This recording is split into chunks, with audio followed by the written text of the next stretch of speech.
Welcome back, brothers, to Warhammer. Tonight's story, we have the return of the Alpha Legion. Before we get into the madness, be sure to like, comment any videos or topics you want to see in the future. Be sure to subscribe for the Emperor. If you want to support the channel, be sure to check out the merch in the description below. Now, let's get into the video. The tithe flotilla came to Nemean Quintus beneath banners of low expectation and habitual contempt, for the records transmitted through the cyclopean channels of the administratum had painted the hive world in the usual colors of decay. Grain deficits, labor unrest, shrine riots in the lower Habs, subsector levy arrears, a world choking on its own smoke and pleading poverty as all such worlds pleaded poverty when the Emperor's due came due. Lord Auditor Helix Mordain had seen 100 like it and broken them all upon the iron arithmetic of duty. Men lied, planets lied, ledgers lied most of all. But the tithe did not lie, and neither did the punishments that followed its neglect. So when the grey hulls of the flotilla translated into the dark above Nemean Quintus, and the Auspex arrays began to unscroll data that made no sense, Mordain stood in the strategium of the revenue carrier Lex Imperator, with his narrow hands clasped behind his back, and felt the first precise cut of unease. The manufactoria belts burned bright from pole to pole, not guttering, not starving, not running on reserve output or cannibalized feedstock, but ablaze with disciplined industry. Heat signatures marched in ordered bands across the planet's surface. Conveyor lines fed without interruption. Mag-rail arteries pulsed with exact timing. The defense laser nests along the primary hive spines were active, disciplined, and held in proper pattern lock without the drunken drift endemic to under-maintained garrison worlds. Orbital customs requests arrived before the flotilla had fully settled into station, each seal correct, each form immaculate, each delay anticipated and answered before it could be voiced. Mordain watched columns of data spill over the hololithic display. Yield margins exceeded projection. Manpower retention stood above all previous filing. Munitions stores had doubled. Corpse starch output, promethium refinement, ore reclamation, hab density controls, medicare, triage allocation, penal transfers, processed vellum manufacture, rendered protein conversion, labor redemption ratios. All of it perfect. Too perfect. The kind of perfection that did not emerge from piety or competence, but from a hand around the throat. Beside him, Captain Laurus of the flotilla escort made the sign of the aquila over his chest and muttered, "A starving dog does not suddenly learn to sing catechisms, my lord." Mordain did not look at him. No, it learns because the master flays it whenever it forgets the words. The first signal from the governor's palace came through a breath later.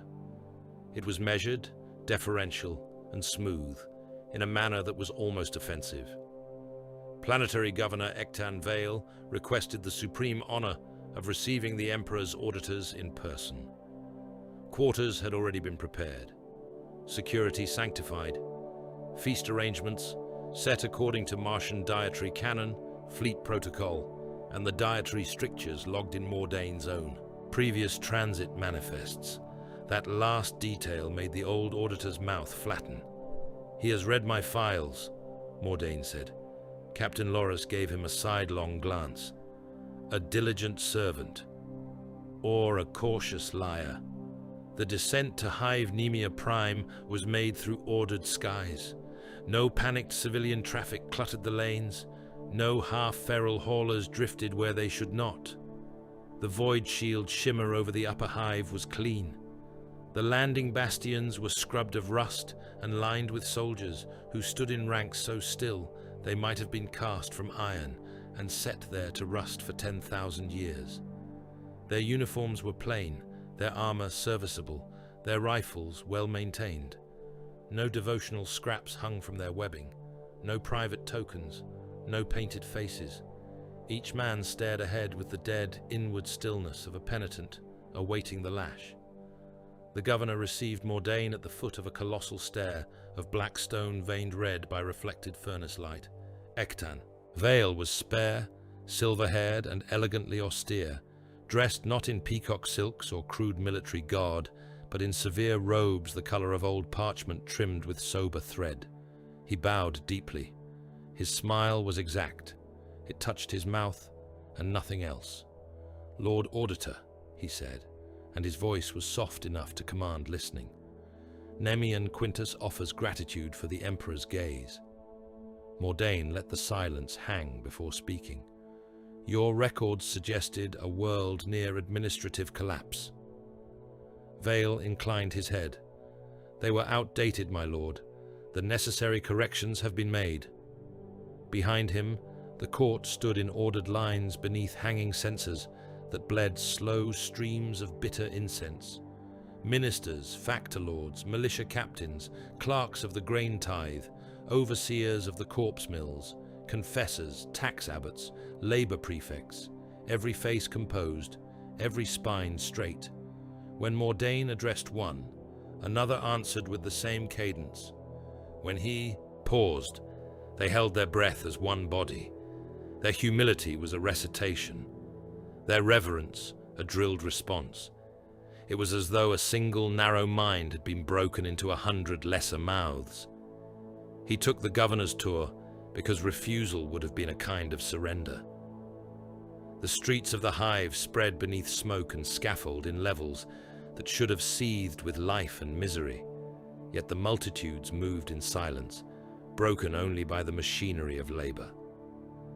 Billions still toiled. Conveyor gangs bent beneath iron yokes. Hab-throng processions crossed elevated transitways in ordered files. Furnace crews hauled ore carts under the eye of shock mauls and servo skulls. Nutrient lines formed in perfect grids. No one shouted, no one bartered, no one begged.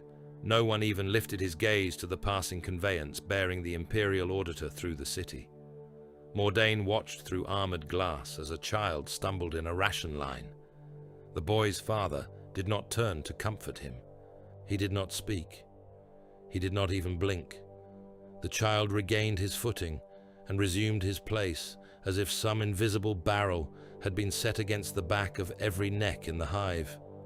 Crime had vanished. That was true. The lower habs no longer burned with gang wars.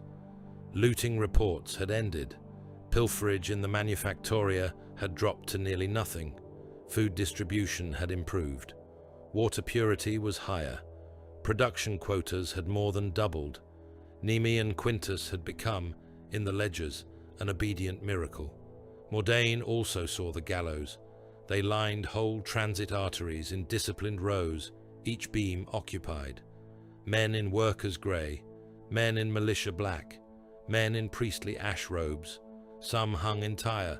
Some had been stripped in long red bands, skin peeled from them with devotional care. At the rear of every hab block, he saw the grinders, enormous rendered flesh engines where the dead were fed by conveyor hook and returned to the city as ration paste, industrial grease, binding agents, and fertilizer. Public flensing racks stood at junction plazas beside sermon pylons. Skin parchment fluttered in the hot wind. The populace did not look at them because not looking had become another law. "Efficient," Mordain murmured. Vale folded his hands into his sleeves. "Mercy breeds negotiation. Negotiation breeds delay. Delay is the mother of disobedience. You speak boldly for a governor under audit. I speak as a servant whose world now pays what is owed." The feast was held high in the governor's spire beneath stained glass windows, depicting saints whose eyes had been carefully scratched away. The tables groaned beneath lawful abundance. Protein loaves, vat-borne fish, off-world amasec from stores that should not have existed on so strained a world. Mordain ate little, the courtiers ate less. They watched the governor more than their plates. It was there, beneath the gold light of lumen chandeliers and the slow tolling of some hidden bell, that Vale finally chose honesty of a sort.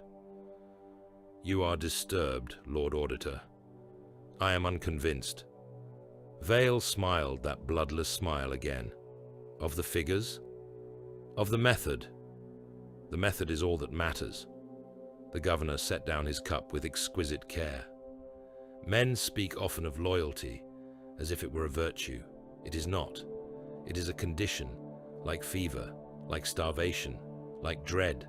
It can be induced, sustained, managed. Mordain felt the room listening with the hunger of chained things.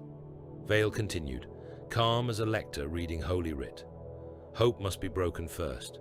Men with hope imagine alternatives. Appetite must be broken next. A hungry man thinks only of the next bowl, and not of abstract freedoms. Memory must be broken, because memory preserves old privileges, old customs, old courage. And private thought must be broken last, though in truth it is the easiest. Once a man knows he is never unwatched, he eventually ceases to speak to himself at all.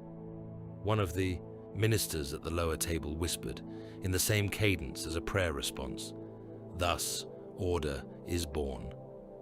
Mordain turned his cold stare upon him. The man lowered his eyes at once. "You speak," Mordain said to Vale, "as though humanity were a machine to be recalibrated. No, my lord, machines are easier." The bells continued long after the feast was done. Near midnight, the alarm came shrieking through the spirevox, with enough naked panic to feel almost holy after the city's suffocating composure. The astropathic choir attached to the tithe flotilla had ceased transmission. Internal sanctum seals had been violated. Survivors were unlikely. Mordain rose from his chamber at once, dragging a greatcoat over his thin shoulders, and descended with armed attendants through corridors of polished stone and servo-lit gloom. He entered the choir sanctum beneath the smell of hot copper and opened bowels. Every astropath in the chamber was dead, not merely slain, composed. Their tongues had been cut out and nailed to the walls in concentric rings around the chamber's doors. Their eyes had been burned to pits. Their flensed skins had been removed in great patient sheets and stitched together across the floor and lower walls into the shape of a star map, every welt and seam marking route lines through the neighboring systems. Pins of fingerbone-marked worlds. Fresh blood glistened in the grooves. The choir master, a blind old man who had served the fleet for 3 decades, was crucified upside down above the central dais with his ribcage spread open like a reliquary. Captain Loras made it 2 steps into the chamber before vomiting into his rebreather grill. Mordain did not move. He saw at once what the thing was meant to be. Not simple desecration, not murder for pleasure. Information, message, threat, cartography written in meat. An adept stumbled toward him from the Vox station, his face white and slick with sweat. "My lord, urgent traffic. From the escort line. Command authentication absolute. They have received an order to lower void shields for routine machine blessing prior to cargo sanctification." Mordain turned so fast his coat snapped. "From whom?" "Fleet liturgical authority, my lord. Codes valid. Seal chains valid. No such right was requested." The first impact shuddered through the spire windows like distant thunder. Then another. Then a rolling chain of concussions from the heavens as hidden defense monitors rose from the night side of the hive on heatless drives and opened fire point blank upon the loyal escorts while their void shields were in liturgical reduction. The sky bloomed with white wounds. One escort frigate split at the spine, spilled atmosphere and men in a shining torrent, and vanished behind a rising flower of plasma. Another rolled, engines burning out in a long scream of failing machine spirit. Within the same heartbeat, gunfire erupted over the Voxnet from the fleet's own bridges. Mordain heard shouted challenges, wet choking noises, the bark of naval pistols, the unmistakable roar of suppressed autoguns in confined steel spaces. Armsmen. It was the armsmen. Men hidden in plain sight within the flotilla's own security complements, now murdering officers, signal adepts, bridge priests, and helm crews before any general alarm could unify resistance. The conquest had begun before the fleet ever entered orbit. That truth, landed in Mordain with the force of revelation. "All channels," he snapped. "Seal the landers. Recall all personnel. Detain the governor." He turned. Governor Ektan Vale was standing in the sanctum doorway with his hands folded in his sleeves, calm amid the blood and shrieking Vox traffic. Behind him stood silent bodyguards in plain black armor. "I fear," Vale said gently, "that the time for detention has passed." Mordain drew his sidearm. So did Captain Loras. The bodyguards moved with prearranged speed. Loras died first, a burst through the throat and chest that painted the stitched skins behind him redder still. Mordain fired twice and saw one of the black-armored men stagger, but then the sanctum lights died and the chamber became muzzle flash and screams. High above, in the dark observation chamber at the top of the spire, Harrowmaster Chiron Val watched the void battle through armored glass and ghost-lit hololithic projections. Sea-green plate drank the light around him. His bare head was bowed slightly as he listened to a dozen channels at once. Reports of escort kills, reports of bridge seizures, reports of defense batteries achieving target lock, reports of infiltrator cells completing the second harvest. One mortal officer beside him, blood-spattered and trembling with the aftertaste of violence, dared to say, "The city may descend into panic, Lord." Val did not turn his gaze from the burning ships above Nemean Quintus. "A world truly conquered," he said, "should still be useful when the screaming starts." Below, in the astropath sanctum, Helix Mordain lay on his back in spreading blood, one leg broken beneath him, his pistol gone, Vox bead still live. Through static and overlapping death cries from orbit, he heard voices from the stitched map chamber and voices from the dying fleet, and then, impossibly, new voices intruding upon the frequency in sequence, clear and calm and formal, each from a different system on the blood-made chart around him. The first said, "Tithe received in full." Then another, from farther out in the dark, "Tithe received in full." A third, a fourth, a fifth. Mordain tried to speak and coughed red froth over his teeth. The sixth transmission came through with machine clarity, the seventh beneath a choir of screams, the eighth in a voice so measured it might have been his own office reading from archive. "Tithe received in full." As the sky burned and the fleet died and the governor's polished floors ran slick with human ruin, Lord Auditor Helix Mordain understood at last that Nemean Quintus had not been brought back to order. It had been taught to lie in the language of empire. The moon had died so long ago that even its grave had become useful. Chiron Val's strike cruiser entered the black of its umbral wake, with running lights dead and heraldry muted beneath soot and battle scarring. Ahead, what had once been a barren satellite of cracked basalt and hollow volcanic veins now hung in the void like a severed skull drilled through by cathedral spires and docking spars. Its outer face was still the face of a dead world, cratered, blind, and lightless. That was the lie. The truth lived beneath the stone. Void shutters irised open in silence across the moon's equatorial scars. Stolen docks unfolded from hidden trenches. Signal masts rose like iron thorns from the rock. Chains thick as tower columns uncoiled from anchored bastions and drew. Crippled freighters, looted warships, slave barges, refinery hulks, and flayed merchantmen into the moon's open wounds. Val watched the dead satellite receive them all with the appetite of a tomb that had learned to feed.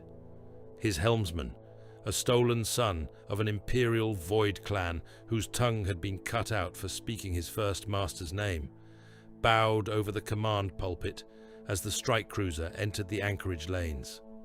Through the armored viewplates, Val saw the Dominion in full. Shipyards had been built in cavernous hollows carved through the moon's core, chained from roof to floor with black iron gantries and mag clamps. Labor columns shambled across bridgeways under shock prods and overseer fire, thousands of men in rags hauling shells, plating, ration vats, and saint-stripped components toward assembly pits lit by furnaces the color of infected wounds. There were prison cathedrals hollowed from old impact basins, their bell towers repurposed as vox spires and execution scaffolds. There were signal crypts sunk into the rock, where blinded astropaths screamed themselves empty behind leaden walls, while cipher monks and apostate adepts wrote down the music of their agony as if it were scripture. There were corpse starch mills built beside docking trenches, their grinders fed by conveyor belts from labor barracks, penal pits, and the cooling heaps beneath the flensing courts. Every deck, every tunnel, every bastion had the same chill order to it. Nothing wasted, nothing merely decorative. Cruelty had been given accounts, inventories, quotas. The moon had no name in the Dominion's ledgers now, only a designation of shifting ciphers and false archive codes. Among the mortal workers, it was called the Hollow Throne. Among the Legion, it was more often left unnamed, because places of truth were best kept faceless. Val left the command deck without ceremony. His sea-green plate still bore the soot of Nemean Quintus, and the drying blood of men who had believed their rank, purity seals, and authenticated command codes meant anything at all. His helm hung at his hip. Like many of the Legion's higher sons, he kept his head bare in council and war alike, the pale scalp marked by old blade tracks and gene-forged scar tissue. The humans who saw him often thought the lack of a helm made him more human. The error was usually fatal. His escort met him at the embarkation moor. No banners, no heralds. A half-circle of legionaries, in midnight and sea green, all broad-shouldered, bald, and similarly wrought by the same cruel gene-craft, each one a variation on the same untrustworthy face. The old trick remained useful. Men always looked for power in display, in distinction, in singularity. The Alpha Legion had learned long ago that obscurity could be majesty when properly sharpened. They descended through the moon's arterial passages into the council vault, and the deeper they went, the more the anchorage's noise changed. Docking sirens and chain halls gave way to chanting machine prayers in corrupted binary. The clang of labor platforms gave way to the wet, regular cough of the corpse-rendering engines. Somewhere behind sealed bulkheads, prisoners were singing a monotone litany in 100 exhausted male voices. Somewhere else, someone was screaming in a measured rhythm, as if a surgeon were taking him apart on schedule. The council chamber had once been a chapel buried in the moon's inner basalt. Now, it was an execution court with the manners of a throne room. Iron braziers burned along the walls. Above them hung flayed standards taken from loyal regiments, free blade households, navy escorts, and dead worlds that had learned too late that surrender did not erase prior resistance. The chamber floor had been polished with oil, blood, and boot soles until it reflected the braziers in long red smears. At the far end, a broken altar had been remade into a strategium dais over which hung a great hololithic sphere, turning with stars, route lines, tithe vectors, shipping lanes, signal nexuses, and kill zones. They were already gathered. Warlords of the Dominion stood in patient silence beneath the brass light, and at first glance they might have been a single giant seen in fragments, sea green and midnight plate, pale faces, bald scalps, cold mouths, old scars, the same height within a narrow margin, the same disciplined stillness. A stranger would have struggled to name any true master among them. That too was useful. Rank in the Legion was often clearest only after someone had stopped breathing. Some wore Hydra sigils in old Terran style, worked into silver trim or scaled chain. Others had no insignia at all beyond campaign scars, and the quiet confidence of men who had murdered for command so often that ceremony seemed childish. Mortal scribes knelt in the chamber's shadowed recesses with data slates and skin parchment. Servo skulls drifted overhead bearing sensor chains and recording. Optics. Human guards in black void plate lined the walls with carbines ready and expressions empty. Val entered. No one saluted. No one bowed. Several watched him with the fixed, reptilian calm reserved for brothers who might soon need killing. Praetor Sorith, whose face resembled Val's enough to fool Auspec's profile scans at medium range, spoke first. "You have returned with ledgers intact." Val stepped to the edge of the hololithic sphere. Ledgers, manufactoria, labor ratios, dock capacity, munitions stock, nutrient stabilization, command compliance. A world can be burnt by any fool. Nemean Quintus has been taught to pay. That earned him a few glances. In the Legion, admiration was usually an early symptom of treachery. Lord Acrem, tall even by Astartes' measure, and wearing a gorget plated in flensed saint skin, gave a soft laugh. "You sound like a prefect of Ultramar, brother. Shall we build courts now? Shall we catalogue orchards? Shall we crown ourselves with civic wreaths and call it cunning?" A murmur moved through the chamber. Not support, not dissent. Calculation. Val looked at Acrem without heat. "You mistake administration for vanity because you were bred to understand only the moment of killing." Acrem smiled, his teeth filed to narrow points. "And you mistake ownership for victory. We are Hydra-born. We poison wells, break alliances, turn command against itself. We do not build little empires for the applause of dead clerks." "Do we not?" Val's voice remained low enough that everyone in the chamber had to listen. "The sons of Angron still drown worlds in their own blood and call it purpose. The sons of Mortarion let rot do their thinking for them.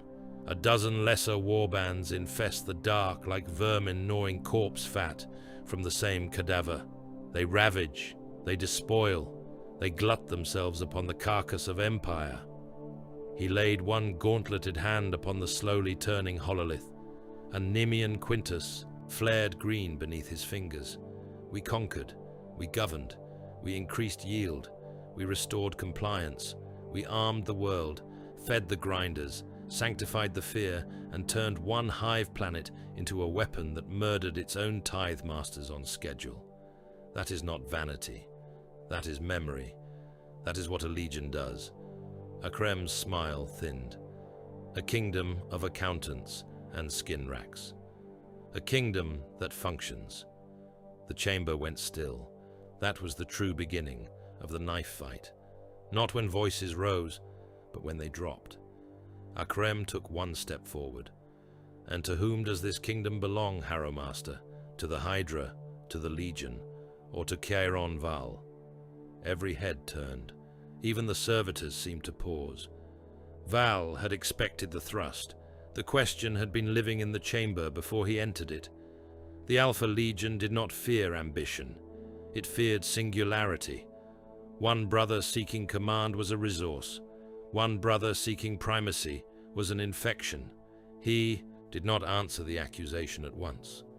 Instead, he looked toward the wall. "Bring him." The black-armored human guards moved before Acrem fully understood the shape of his error. 4 of them seized a chained figure from the chamber's side recess and hauled him stumbling into the brazier's light. It was one of Acrem's own mortal liaison men, a former fleet cipher officer branded with Hydra marks and obedient scars. The man's mouth was packed with wire so deeply that blood bubbled through his lips when he tried to scream. Val nodded once. Another pair of guards threw down a data slate. Projected from it came sealed traffic logs, internal vox captures and cipher fragments. Acrem's questions to off-world contacts. Acrem's hints to rival cells. Acrem's discreet inquiries into which dock captains and signal crypts might turn if Val's latest campaign were judged a mask for personal empire. No one in the chamber looked surprised, only interested. Acrem's hand twitched toward the blade at his hip. A dozen bolters rose from the shadows and fixed him at once. Val spoke to the chamber, not to the accused. Brother Acrem believed this project a vanity. He also believed caution, entitled him to conspire before proving usefulness. That is a common confusion. Akram snarled, the first honest sound to leave him. You dress fear in doctrine. No, Val said. I dress doctrine in fear. He made a small gesture. The guards dragged Akram's liaison man to the old altar and chained him across it. A robed chirurgeon stepped forward from the darkness, carrying tools that had once belonged in a medici theatre, and now belonged where all honest instruments eventually belonged in the age of the corpse throne. The man on the altar bucked and writhed as the wire was cut from his mouth. He drew breath to beg. The first incision silenced him. Val did not hurry the work. That was the lesson. The chirurgeon opened the man with patient competence from sternum to groin, peeling him apart in wet layers while the chamber watched. Ribs were broken back and hooked open. Organs steamed in the brazier's heat. The liaison man's screams dwindled to a gargled rhythm that matched the drumming of blood from the altar channels. Data slates were brought near so the chirurgeon could compare nerve response with interrogation notes. Corrections were dictated in a dry clerical tone. Several warlords looked away, not from pity, but to conceal their calculations.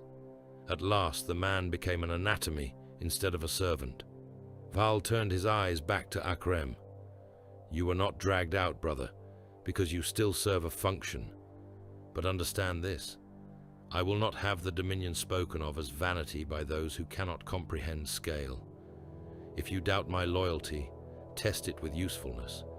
If you cannot do that, then the next body opened in this chamber will wear your face. For a moment, perhaps two, the only sound was the altar's runoff dripping into brass grates below. Then Praetor Sorith gave the faintest nod. That was enough. The chamber shifted. Not agreement. Acceptance of temporary reality. In the Legion, those were often the same thing for a few hours at a time. Vol gestured, and the chamber doors opened. They came in chains and collars, in robes, in court rags, in broken military dress, mortal administrators, former imperial logisticians, apostate adepts with half their skulls replaced by illicit cortex stacks, governors taken from conquered worlds and left alive because terror was often clearest when given a memory to compare itself against. A grain prefect from the halcyon belts with both hands amputated for falsifying ration ratios. A dockmaster of the Carthai slips blinded with brass pins through the eyelids. A Prometheum overseer whose tongue had been removed and replaced with a vox grill that allowed him only Binharic figures and approved confessions. They were ushered forward, one by one beneath the hololith and made to recite. Food chains across 11 worlds. Stable. Prometheum lines from 4 refinery belts rerouted under false navy manifests. Stable. Dock tithes harvested through seized guild conduits and counterfeit seal chains. Rising. Astropath relay traffic compromised in 7 choir stations and shadowed in 13 more. Productive. Penal labor replacement rates, acceptable. Corpse starch reserves, abundant. Forge World black market exchange, growing. The reports continued until even the Astartes in the chamber seemed to feel the weight of them. This was not raiding, not piracy, not the rabid opportunism of broken traitor kings gnawing at the edges of imperial weakness. It was a state being assembled, with butcher's tools and legionary patience. At last, Val dismissed the mortals with a flick of 2 fingers. The doors boomed shut. The hololithic sphere changed. Route lines widened into arterial flows through the surrounding dark. Choir, relays flashed. Warp translation windows opened and closed in predictive sequence. Convoy lanes, reinforcement corridors, Crusade vectors. At the center of them, all burned a nexus marked in venom green. The Nemean Gate, Val said. Even Akram looked despite himself. It is a junction of void routes, dock relays, astropathic choir convergence, and pilgrim traffic channels. Hold it, and we blind sectors. Hold it, and Crusades arrive deaf, misdirected, and starving. Hold it, and we bait the Imperium into overreaction on ground we have pre-measured for its burial. The gate is not merely a passage, it is a throat. One of the warlords at the rear, old Narek Thane, whose armor bore scars from campaigns before many Imperial subsectors existed, spoke in a low rasp. The enemy will come in strength. Yes, said Val. That is why we will enter him before he can draw breath. A figure detached from the shadow beside the chamber wall, so still until then that several of the mortal scribes flinched, as if a corpse had learned motion. He was smaller than the legionaries, though only by that impossible measure that made all baseline men seem temporary beside transhuman war form. His face was narrow, expressionless, and almost beautiful in the way scalpels were beautiful. His black body glove drank the brazier's light. His scalp was tattooed in cipher rows. He wore no insignia beyond a small hydra worked in dead grey thread at the throat. Cyrix 19, Val said. The operative bowed his head by a degree that was not reverence so much as acknowledgement that his name had been selected from among several false ones. The crusade forming to answer Nemean Quintus will come fat with labour decks, victualler holds, pilgrim annexes, indenture barracks, ordnance lighters, fuel tenders, and frightened command staffs who trust authenticated paperwork more than the men reading it. You will enter through the supply arms and labour compartments. You will map the bridge crews, the signal offices, the engine shrines, the medici chains, the confessor routes, the quartermaster guilds, and the officer messes. You will begin murdering the crusade from within before the first shot is fired. Cyrix 19's eyes did not change. As ordered. Not merely kills, Val said. I want friction, delay, one wrong manifest, one missing shell shipment, one bridge officer reassigned by valid seal to the wrong deck on the wrong watch, one priest hears the wrong confession and repeats it to the wrong ears. When the fleet enters the gate, I want every artery already narrowed. Cyrix inclined his head again. They will choke on their own structure. A few of the warlords smiled at that. Thin, ugly things. Then, as if some draft had found its way into the chamber from far below, the mood changed. It did not happen through any sound. It happened because 3 of the oldest legionaries turned their heads toward the north wall, where no door was visible, and because the mortal scribes abruptly pressed their brows to the floor. A servitor came crawling from a blind recess, dragging itself on piston limbs over the blood-polished stone. Its flesh had been stripped from the face. A cipher tube protruded from its throat. Bound to the tube by copper wire was a small seal of black wax, veined with dried blood. No one spoke the title first. No one ever did, if he could avoid it. Praetor Sorith took the seal, read the cipher beneath his breath, and passed it to Val without comment. Around the chamber, the warlords maintained their poise with varying degrees of success. Some looked bored, some disdainful, some carefully blank. But Val saw it in them, that private tightening at the corners of the mouth. That old irritation men wore when they feared being measured by a hand they could not strike. The regent did not attend the full councils. The regent did not explain himself. His commands arrived sealed in blood and cipher, and men obeyed them because too many useful brothers had vanished after treating those commands as suggestions. Val broke the seal. The message was brief. Attend. No location, no time, no signature. He folded the strip once and looked up at the chamber. Continue preparations for the gate, he said. Acrem will retain his ships until failure justifies correction. Cyrix 19 departs within the hour. Sorith will oversee yield integration from Nemean Quintus. Any man here who mistakes my intent again may present his objection directly, blade in hand, or not at all. That brought him another silence, a fruitful one. He left without dismissal, and descended alone through levels of the moon, no mortal map retained in full. Past the signal crypts, where astropathic murmur seeped through lead-lined doors like insects under stone. Past the chained galleries, where governors and dockmasters copied tithe figures, until madness reduced their handwriting to devotional scratches. Past prison cathedrals, where condemned men knelt beneath hanging censers and recited obedience catechisms while the grinders turned below. Farther down still, where the furnaces gave way to cold. At last, he came to a corridor cut from raw basalt and left unlit. No servo skull followed him there, no vox signal held. Even his auto-senses thinned to useless ghosts. He could hear only his own plate and the dry rasp of recycled air. Then a door opened ahead of him without visible mechanism.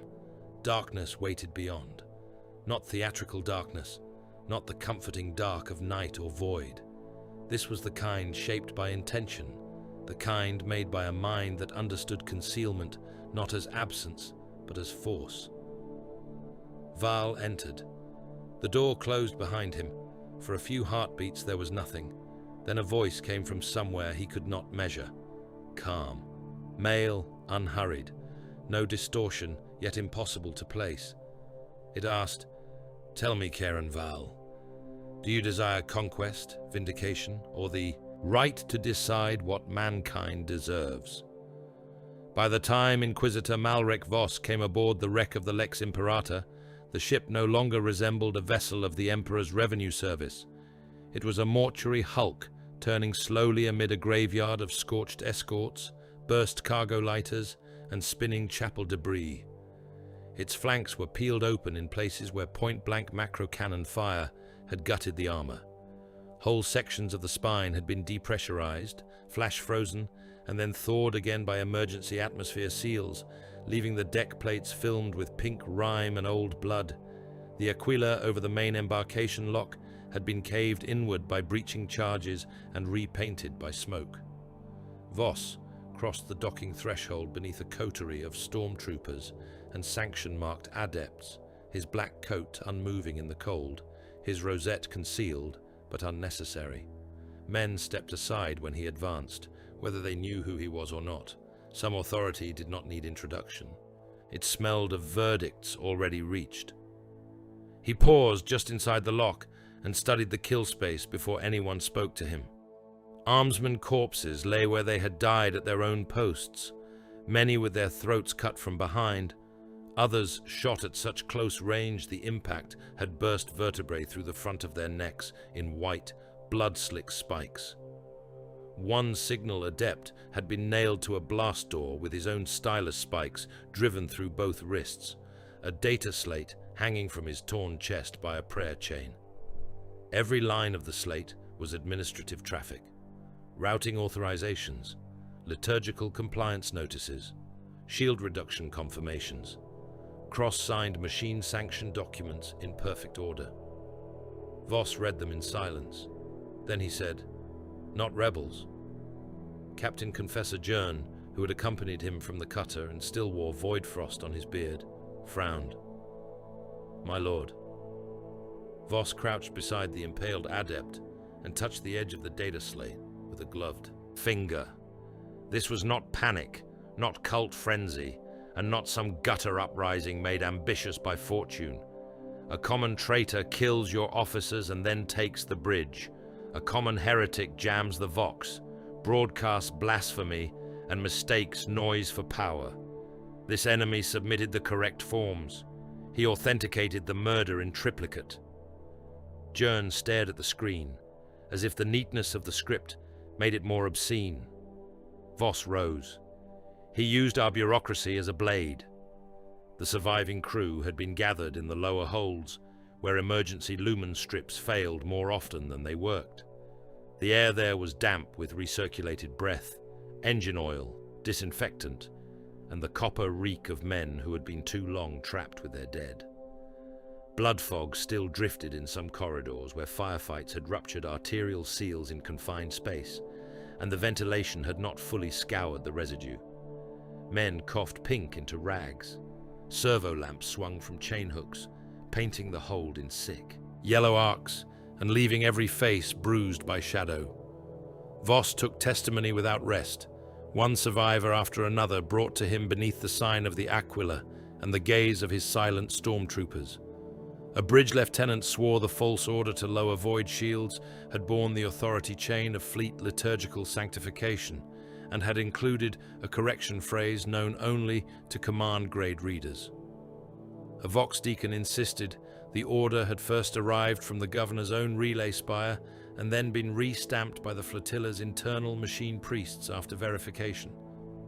A wounded armsman, his left cheek torn away by a boarding blade, declared the infiltrators had worn naval void black and moved with practiced familiarity through the companionways, calling deck sections by proper number and shooting only those men whose deaths would paralyze command rather than merely swell the butcher's bill.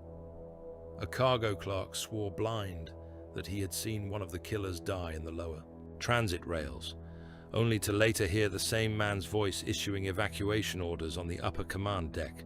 An astropathic attendant gibbered that the choir sanctum doors had never been opened at all, that the dead had called the murderers in from inside.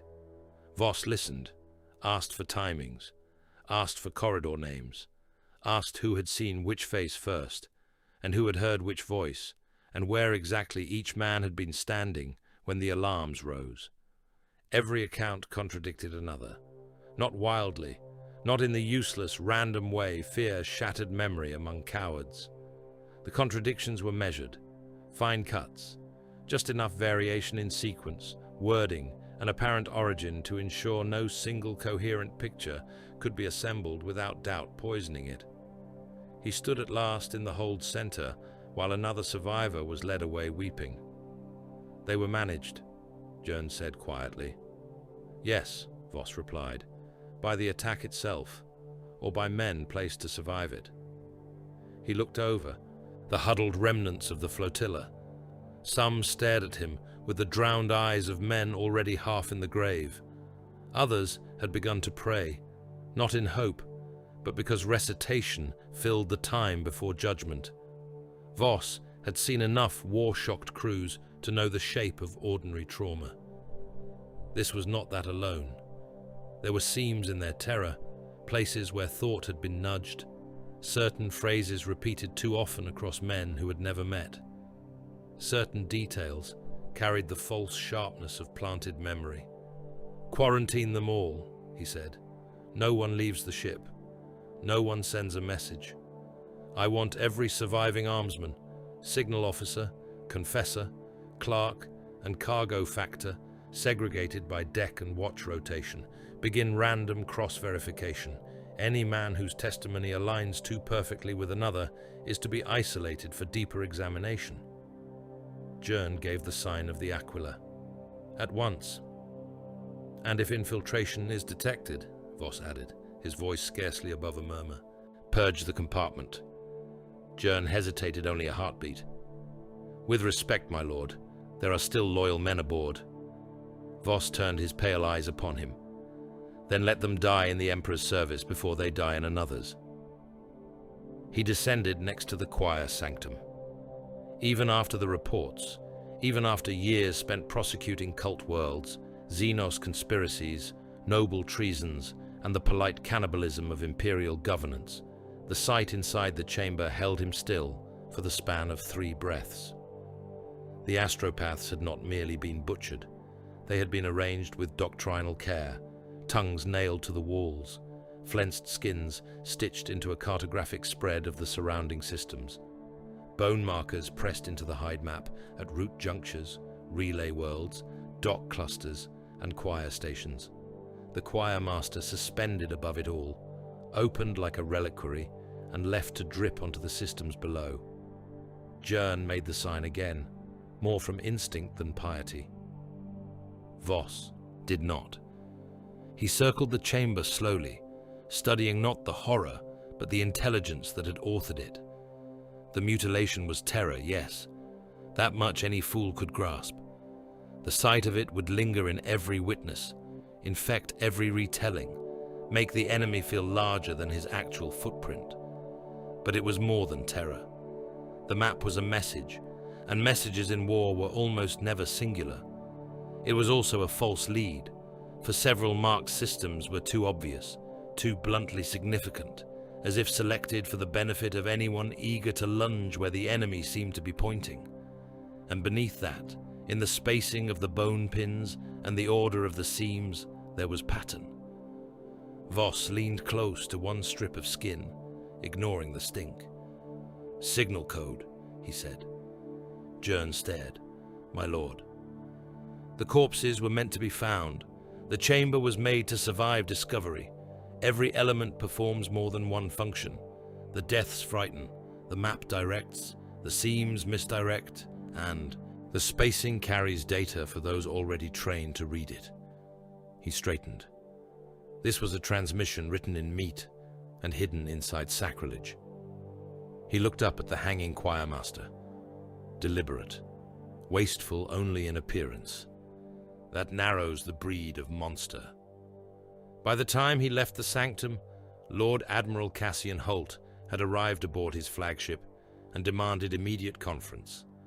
Voss transferred by cutter under the light of drifting fires and corpse lanterns, crossing a void so crowded with wreckage that the pilot had to thread between tumbling chapel bells, frozen voidsmen, and the slow spin of a severed escort prow still bearing half a saint's face, worked in gold. Holt received him in the strategium of the Indomitable Wrath, a vast chamber of brass-railed galleries, tactical pits, and hard-faced officers who smelled of old fatigue, sacred oils, and the mathematics of fleet war. The admiral was a broad man, gone hard with age, his naval coat heavy with braid and campaign bars, one eye replaced by augmetic glass that clicked softly when he looked across a display. The hololith over the central pit cast the Nemean cluster in cold light between them. "If this is a localized seizure," Holt said, "we scour it out. If it is not, then we stand on the lip of something far uglier." Voss said nothing. Holt pointed with a baton of black iron. Nemean Quintus is no shrine world backwater. The cluster feeds dockyards, relay chains, and labor reserves across this corridor. Lose it fully, and we imperil troop movement, convoy passage, and astropathic continuity through an already fractured region of Nihilus. Billions of souls, multiple shipyards, a transit artery the segmentum can ill afford to have in enemy hands. One of his rear admirals, a parchment-thin man with oath scars around his neck, muttered, "Then we strike now." "Strike with what?" Holt snapped. "The escorts we have left, the revenue corpses still cooling. In their holds, courage is not tonnage." Voss studied the hololith. Holt thought in displacement, firing arcs, reserve lines, fuel burdens, replenishment schedules. It was all there in the admiral's posture. He did not see worlds as symbols or populations as souls. He saw lanes, anchors, and the difficult art of keeping vast mechanisms moving while they bled. Before Voss could answer, the strategium doors thundered open. Marshal Othmar Vane entered with the brutal simplicity of a verdict. His Black Templars came behind him in sable armor and white tabards, darkened by void soot, their chained weapons and oath strips whispering against ceramite as they walked. Vane himself was massive even among Astartes, his face scar-mapped and severe, his scalp shaven, his eyes lit with the cold fire, particular to men who had long ago made wrath into a sacrament. No one announced him. None dared. He looked once at the hololith, once at Voss, and once at Holt. "Contamination spreads while men count," he said. Holt's jaw hardened. "Marshal, the matter before us is strategic. The matter before us is heresy," Vane cut in. "A world that pays its tithe through fraud, murder, and masks is not a world to be negotiated with. It is carrion that has learned to stand. Burn it, board it, break its spine, then move to the next." His voice was not loud. It did not need to be. Astartes did not argue the way baseline men argued. When they believed, they declared. Voss watched the two of them regard one another across the light of the map. Halt, all fleets and tonnage, trying to calculate the cost of decisive force.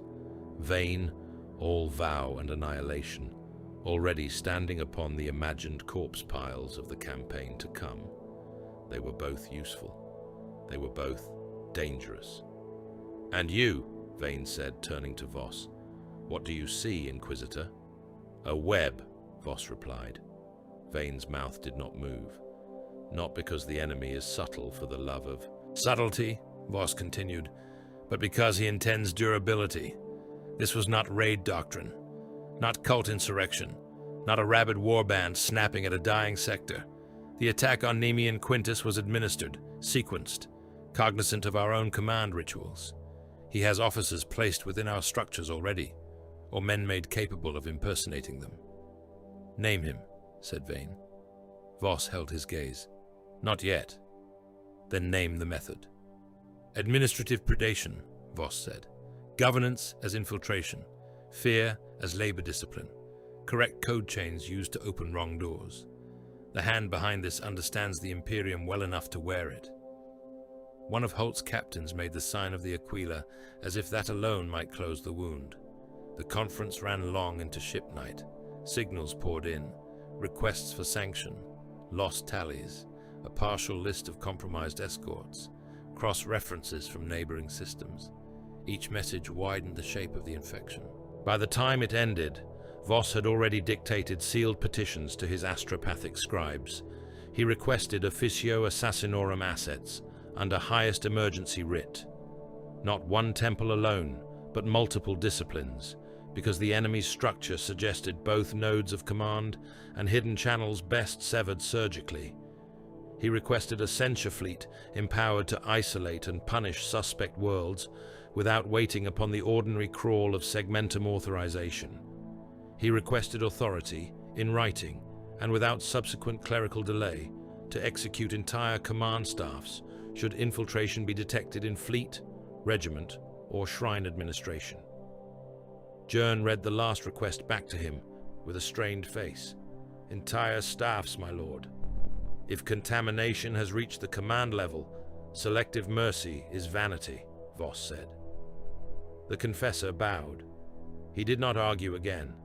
Fear made monsters quickly in the Imperium. That was one of its great strengths. Holt, meanwhile, set the war host in motion. Orders went out along relay chains, and void routes still judged trustworthy. Navy hulls were recalled from convoy duties and local suppression actions. Guard regiments were stripped from garrison worlds and thrown into mustering streams beside penal battalions in shock collars and iron masks. Pilgrim flotillas already moving through the corridor were seized under emergency Crusade law and refitted as transport mass, hospital hulks, ammunition lighters, or human shields by another name. Mechanicus escorts translated in understatic haze, their hulls crawling with servo rigs and weaponized scripture.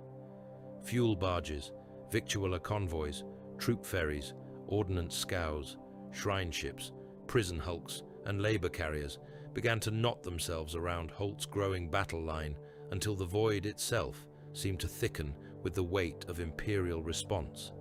It was magnificent. It was brittle.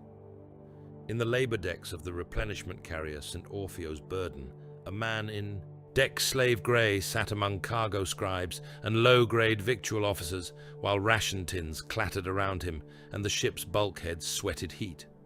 He kept his head down, his posture slightly stooped, his hands stained with grease and data ink. Around him, junior officers and supply adepts boasted in the ugly, relieved way men often boasted when surrounded by scale they mistook for safety.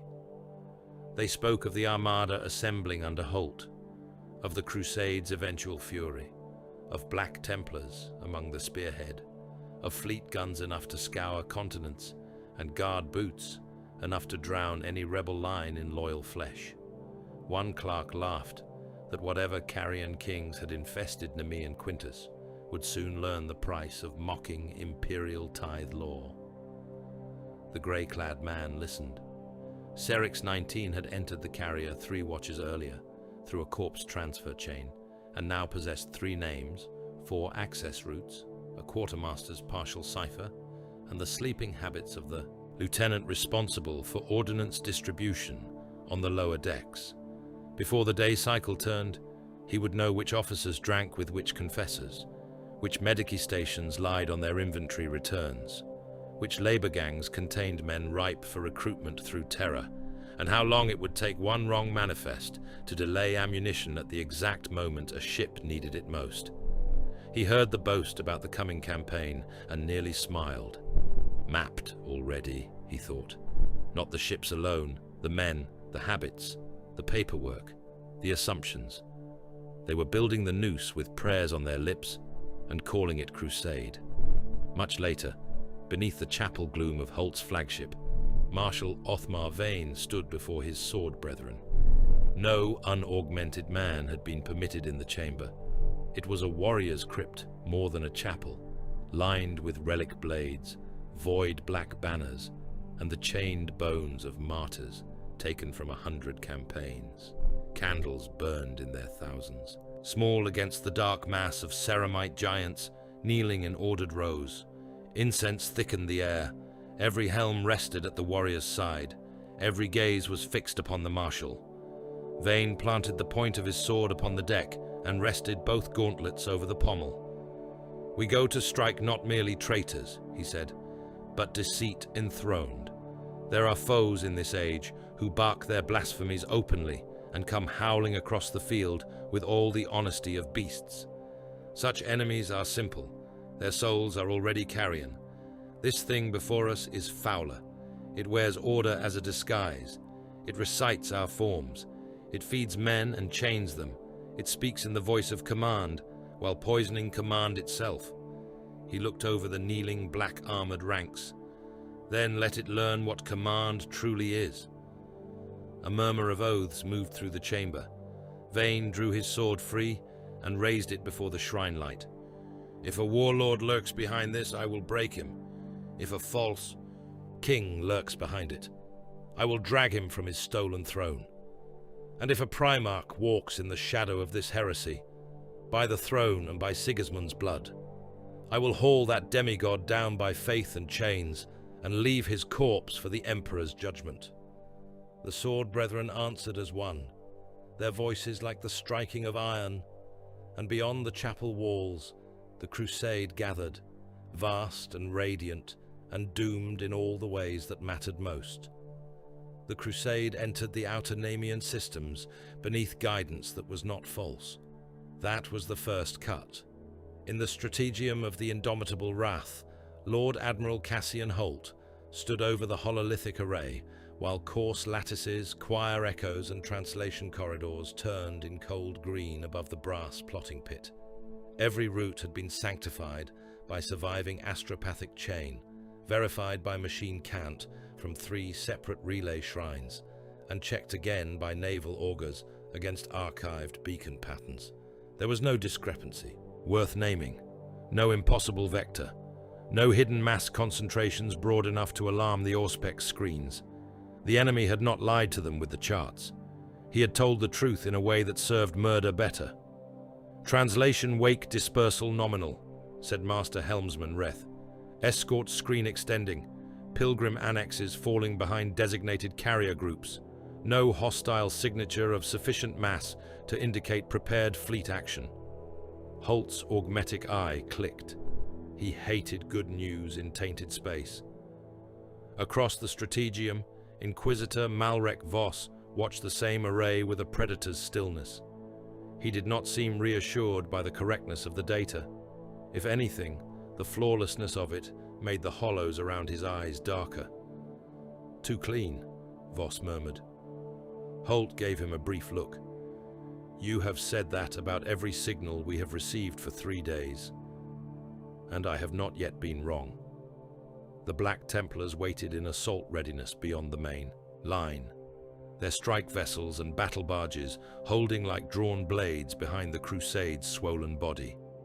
Marshal Othmar Vane had demanded the spear point, the right to descend first, the honor of taking the filth head-on and cutting out its black heart before it could burrow deeper. Holt had delayed him by formation necessity and nothing else. One did not command a Black Templar marshal so much as shape the corridor through which his wrath would charge. The outer system turned slowly around them, all ash-grey moons, far-flung station remnants, and the dim furnace glow of planets half swaddled in industry haze. Nemean Quintus waited deeper in, hidden behind the lattice of its own defense web and the long throat of the root chains converging toward the gate. On the displays, it looked almost peaceful. That alone was enough to make seasoned void officers mutter warding prayers. The first pilgrim ship drifted into the fire lanes without warning. No translation flare marked it, no engine plume. One moment the route ahead lay open save for the ordained procession of imperial tonnage, and the next, a hulking mass of patched steel and cathedral plating rolled out from the dark on dead thrust, its running lights guttering, its devotional lanterns cold. A second followed, then a third, then a whole procession of them, corpse-pale hulls crowded with shrine towers and transport blisters, each ship scarred by neglect and overburdened to the edge of collapse. "Range marks!" snapped Holt. Auspex data cascaded, life sign abundance obscene, power minimal, drives crippled or chained to low emergency output, Vox traffic incoherent. Thermal scans showed hold after hold, packed with human bodies, starving and weak and crammed so densely that the ships glowed with the fever warmth of trapped flesh. Refugees, pilgrims, perhaps simply captives, put into church metal coffins and cast adrift where honor would have to reckon with mathematics. One of Holt's line captains swore aloud. "They are in the batteries' mouths." That was when the dark fired.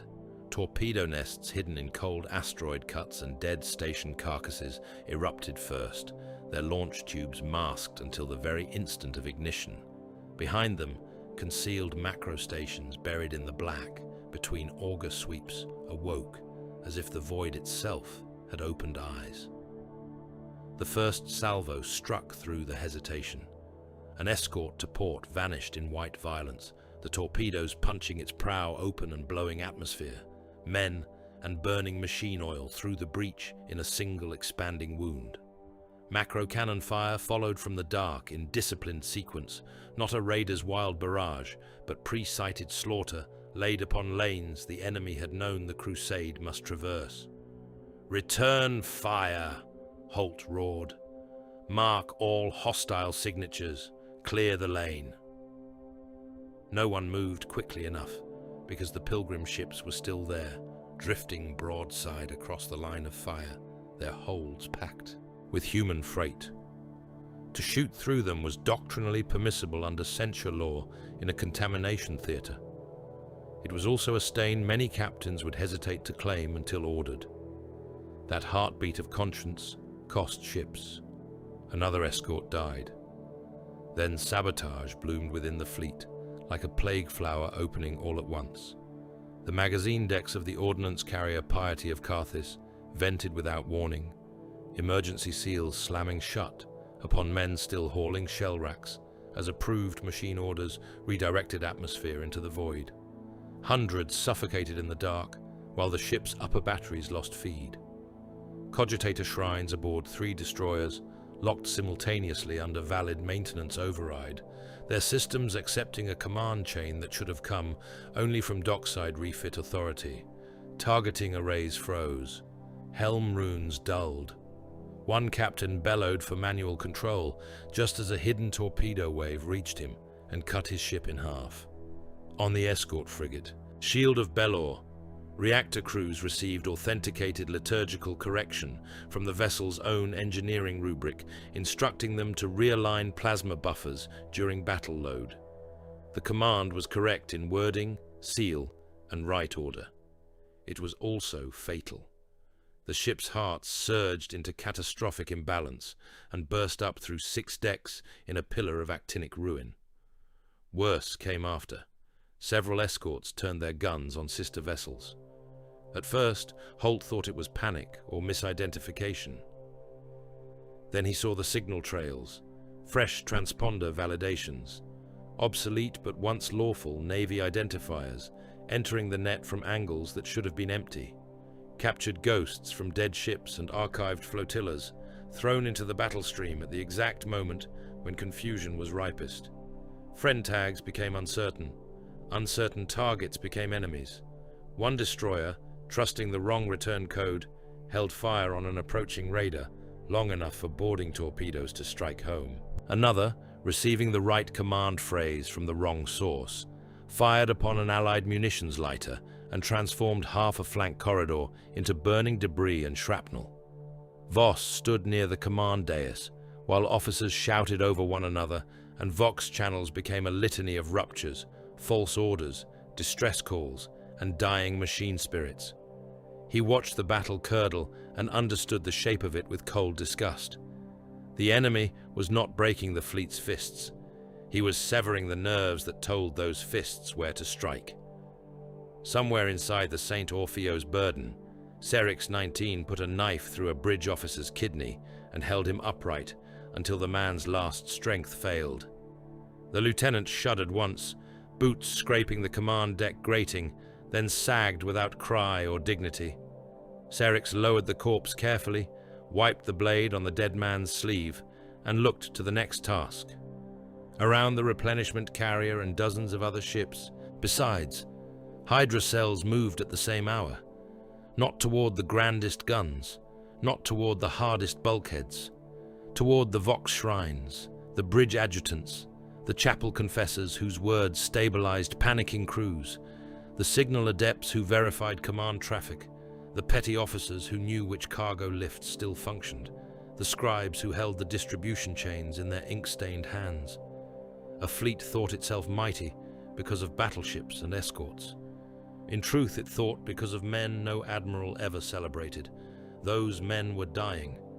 A confessor was strangled with his own rosary in a shrine alcove while he listened to a voidsman beg absolution for fear.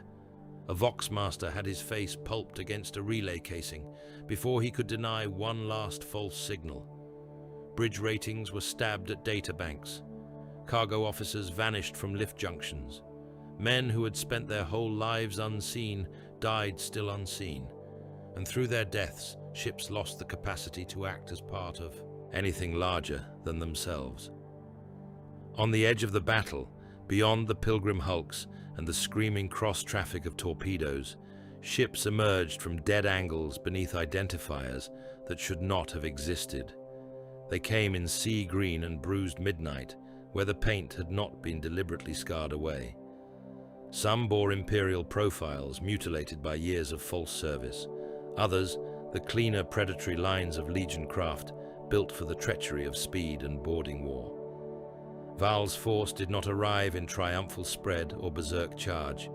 It eased into the confusion wearing the names of the dead. An obsolete sector patrol code here, a decommissioned escort designation there. Enough truth wrapped around the lie that even disciplined captains took one fatal moment too long to reject what they were seeing. That was all the Legion needed. Mark those ghosts false, Holt snarled. By command of my seal, false. I do not care what archive they cite. If they maneuver without challenge response, kill them. At last his officers moved with the ruthless speed panic sometimes granted the competent. Holt took the collapsing line in his own fists and began hammering shape back into it. Reserve squadrons were reassigned. Pilgrim hulls too close to the guns were declared lost under emergency contamination edict and blasted apart, despite the millions still trapped inside. The decision darkened half the strategium and saved the other half from immediate annihilation. Fire lanes reopened. Not enough. Enough. Holt's voice cracked like a gunshot through the Voxnet. 8th line, wheel to port and screen the barges. Heavy cruisers form on my lead. Black Templar spear vessels, lane opening in 3 watches. Take it or it closes. On the hololith, he drove a corridor through ruin, with the stubborn, unlovely genius of a true Void commander. He could not save the ships already gutted, could not unmake the Sabotage flowering in his rear compartments, but he could carve one channel of battle space wide enough for the Templars to strike through. The cost came dear. Hospital barges, their hulls painted in sanctified white and marked by the sigils of mercy, drifted into the exchange under reduced thrust, shoved ahead by hidden tractors, and used as moving cover by approaching Legion craft.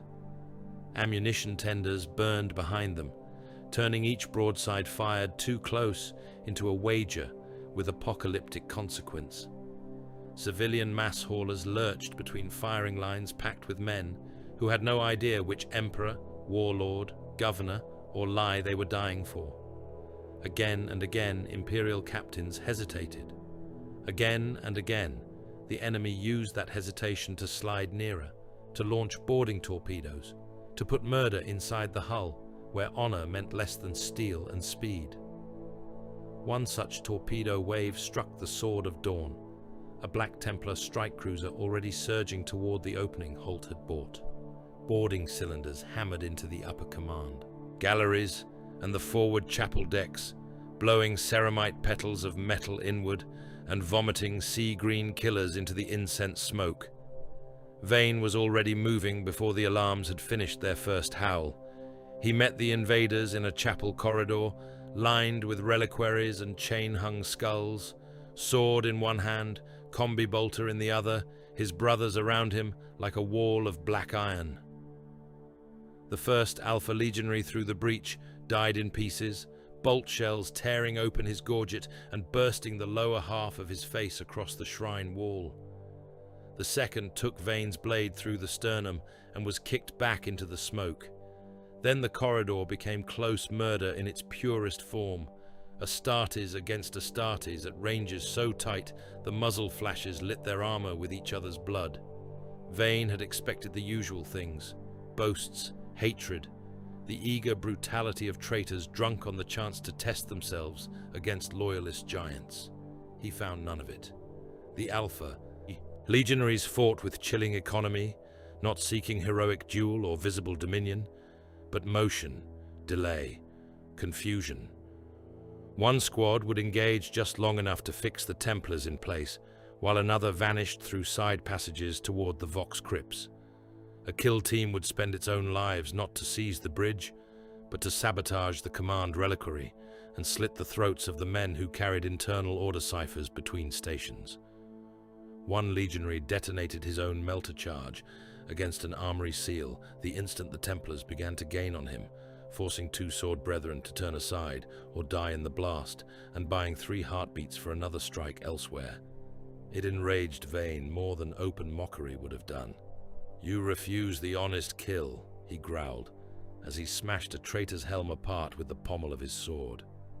The dying legionary spat blood across Vane's tabard and made a sound that might have been a laugh. "Honesty," he said through ruined teeth, "is for memorials." Elsewhere, in the command sanctum of the indomitable wrath, Voss watched the wider battle assemble its own logic.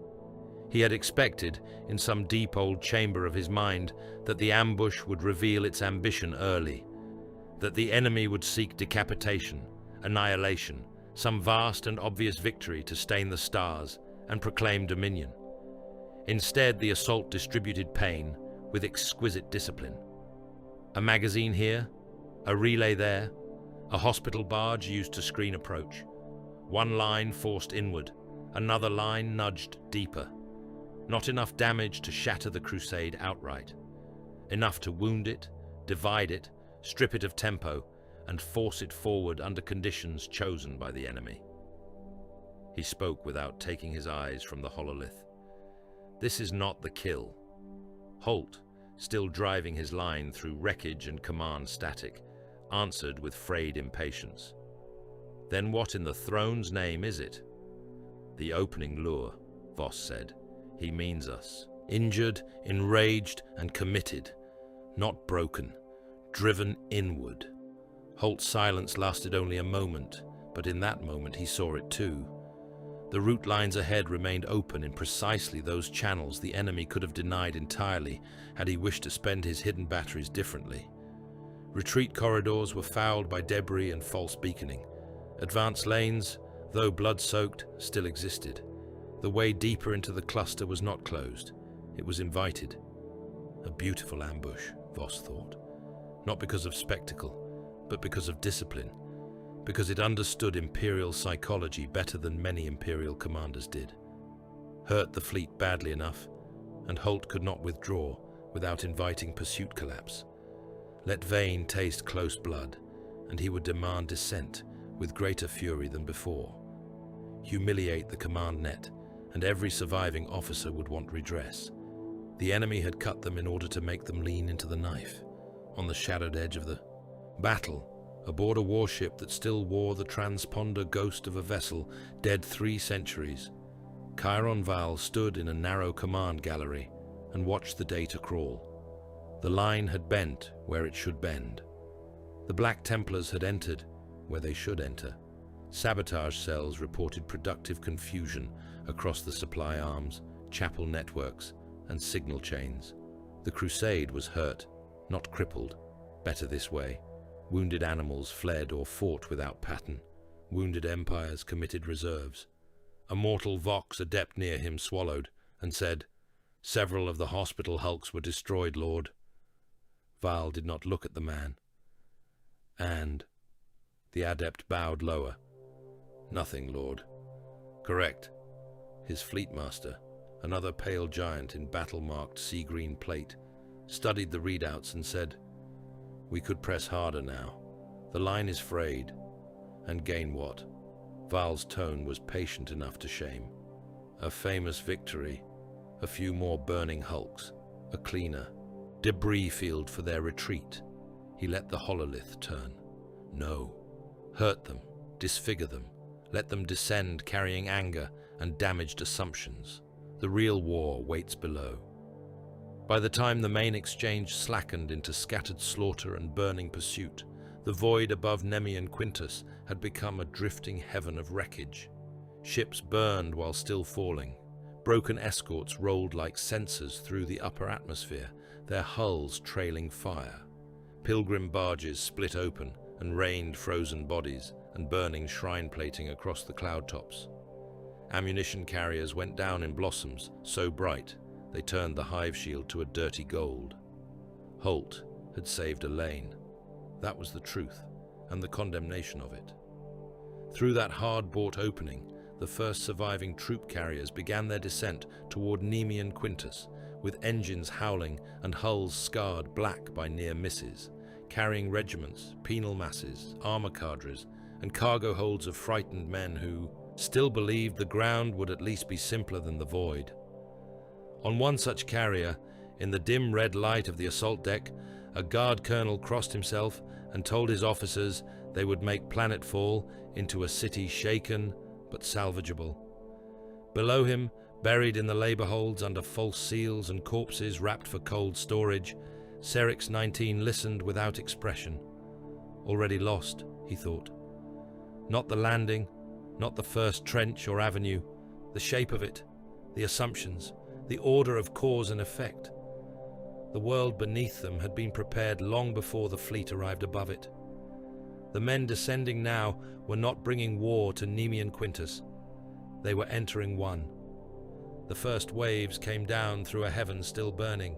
Troop carriers screamed through the upper murk on columns of fire, their heat-scored hulls shuddering as the hive's defense grid tested them with ranging bursts and disciplined flak. Below, Nemean Quintus spread in endless strata of black.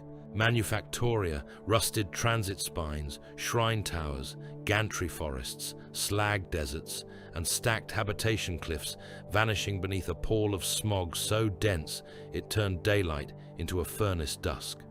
The first Imperial commanders to look upon it from the descent bays saw what they expected to see: riot fire, panic, disorder, rabble motion, the undirected violence of a world seized by traitors and left to rot beneath them.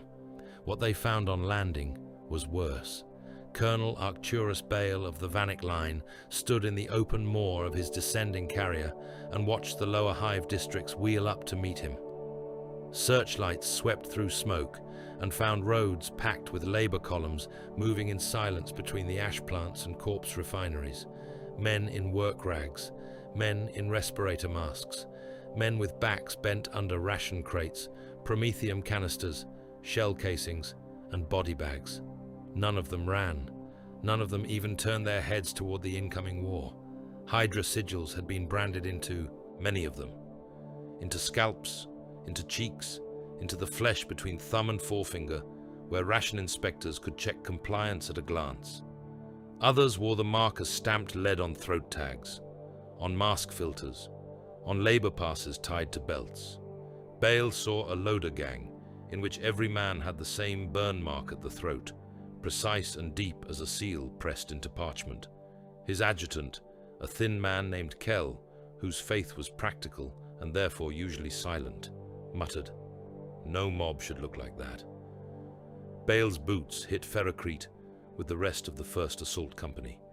Around him, the landing zone erupted in the well-practiced ugliness of Imperial war.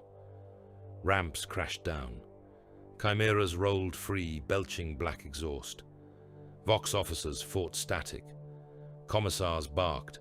Priests shouted invocations through grill masks. Penal squads in shock collars stumbled from chained holds with their handlers behind them and shock mauls ready. Somewhere off to the east, another carrier died in descent and struck a tower hard enough to make the whole district shudder. The Vanek line advanced by textbook. Secure the landing field, push recon to street intersections, identify civilian density, mark heavy emplacements, establish Medicaid stations, request artillery registration. Every command was sound. Every command had already been accounted for by men who knew the same book and had judged exactly where those pages would lead. The lower hive did not resist like a rebellion. It resisted like a doctrine. The first trench belts appeared beyond a screen of silent hab workers and half-collapsed conveyor arches. They were not crude ditches, hacked by desperation. They were layered works, cut with angles, revetments, firing shelves, drainage channels, communication lanes, covered munition pits, and overlapping kill fields. Heavy stubber nests sat where they should. Mortar pits were sunk just far enough from the forward lip to evade simple counter-battery lock. The civilian hab rose. Immediately before the line had been left partially intact, their interiors packed with decoys, dead men propped against windows with rifles wired to their hands and heat sources rigged to draw artillery. "Cultists do not build like this," Bale said. The answer came in the form of shellfire. The opening barrage struck his left company as it crossed a broad avenue lined by worker shrines and ration hoppers. Not inaccurate saturation, not a panicked hammering. A disciplined ranging sequence, walking just ahead of the lead platoons, then dropping back with murderous precision the instant the men sped up to escape it. The street became blood, brick dust, and torn uniforms in the span of a breath. Men who had survived the void battle only to die on their first honest road staggered around without faces, without hands, without lower halves. A Voxcaster landed upright on the pavement, still attached to part of its owner's spine, and continued to hiss for 7 seconds before one of the sergeants kicked it silent. From the trench line, militia whistles blew. Not cult ululation, not the rabid scream of fanatics. Whistles, signal flags, mirror flashes through the smoke. Then rifle volleys arrived in timed ranks from men who had been taught restraint, sectors of fire, and the grim old patience of attritional killing. Bale went prone behind a cracked hab fountain and peered through his magnoculars. He saw militia captains in scavenged officer coats and disciplined helmet crests walking their line with shock sticks and pistols. Some moved with a posture too calm for mere planetary soldiery. Legion thinking had touched them. The angles of their trenches, the way their reserves held back, the refusal to fire on every target merely because it moved. Someone had trained them not merely to kill, but to shape the battlefield, so the loyalists would destroy themselves properly. The civilians were part of it too. Some ran exactly where the Imperial line most dreaded, firing. Some emerged from shelters waving scraps of white cloth and babbling for mercy, only for hidden marksmen to fire from upper levels the instant guardsmen left cover to pull them in. Some dragged carts full of the apparently wounded across open approaches, and the carts exploded when reached. Every mercy route became suspect. Every plea became another possible weapon. By the end of first contact, Bale understood the central obscenity of Nemean Quintus. The population had been administered into compliance as if terror were a municipal service. One hab block received increased rations when its street named dissidents before the inspectors arrived. The next lost water because it hesitated. One shift gang was fed for a week because 10 of its number had been whipped in public and no one objected.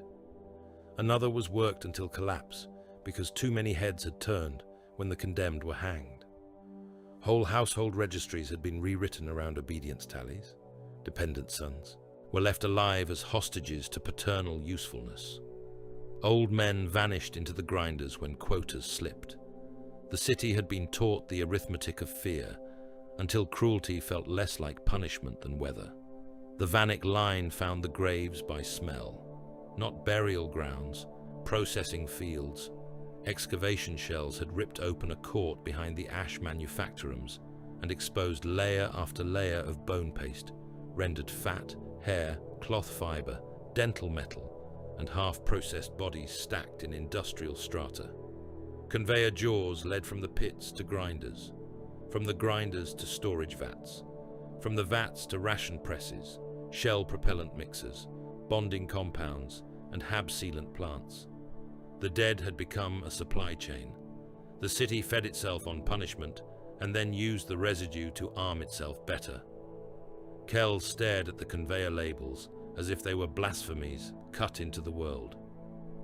"Throne, preserve us," he whispered. Bale did not answer.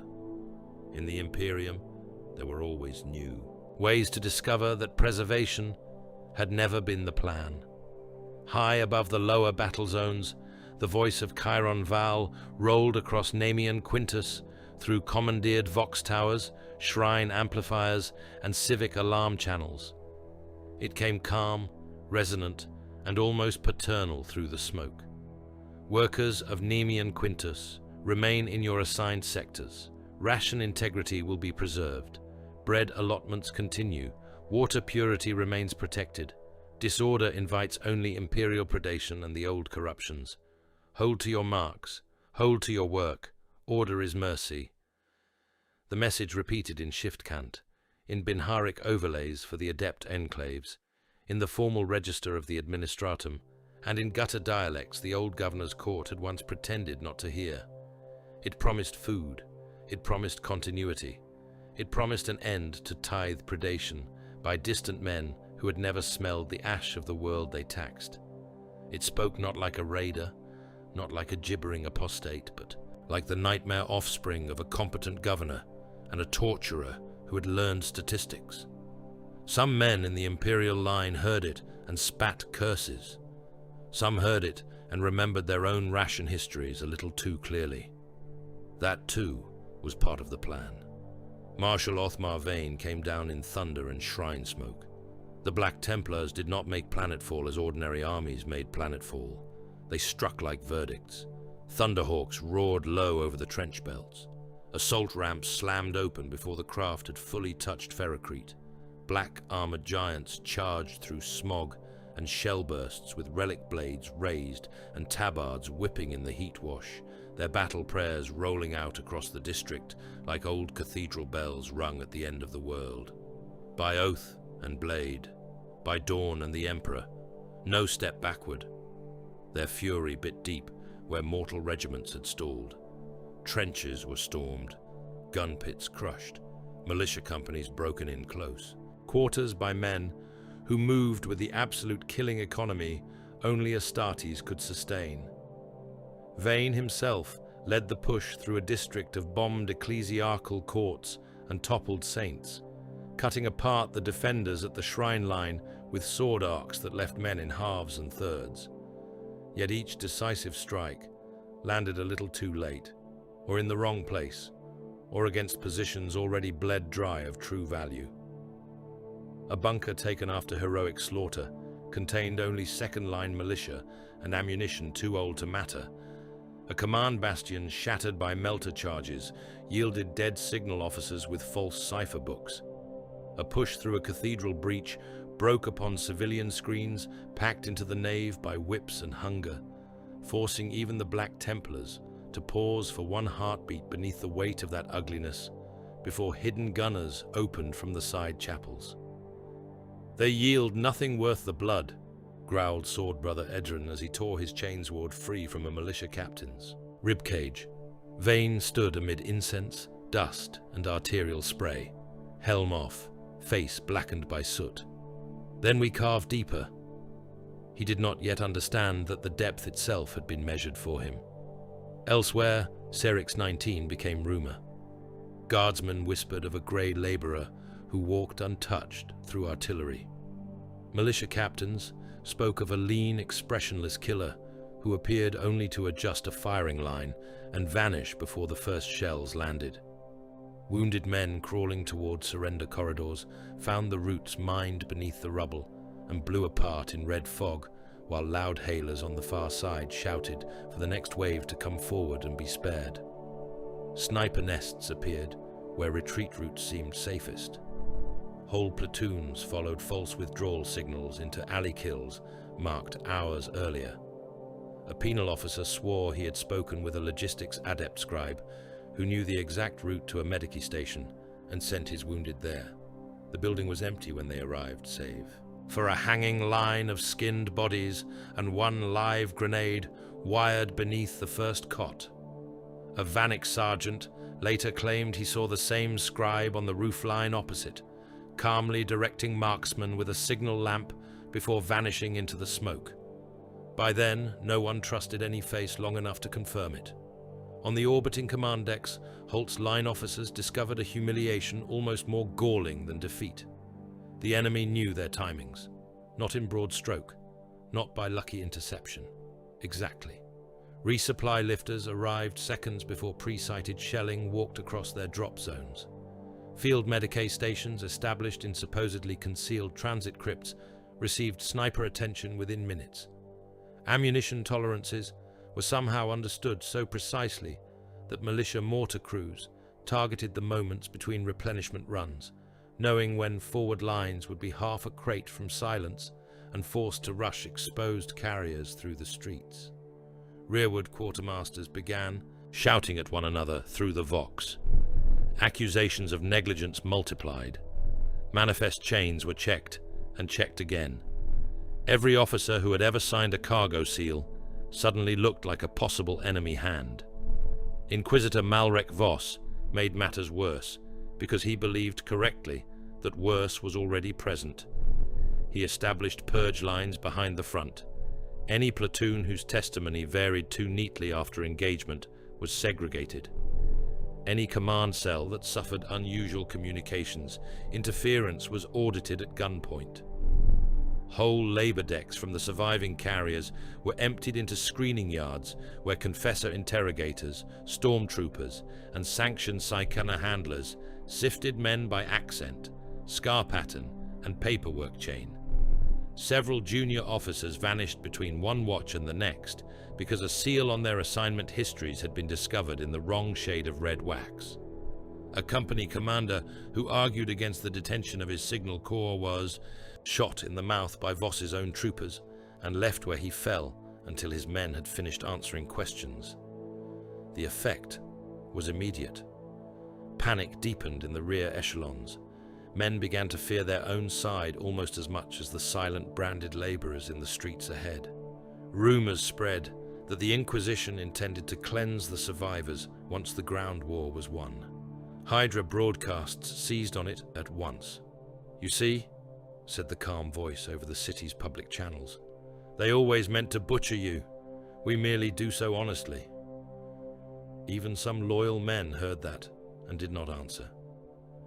Night never fully came to Nemean Quintus because the furnaces kept the horizon red, but the upper hours dimmed enough that the hive's lumen web mattered.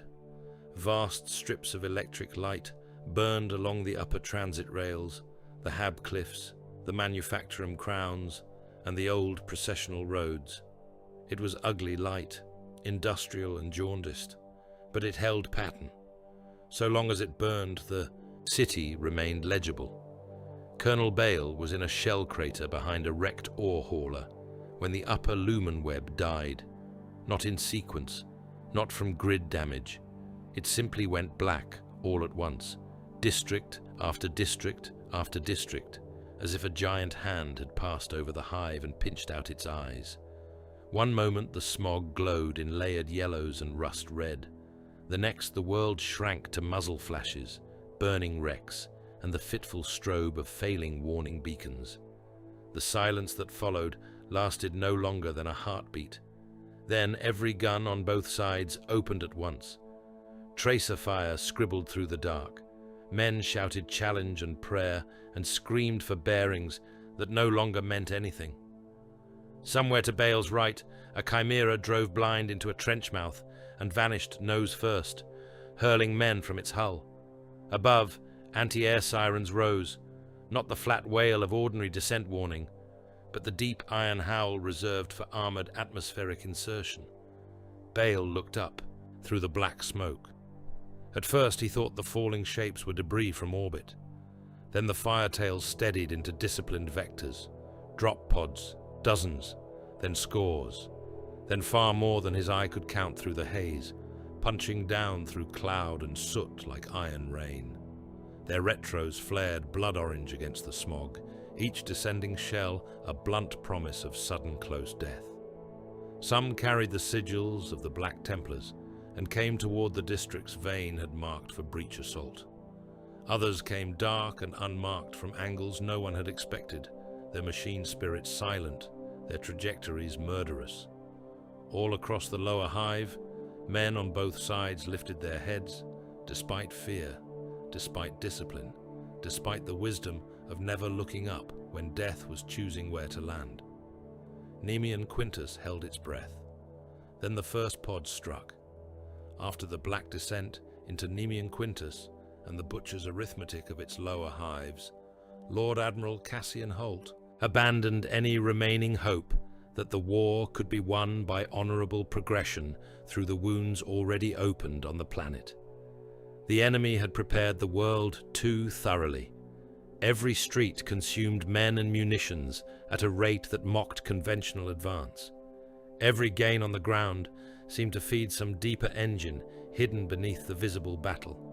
So Holt did what true Void commanders did when surface war became a trap for pride.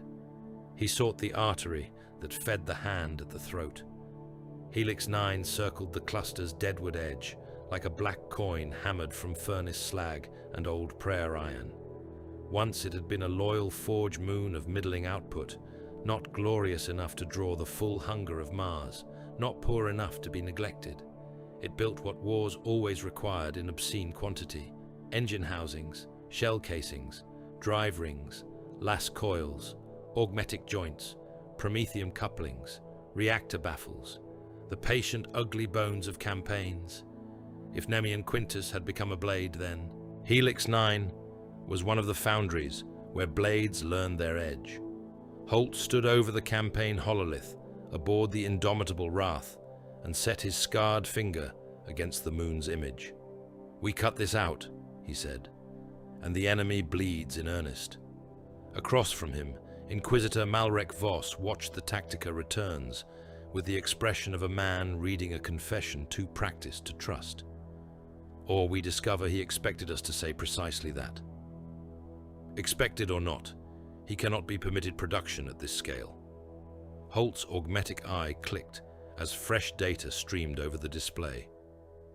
Ship repairs, ammunition replenishment, augmetic replacement, dockside fabrication. He is not merely stealing our momentum, he is feeding upon the means of sustaining his own. Marshal Othmar Vane stood to one side of the strategium, like a statue of wrath wrought in black ceramite and oath chains. Then we strike without delay. Teleport assault. Breach the moon's heart. Slay all who kneel to the Hydra. Burn the machine shrines. Leave only slag and corpses. Holt's lip tightened. A void insertion through the moon ring docks gives us control of approach lanes and primary shipyards. It lets us break the outer shell before committing elite assets into the deeper infrastructure. It lets the foe prepare deeper infrastructure while you salute your own caution, Vane said. The words struck sparks from the chamber's tension. Holt did not rise to them, but several of his officers did, stiffening with the old hatred fleet men often felt for warriors who mistook contempt for clarity. Voss watched both of them and saw desperation beginning to poison coordination. That too served the enemy. Both assaults proceed, Voss said, before the argument could harden further. The Admiral takes the docks. The Marshal strikes at command, and doctrinal nexus points within the Forge core. If Helix 9 is divided in loyalty, speed is now our only. Mercy! Vane looked at him. Mercy! No, Voss said. Efficiency. The plan was made. Helix 9 revealed its corruption before the first boarding clause touched. The moon's outer ring had been built in another age, all iron docks, mag clamps, cargo cathedra, and mechanized St. Niches, staring blind over the void. As Holt's advance elements came in, beneath cover of heavy cruisers and screening escorts, the Forge Moon's Vox channels began to pulse with the liturgies of the Omnissiah in proper form. Machine prayers, docking benedictions, reactor chants, canon phrases of sacred ignition and labor sanctification. At the same time, riding beneath them, like a second language whispered under a sermon, there threaded another code. Not nonsense, not scrap gibber, pattern, Hydra war cants embedded in the pauses between orthodox machine cadences, hidden in checksum rhythms and sanctified response loops. On the displays, tech priests within the moon's dock sanctums could be seen moving among the assembly lines in red and iron vestments, their mechadendrites dripping oil and ash as they chanted flawless Martian liturgy over presses that simultaneously stamped loyal prayer seals and encoded Hydra cipher strings into the same machine-borne parts. One servo line cast shell casings etched with imperial benedictions, while the adjacent lines stamped the internal rims with covert manufacturing marks, intelligible only to the Dominion's logisticians. Helix 9 had not wholly fallen. It had been layered. One faith spoken openly, another hidden in the machine's teeth. Holt's first boats were 3 minutes from dock latch when the apostate adepts loosed the scrap code. It did not scream through the net like a crude viral shriek. It entered softly, wearing the skin of maintenance blessing and target calibration correction. Then targeting cogitators across the assault line began to see ghosts. Friendly hulls drifted across threat displays under hostile. Rune cloaks. Escort signatures blurred and returned as enemy raiders. Munition lock spirits refused correct designation and sought easier wrath against the nearest machine shape, regardless of oath or beacon. One gun captain aboard the cruiser Pax Veritas watched in disbelief as his macro batteries aligned on a sister vessel and would not yield until the deck clergy severed the targeting stack with axes and their own bleeding hands. Another escort opened point defense upon an incoming assault shuttle from its own line, mistaking it for an Alpha Legion torpedo cluster, and shredded 2 full squads of boarding troops before the truth could be forced into the machine spirit, with shouted rites and gunfire into the cogitator shrine. Every exchange of fire became a wager against fratricide. "Kill your locks," Holt ordered. "Manual confirmation only. No hull dies by machine declaration without mortal eyes upon it." That saved ships and slowed everything.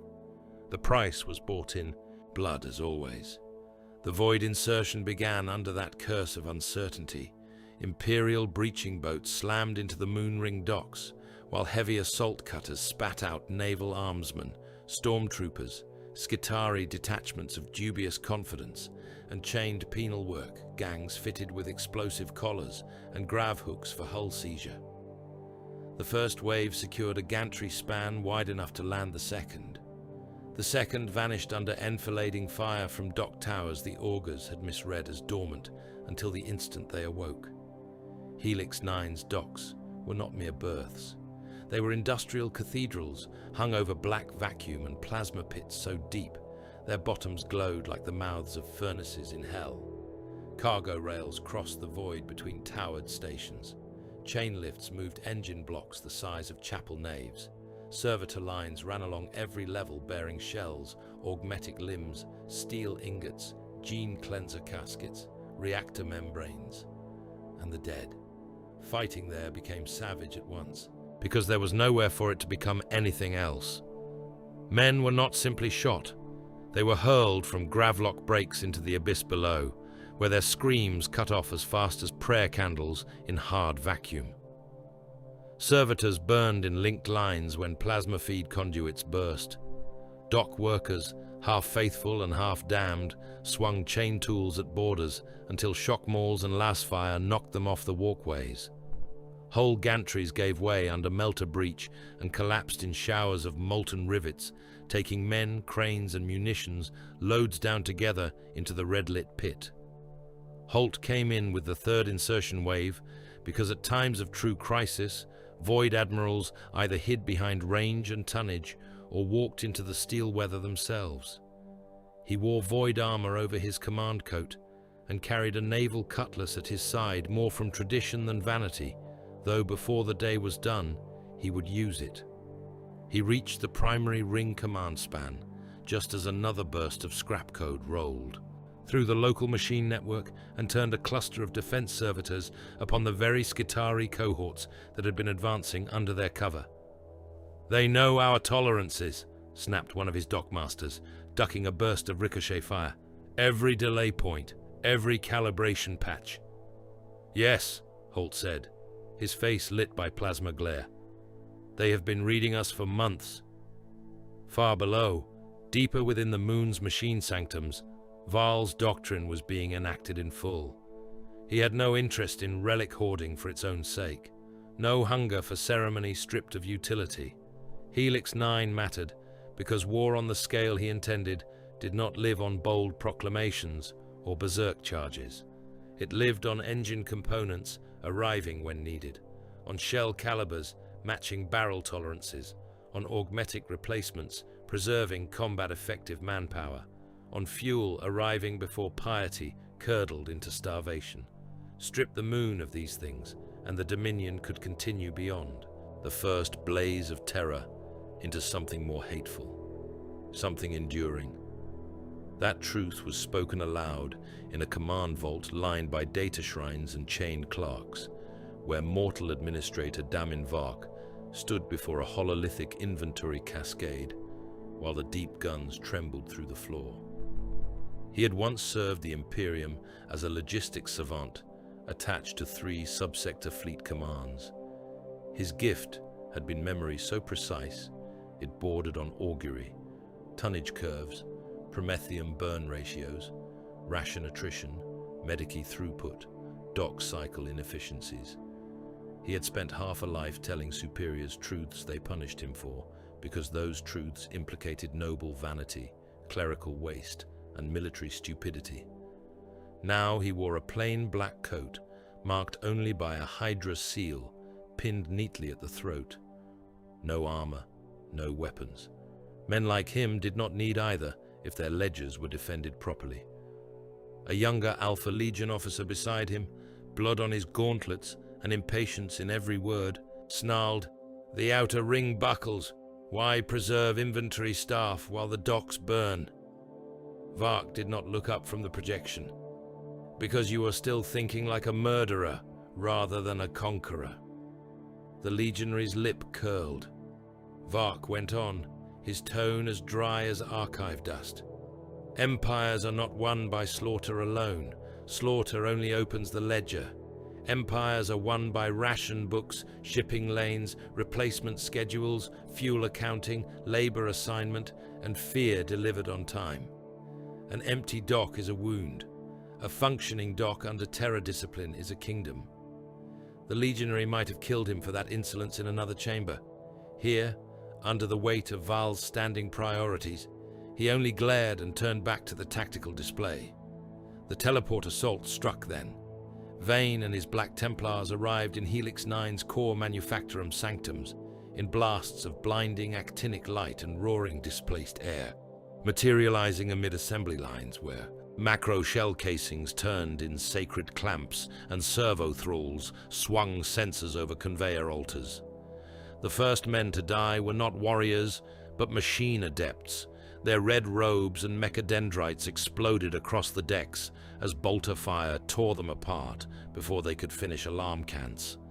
Then the Templars were moving, chainswords revving, power blades blazing blue-white in the forge smoke, cutting through corrupted Skitarii and Hydra-marked dock militia with pitiless transhuman speed.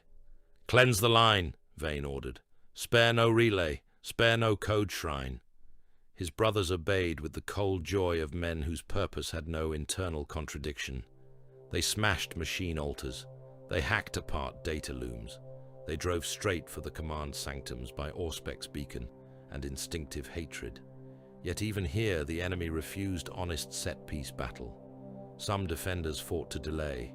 Others abandoned sectors the instant they had finished extracting data cores from command thrones and production cogitators. Whole files of apostate adepts died smiling because the vault they guarded had already been stripped 20 minutes earlier.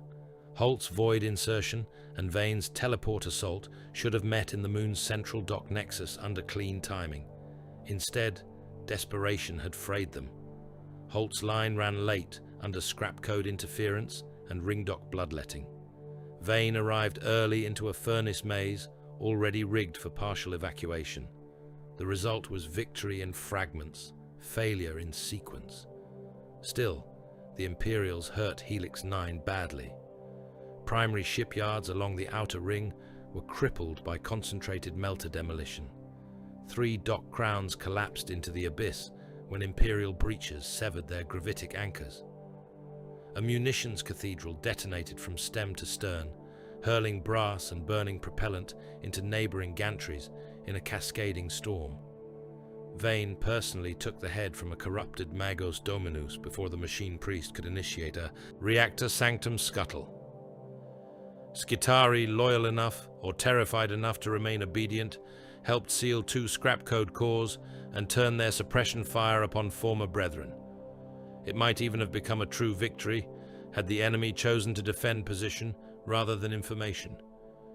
Instead, under cover of every delaying action, Alpha Legion kill teams and mortal logistics cadres emptied the moon's real treasure. Data vaults were cut free from shrine walls. Command thrones were ripped from their sockets and hauled by servo rigs toward hidden extraction shafts. Production templates, inventory archives, dock cycle records, augmetic pattern libraries, munitions calibrations, and labor disposition ledgers vanished into armored transit coffers, while soldiers bled over gantries to keep the loyalists' eyes fixed on the wrong prizes. Mid-battle, in a command crypt 2 levels beneath the collapsing ring docks, a blood-sealed cipher arrived through channels so secure even Val's senior captains hesitated before touching it. The seal was broken in Daemon Vark's presence. The command was brief enough to fit upon a strip of skin parchment. Destroy the workers if necessary. Preserve the information. Labor regrows faster than knowledge. No signature marked it. None was required. For the first time, the regent's hand became visible in action rather than rumor. Vark read the line once and nodded as if a correction long anticipated had finally been entered into the record. "There," he said softly to the chamber around him. "That is a state speaking." The following withdrawals became massacres. Extraction charges were placed not merely in yards and corridors, but in worker barracks, labor lifts, and refugee crypts where thousands of men had taken shelter from the battle. If a route could not be kept, and the data within it had already been stripped. Then the flesh around it ceased to matter. Helix 9's own labor force was sacrificed in industrial batches. Hab stacks burst outward in gouts of men, steel and machine oil. Conveyors overloaded and threw screaming workers into grinders. Sealed doors slammed on columns of adepts, retreating too slowly from data sanctums already emptied by their masters. When Holt reached the inner nexus and saw the evacuation pattern for what it was, his face went harder than iron. "He is abandoning the moon," one of his officers said. "No," Holt answered, looking at the streams of departing data coffers and command rigs marked only seconds before they vanished from local auger. "He is harvesting it." Voss arrived in the ruined heart of Helix 9, not long before the moon began to die.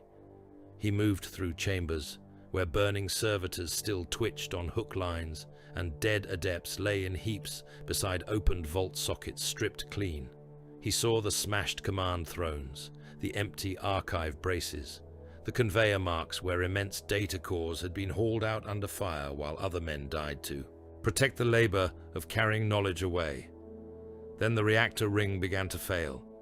Helix 9's death was not clean. Forge worlds never died clean. The outer docks tore away first, spinning out into the void in chains of fire and molten metal.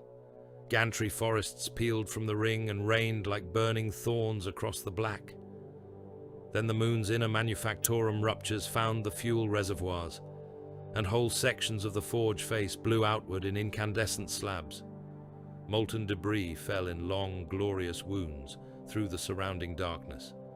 Docked ships too slow to break free were cut open by spinning metal mountains and clouds of white-hot shrapnel.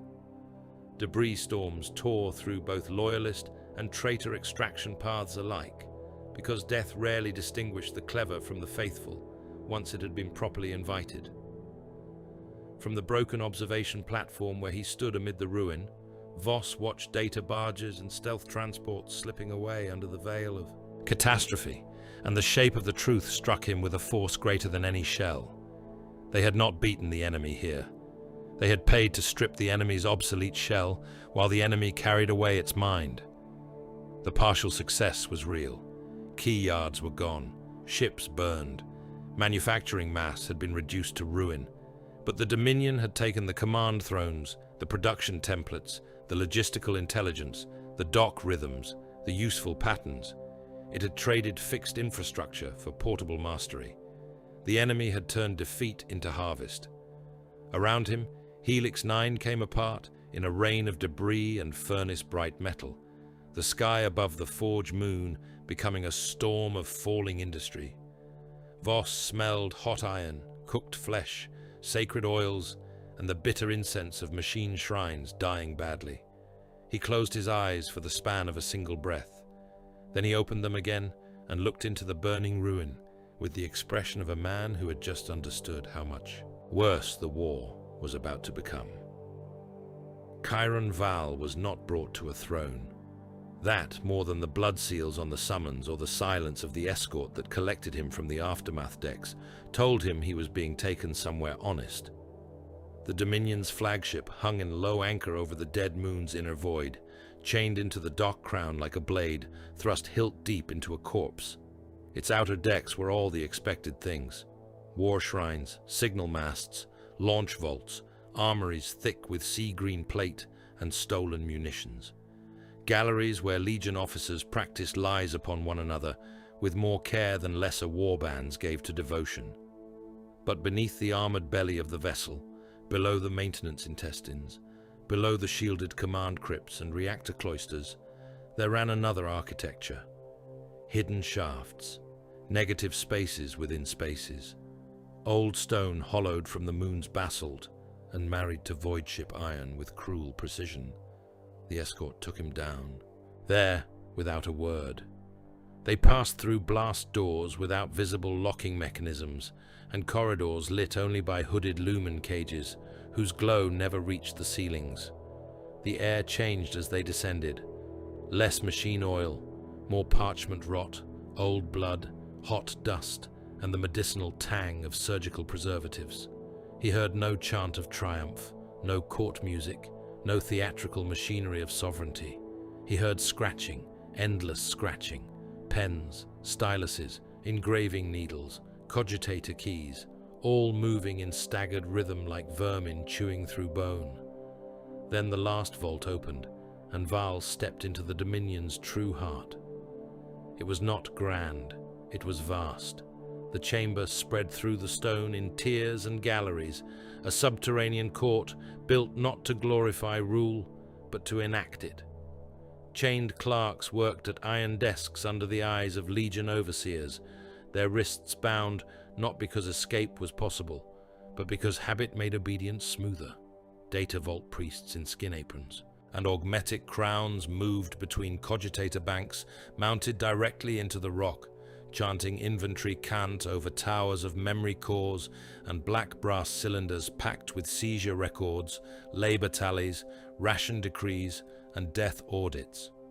On the lower terraces, mutilated governors from conquered worlds sat in collars and office robes before command lecterns, each guarded by black armored men and half-servitor surgeons who adjusted their drips and pain feeds between recitations. There was no throne because this place had no need of theatre. It was already what every throne pretended to be. Power reduced to process. He walked down a central causeway of iron grating and saw the atrocity functioning. One chamber wall carried the disposition trees of 6 conquered systems, each rendered in layered script and color-coded flesh parchment. Grain output, labor fertility, age cohorts, promethium dependency, doctrinal infection curves, projected resistance, sacrificial thresholds. Another wall listed the names of hive districts marked for re-education, liquidation, repopulation, selective famine, false liberation, and priestly replacement. Every world the Dominion touched had not merely been terrorized.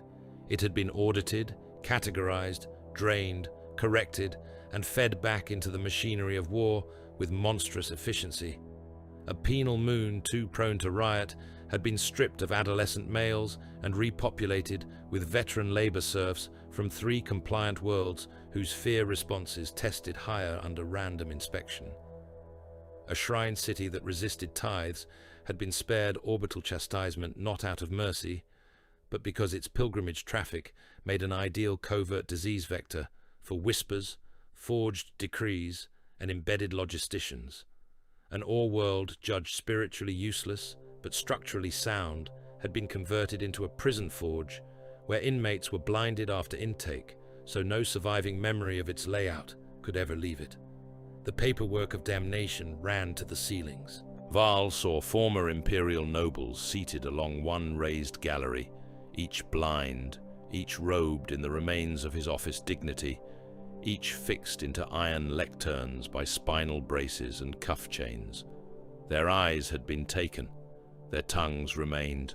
One recited shipping quotas from memory in a dry, exhausted monotone, while a surgeon servitor periodically injected stimulants into his neck to keep him from slipping into shock. Another murmured dock cycle corrections and promethium burn ratios, while blood seeped down from where cranial sockets had been reopened to cool the cortex stacks wired into his skull. They were alive because memory was useful. Punishment and utility had been braided so tightly that neither could be separated from the other. At a lower level, male scribes in their thousands labored at narrow desks beneath sensors and signal lamps. Some wrote on vellum, some on flensed skin made smooth with oils, some at keybanks linked to the cogitator vaults. They were all male, all shorn, all marked by serial tattoos, ration scars, and obedience wounds. A few had once been administratum clerks. A few looked like scholar stock from noble houses, reduced to numerate slavery. A few were so young in the face that their hard eyes seemed indecent. Legion overseers paced between them with shock rods and bolt pistols, though the discipline here did not rely on immediate violence. It relied on the certainty that every man's failure had already been costed and his replacement selected. An insurgency could not make this. A raiding confederation could not sustain it. This was a state. A sea-green armored figure stood waiting at the causeway's far turn, helm mag-locked at his hip, one hand resting on the pommel of a sheathed blade. His face resembled Val's, enough that, at poor angles, lesser men mistook the two. Alpha Lord Sorith, or a man wearing his name for the hour. "You see it now," he said. Val let his gaze move over the galleries of suffering, administration. "I saw parts, not the totality. Few do. That is either wisdom or vanity. In this place," Sorith said, "it is usually both." He led Val deeper through the court. They passed chambers where conquered command chains were remapped through Hydra proxies, rooms where interrogation transcripts became civic policy, catacombs stacked with ration molds, false seal matrices, priestly replacement masks, and stacks of children's learning slates, already printed with altered catechisms for worlds not yet fully subdued. The Dominion was not content to break populations. It intended to rewrite the habits by which men imagined obedience. "This is the larval stage," Sorith said quietly, as if repeating a phrase already learned from above. "The shell before the true body." Val glanced at him. "And do you believe that?" Sorith smiled without warmth. "Belief is for chapel slaves. I assess utility. Then assess this. Helix 9 cost us ships. It bought us years. Did it?" Sorith halted beside a narrow window cut into black stone. Through it, Val could see one lower chamber where re-education cadres sorted male prisoners by age, trade, and apparent pliability, while data priests marked each man's projected value. "You are still measuring campaigns in battles," Sorith said. "The regent dislikes that."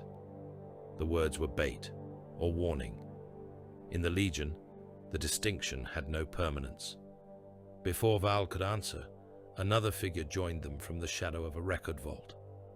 Alpha Lord Akrem, still alive, still broad as a slaughter idol, his expression all courteous poison. The last time they had stood in one chamber, Val had seen one of Akrem's tools opened on an altar for overreaching. That had not cured the sickness. It had merely taught it patience. "A private word, brother," Akrem said. Sorith's gaze moved between them and then away with insulting discretion. "I hear nothing." He left them in the vault shadow, beneath walls lined by bound ledgers and cogitator urns. Akrem stepped close enough that only Legion hearing would carry the exchange. "You have seen enough now to know what this is becoming." Val said nothing. Akrem's scarred mouth moved in something too hard to be a smile. A state with a hidden king, a kingdom of masks pretending it is still a legion. Tell me truly, does that sit well within you? Does what? This. Akrem's fingers traced a slight line in the air, indicating the whole buried court, the clerks, the governors, the eyeless quota men, the endless measured suffering.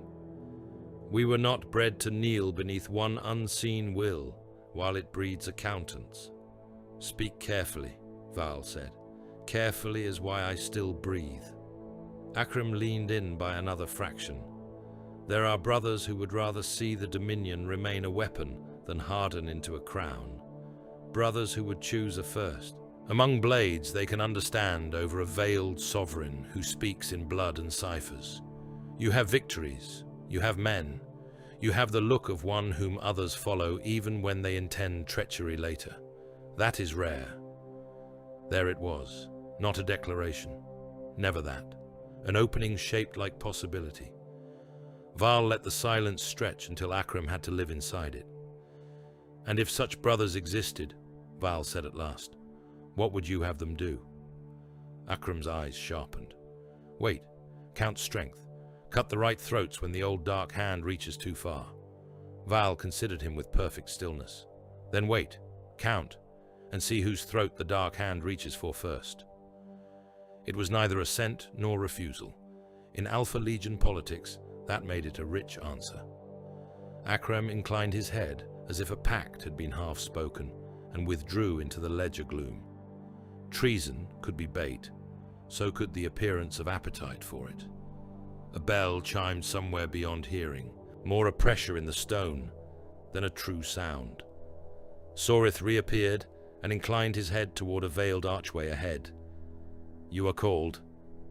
The inner chamber of the court was smaller than Val expected, not because the regent lacked room, but because intimacy sharpened judgment. Mirrored veils hung from the ceiling in layered sheets of polished metal and dark glass, each one throwing back distorted fragments of those who entered. A man could not look forward without seeing himself cut into false pieces. Vox emitters were hidden somewhere behind the veils, and the chamber's air was cold enough that breath ghosted from mortal lips. No mortal lips were present. Val crossed the threshold alone. The first voice that came to him was his own, reflected wrong from a mirror screen. The second was not. "You continue to think in battles," said the regent. The voice was calm, male, and filtered just enough to deny source. It came from everywhere and nowhere in equal measure. Val did not kneel. Not yet. Battles alter systems. Systems alter species. The veils shifted, perhaps by air current, perhaps by machine. A larger outline seemed to gather behind one layer, then dissolve. "You are effective, Chiron Val," said the regent. "That is why you are dangerous. Effective men often mistake local superiority for understanding. They take a city and believe they have grasped a civilization. They ruin a fleet and think they have altered history." Val kept his eyes upon the shifting reflections. "And you believe history is written elsewhere?" "I believe history is written in breeding curves, food dependencies, transport doctrine, educational replacement, selective mutilation, and the management of collective expectation across generations." The voice remained mild.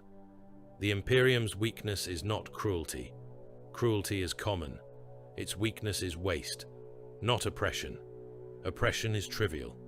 Its weakness is stupidity, not tyranny. Tyranny is merely a tool. Its weakness is inconsistency. It does not use terror properly. It lashes one district and pardons the next for political convenience. It starves one world while allowing another to keep enough comfort to imagine grievance.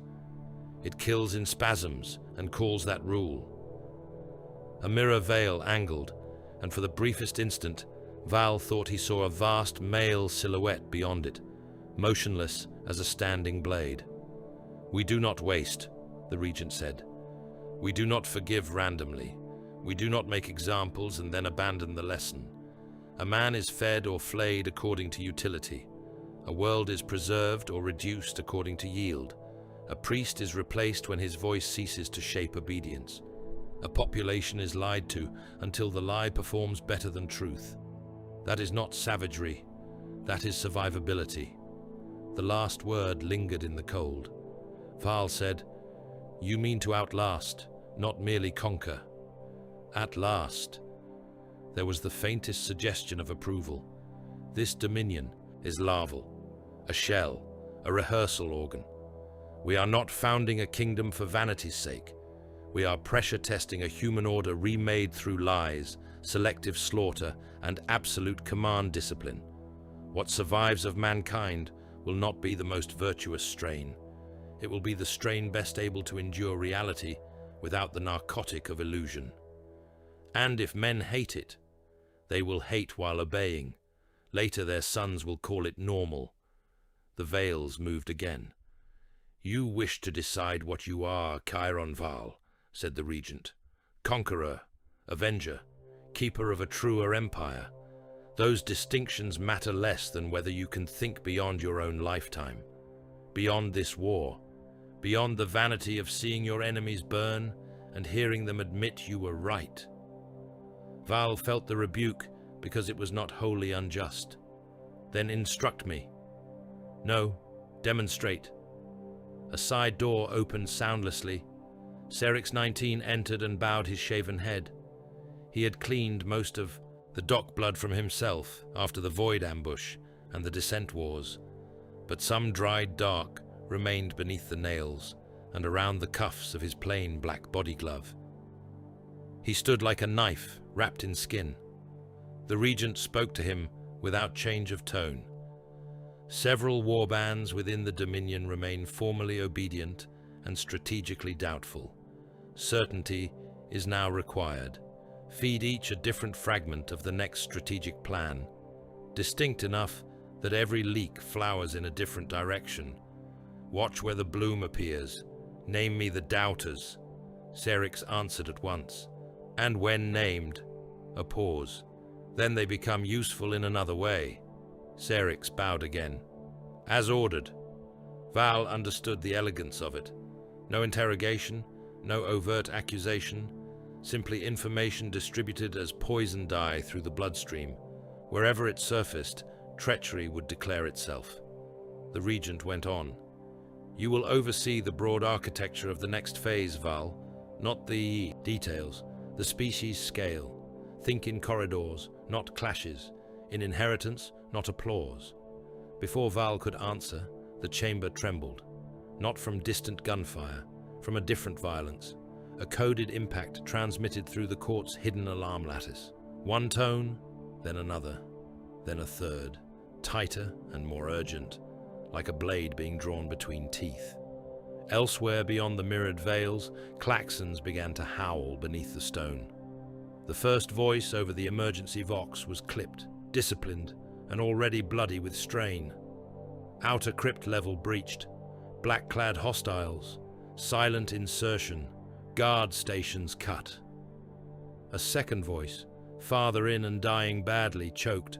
One is null-marked. Repeat, one is null-marked. Astropath vault collapsing. Emperor preserve. The transmission ended in wet static. Serix had already turned toward the door. Sorith's shape appeared beyond the chamber threshold, sword drawn, his composure sharpened into something almost eager. Assassinorum, he said. Kill team penetrated the outer levels. Across the mirrored veils, the regent did not raise his voice. He did not need to. Now, he said, we learn which parts of the court are loyal, which are merely frightened, and which believe themselves already dead. The alarms deepened. Somewhere in the labyrinth above, bolters began to hammer, and beneath that iron thunder came another sound Val recognized at once, and disliked instinctively. Silence moving with intent. The breach entered the court like a thought too sharp to feel, until it was already inside the skull. At the outer crypt levels, where the dead were moved through the Dominion's hidden architecture on chain sleds and corpse rails so quietly that freight and cadavers shared the same schedule, the first sentries died without alarm. One black-armored overseer had time only to blink at a lumen strip that had gone dark a second too early before a round punched through his visor, slit, and took the back of his skull away in a red fan. The next guard fell with the same terrible discretion, his throat opened by a shot so precise, it seemed the wound had chosen itself. Men who had spent years among the Alpha Legion's cultivated silences suddenly discovered a silence more perfect than their own. The vindicare had come first. He moved somewhere above the corpse conveyors and maintenance trusses, a phantom folded into angles meant to defeat ordinary sight. There was no waste to him, no zeal, no theatricality, just the pure geometry of sanctioned murder, each shot placed at the exact nerve point where confusion rippled widest. Overseers died at junction boxes. Vox relays lost the one serf who knew the bypass sequence. A keylock priest fell across his own cipher stand and blocked the access route with his cooling body. Even the deaths had timing. The assassin was not merely killing, he was editing. Then the Eversaw announced himself by making stealth irrelevant. 2 levels lower, in the slave barracks adjoining the armor crypt stores, the first blast door buckled inward under force no single baseline man could have delivered. It tore from its track in a shriek of tortured metal, and struck a wall hard enough to flatten 3 labor serfs into a single red slab. The thing that came through the steam and darkness behind it was human only by the insult of definition. The Eversaw moved as if every tendon in his body had been strung by war itself. Needle-thin chem injectors jutted from the black mass of his warplate. His eyes burned with gland-fed mania. He hit the first overseer at full sprint and carried the man into a weapons locker, smashing him through steel shelves in a storm of snapping bone and shell crates. Then the pistol in his fist began to bark. Mortal bodies came apart around him. Serfs burst into gobbets and hanging strips of skin. An overseer's pelvis vanished in a wet pink cloud, and the upper half of him continued trying to run for half a second before collapsing. Promethium canisters ruptured under stray fire and turned whole sleeping rows into lines of writhing flame. Men trying to crawl from their cots had their backs blown open by ricochet and fell into one another, burning, screaming, smearing melted flesh over deck plates already slick with blood and chem runoff. The Eversaw did not slow. Frenzy was his liturgy. The slave barracks became a butcher's sump in less than a minute, and beneath them all, in the astropath vaults and signal crypts where the Dominion's blind choirs sang into the stone, a colder horror walked. The Colexus arrived without noise because noise belonged to life, and whatever lived around him found life difficult to maintain. He seemed at first no more than a wrongness at the edge of sight, a narrow man-shape in black that made the eye slide away as though reason itself refused to record him properly. The null field touched the first astropath before anyone in the chamber knew. A breach had occurred. The blind psyker's mouth opened in a perfect circle. Blood burst from his eyes in twin streams. He convulsed against his chains with such force that both shoulders tore from their sockets. Around him, the rest of the choir reacted as one organism struck by sudden poison. Men screamed in tones too high for ordinary throats. Nostrils poured red, ears wept black. One astropath's skull split along the suture lines with a sound like a ripe fruit trodden under heel. The human attendants fared little better. One went to his knees, clawing at his own face as if something had entered through the pores. Another laughed until he bit through his tongue and drowned in it. A third began reciting ration tallies in a dead clerk's monotone while his bowels emptied into his robes. The Colexus never fired. He did not need to. His presence was an erasure walking. By the time Serix 19 reached the outer maintenance tiers, the warrens beneath the flagship had become a hunter's maze.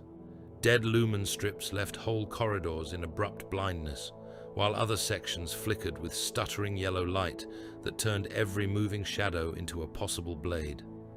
Skin-stitched maps hung from hooks and brass rods, some torn loose by panicked serfs, others fluttering in vent drafts as though the flayed dead were still trying to point. Maintenance shafts used to move corpses from interrogation levels to grinder conveyors yawned open beneath grates and access hatches, breathing up the stink of preservatives, rot, machine oil, and old human grease. Sealed crypt doors bore fresh impact scoring where guards had died trying to hold them.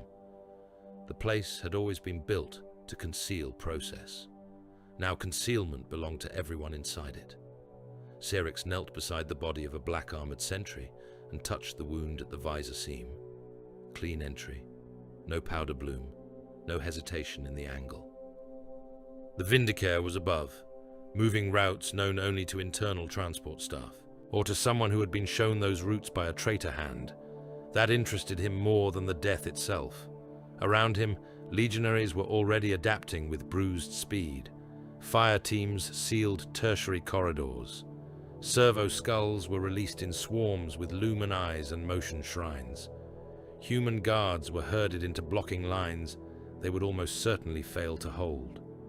Yet for the first time since the Dominion's birth, Alpha Legion method met professionals who understood the same sacred virtues of silence, misdirection, and selective anatomy. The usual asymmetry was gone.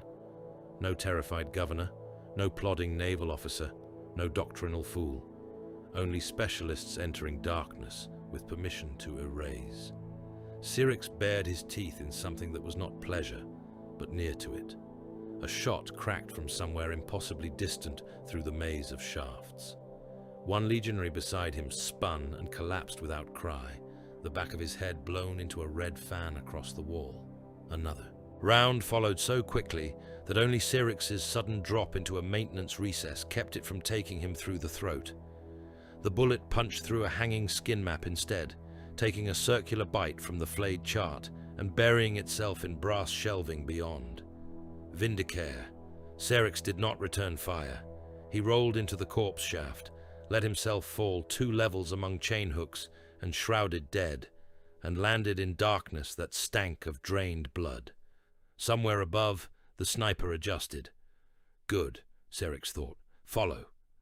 Elsewhere in the labyrinth, Chiron Val entered the archive of condemned worlds at a run, just as the Eversaw burst through the far blast gate. The chamber had once been a record cathedral.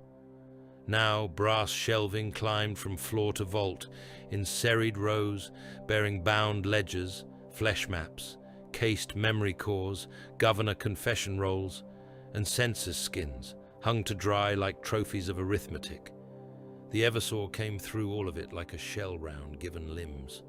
A Legion serf in archive grey turned toward the noise and lost his head so completely that the spray painted the nearest shelving in a wet pink arc.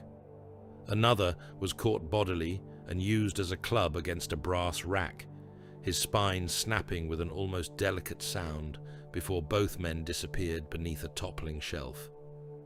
Val had fought loyalist Astartes, orc warbosses, void-born abominations, and brothers gone too far into the warp to remember why murder once needed reasons. The Eversaw was something else. Not nobility corrupted, not monstrous will. Just the imperial state distilled into sanctioned frenzy and pointed at a target until neither remained intact. It saw him and shrieked.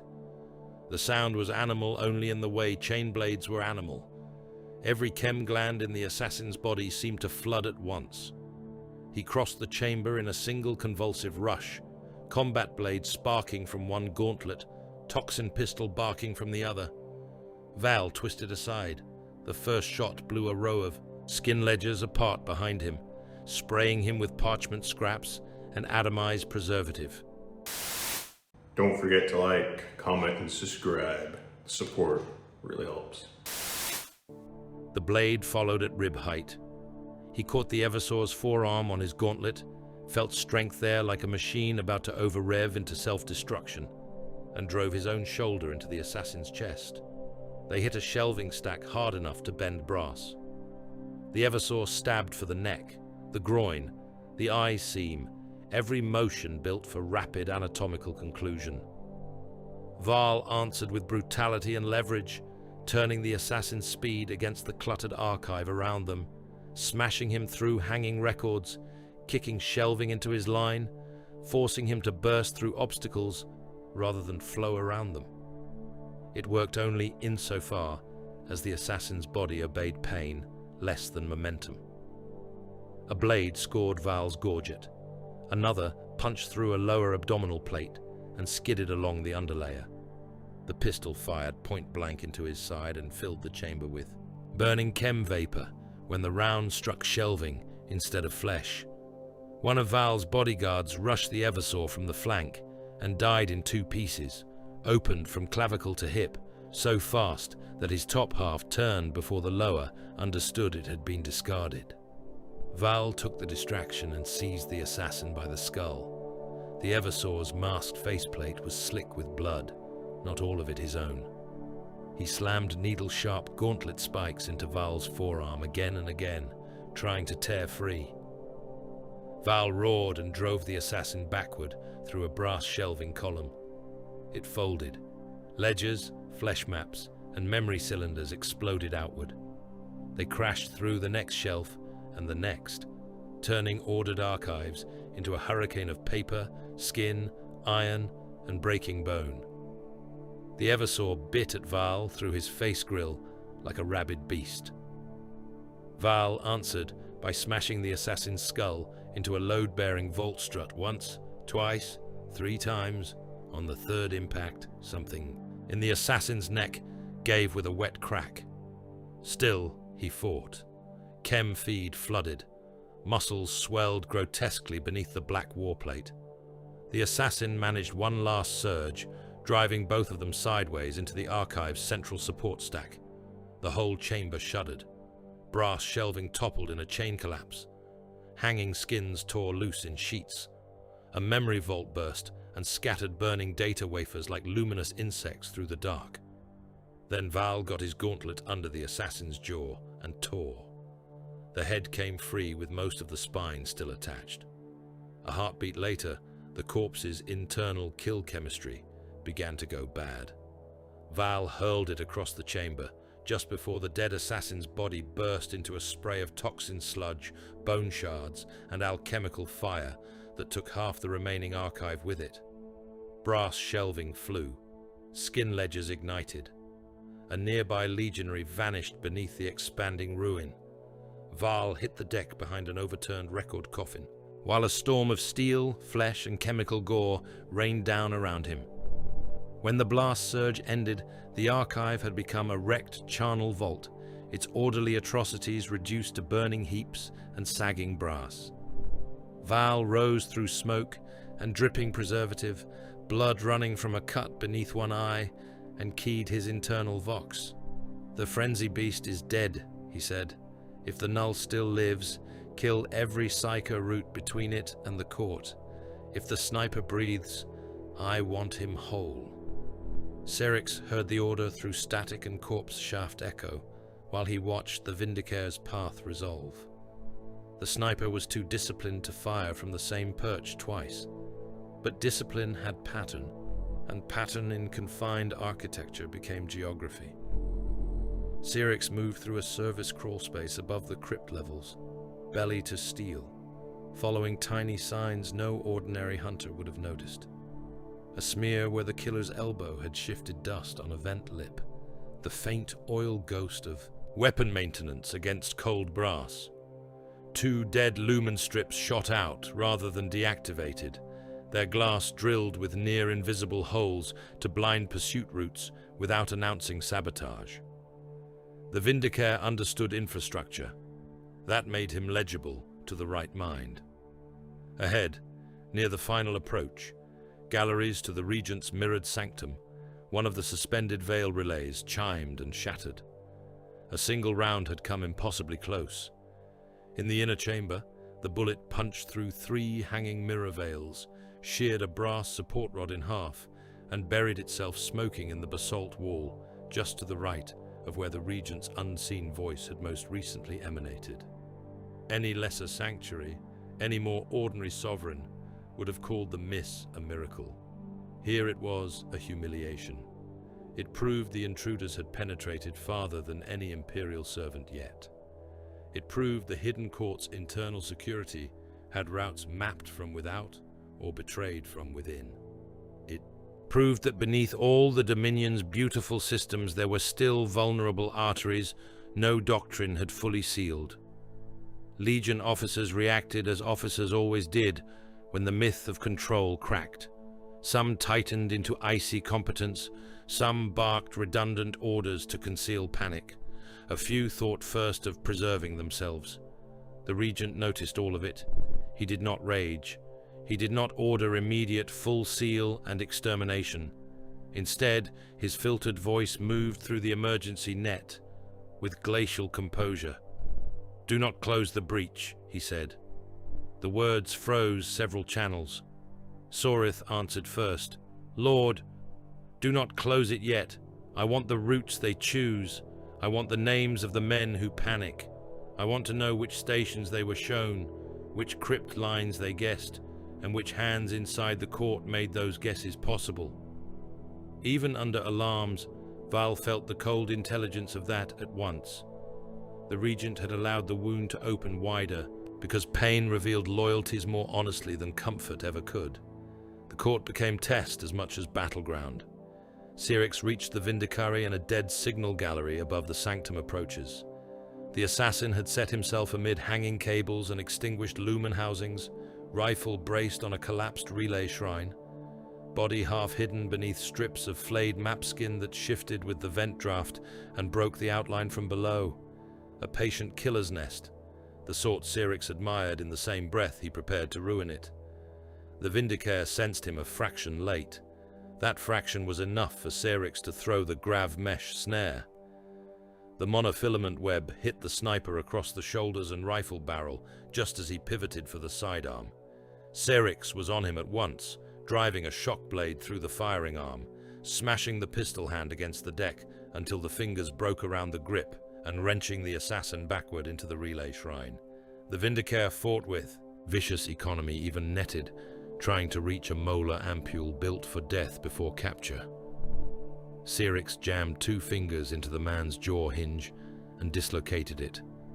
The ampule cracked uselessly against the side teeth and spilled bitter poison down his neck instead of into the throat. "Alive," Cyrix whispered, "barely as acceptable." They took him to a control chamber already cleared of lesser staff. Controlled torture, in the Dominion, was not a contradiction. It was an art of sequence. Cyrix did not mutilate blindly. He immobilized. He regulated blood loss. He isolated pain from shock, answer from scream, memory from self-annihilation. The vindicare was good, better than most. He spent long minutes saying nothing while strips of skin were turned back from nerve clusters and chem inhibitors were fed into him to prevent blackout. At last, his remaining eye fixed on Cyrix with something like contempt, sharpened into curiosity. "You are all one face," the assassin rasped through the ruined jaw support. "Yes," Cyrix said, "and yet here you are, naming one." He cut deeper. Eventually, the truth came.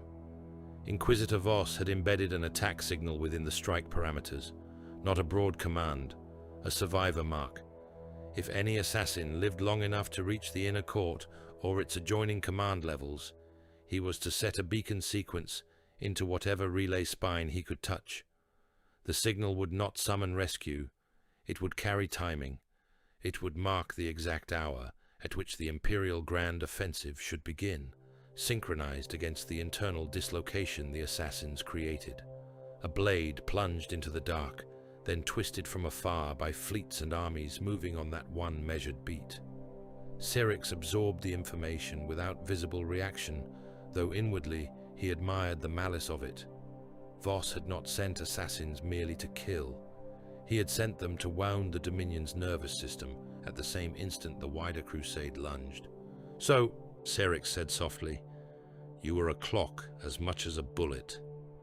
The vindicare coughed blood and smiled with half a mouth. By the time he began to die in earnest, the pain had stripped away every remaining layer but one. Cyrix leaned close. "What did you see?" he asked, "when you entered the court?"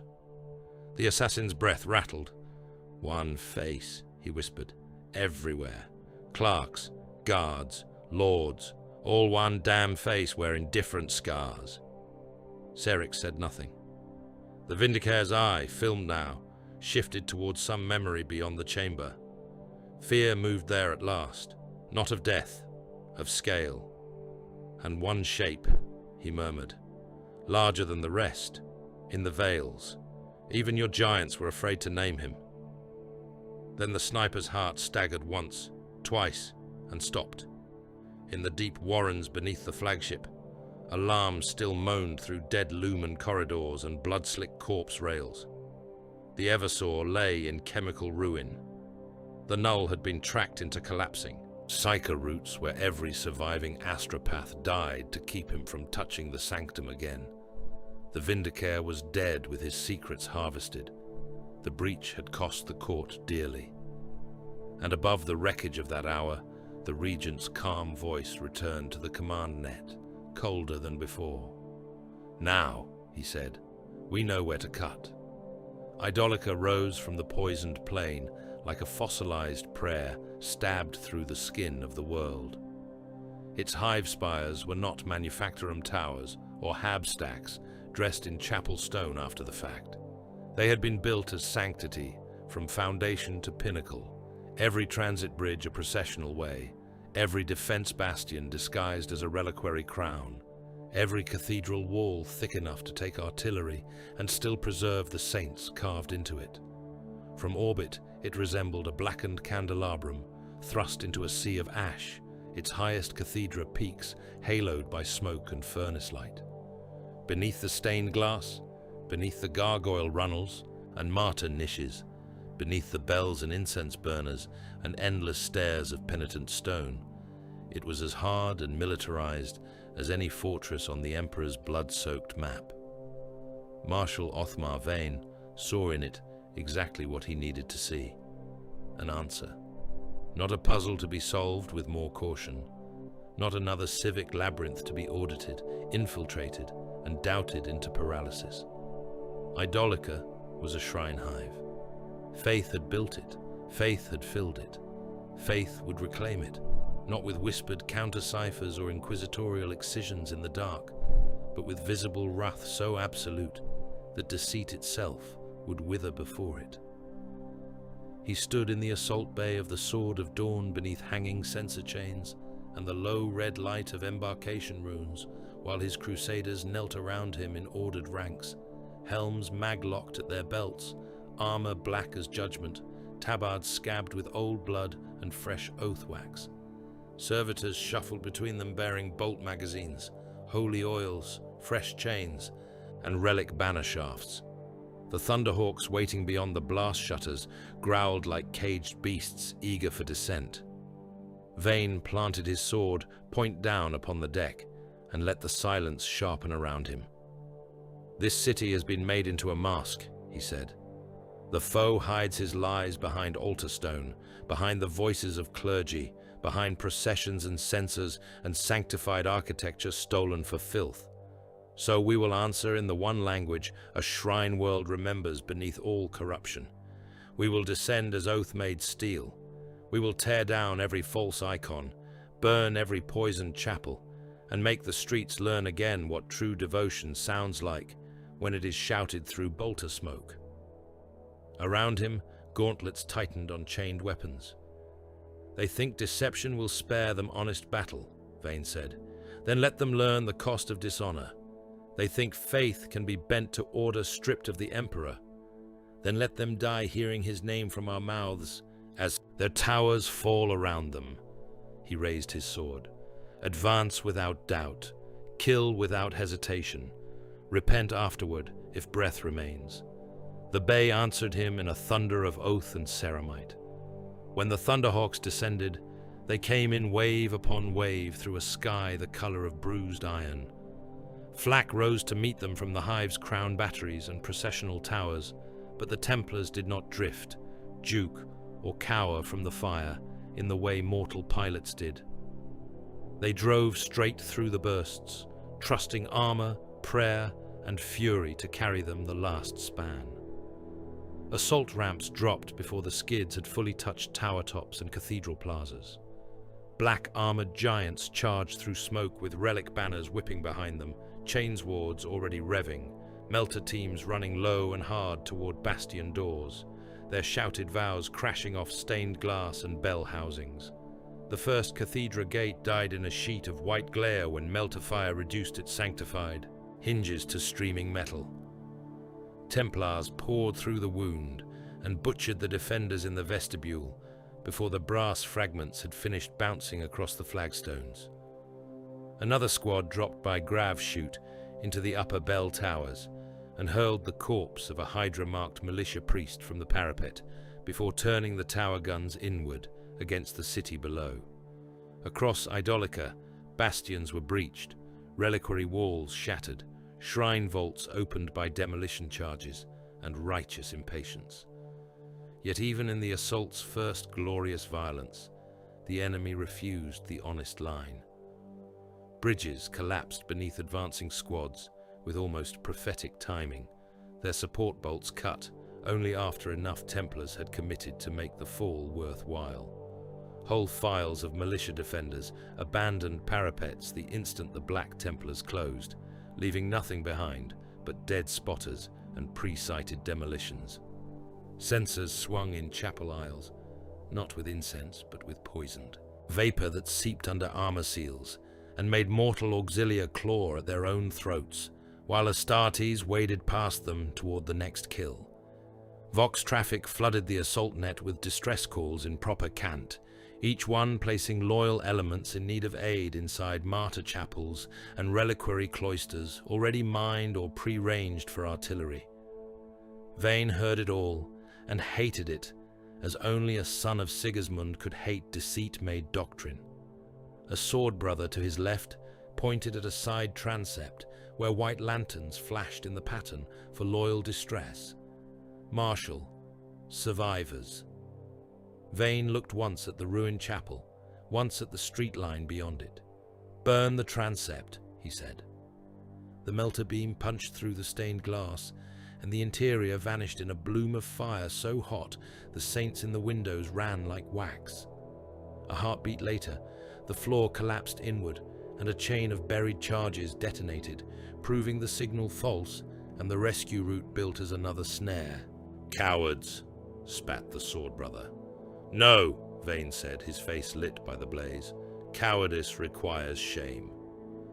Male clergy met them in the lower processional quarters, and that ugliness angered Vayne almost more than traitor guns. These were not cackling apostates or foam-mouthed cultists in rags. They wore the long ash robes and iron prayer chains of proper shrine officials. Their scalps were shaved in the old devotional patterns. Their voices carried the cadence of sermon and absolution, yet their words had been turned.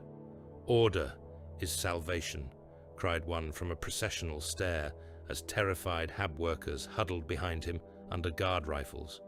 The Emperor's will is manifest in hierarchy, in discipline, in the surrender of the self to ordained structure. Resist not the chain that protects you from chaos. A bolt shell took him through the chest and blew his ribcage open over the stair rail, but his blood only made the point sharper. Piety could be rebranded with terrible ease if terror remained consistent enough to discipline memory.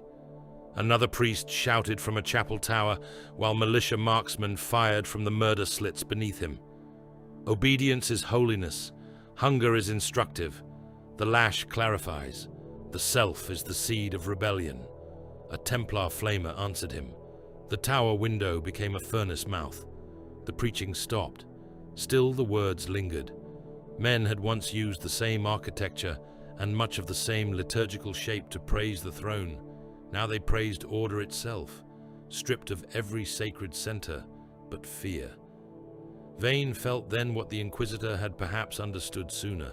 The Alpha Legion's most poisonous act was not merely to kill well, but to make imperial methods appear honest by comparison. The processional route into the district of St. Calla's Crown ended that thought. The avenue was broad enough for pilgrim hosts to pass 10 men abreast in ordinary years, lined on both sides by St. alcoves, confession arches, and iron lampstands shaped like kneeling martyrs. Vayne advanced at the head of 2 full Crusader squads beneath fluttering relic cloth and the smoke of burning side chapels. He saw the figures hanging before any of his brothers spoke. They were Black Templars, captured sword brethren, stripped of plate down to the under-black, flayed in long, precise bands, and suspended from the lamp standards by chains through the shoulders and spine. Their skin had been peeled away from the chest and arms with almost devotional care, exposing red musculature and white gleams of rib. One still lived. His mouth opened and closed weakly, beneath a face left mostly intact, though both eyes had been taken and hung in little silver reliquaries around his neck like obscene votive offerings. For one heartbeat, the whole avenue froze.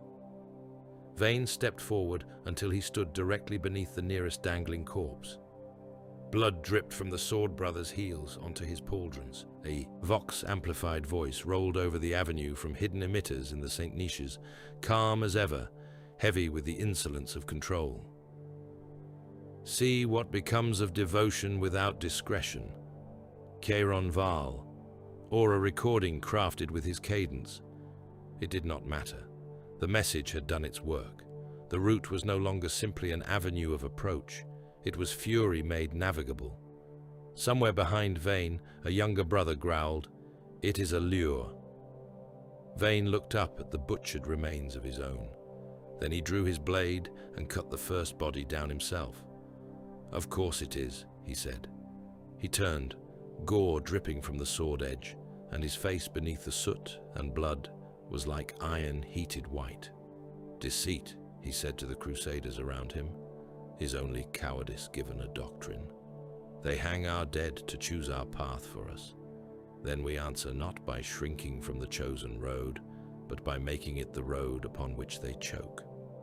He pointed the blade deeper along the avenue. "We drive harder." The cry that followed shook dust from the Saint alcoves. Street fighting in Idolica became cathedral war in its truest and most obscene form. Bolter flashes strobed through incense haze and turned prayer smoke into storm clouds of drifting brass and blood. Armor boots slipped on prayer mosaics, slick with opened bodies. Bones rolled down altar steps where blast waves had torn reliquaries apart and mixed old saints with new dead into one powdered devotion. Chains wards shrieked across choir rails. Melter fire turned confessionals into glass-edged craters. In one nave, a Templar and an Alpha legionary fought beneath a suspended saint corpse until both slipped in pooled blood and went down together amid shattered candles, stabbing and tearing at one another like beasts under painted scripture. The enemy still refused fair contest, where unfairness would serve better. Serix 19 moved through the district's chapel servitor network rather than the front line. He had no need to face Vane blade to blade when the machine architecture of devotion could do so much more elegantly. In a chapel crypt beneath the root of St. Calla's crown, he knelt before a bound servitor choir and slotted false command wafers into the vox relay spine. The servitors took the instructions in the droning voices of ordained sanctuary guides and bled them upward through every chapel horn and reserve command channel, still judged holy enough to trust. Templar reserves redeploy to Martyr Chapel East Transept. Friendly breach corridor marked in the lower cryptway. Auxilia survivors require extraction by the reliquary square. Each signal was perfectly phrased. Each sent reinforcements into streets already ranged by hidden mortars, into courtyards laced with directional charges, into alleys where militia killers and Alpha Legion marksmen waited with patient sectors of fire. Entire reserve pushes vanished inside those kill boxes. Vane's assault did not quite break, but it bent hard enough that even the Black Templars began to feel the enemy's intent as pressure against the ribs. One sword brother made it back from a false rescue route, with half his face missing and all 4 of his neophyte attendants dead around him. "The chapels themselves are speaking treachery," he snarled. Vane answered by ordering every unverified shrine relay in the district burned. It helped. It also blinded portions of his own line. That was the genius of the trap. To reject the enemy's lies, one had to destroy the channels by which one's own force remained coordinated.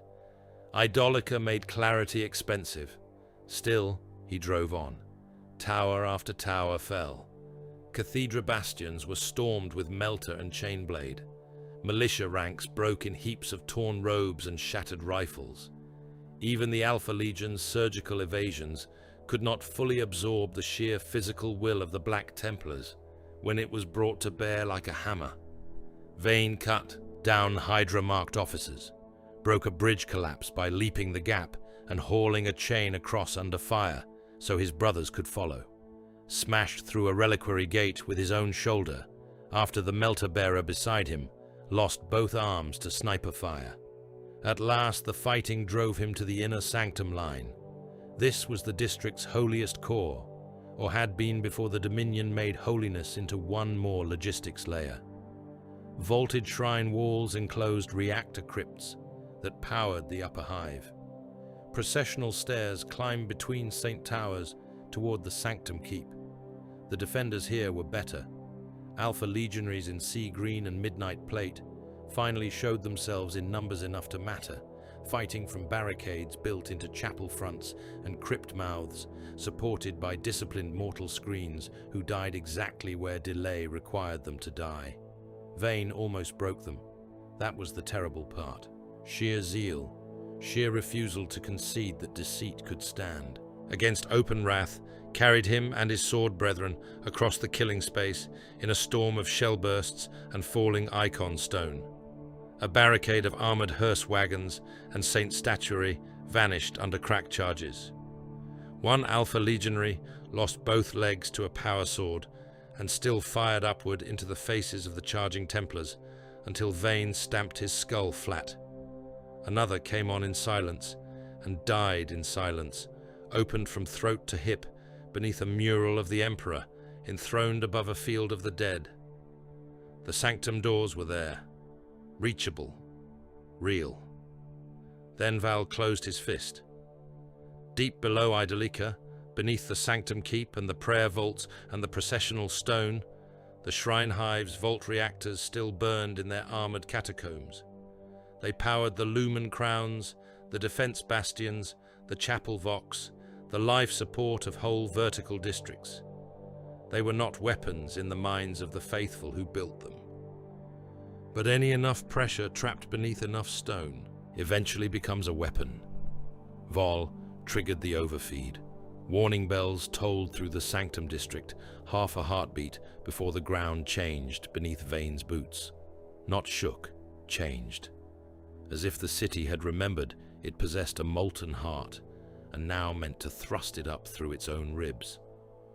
The first reactor vent burst under the eastern processional lane, hurling masonry, men, and saint fragments skyward in a pillar of incandescent force. The second followed beneath the reliquary square.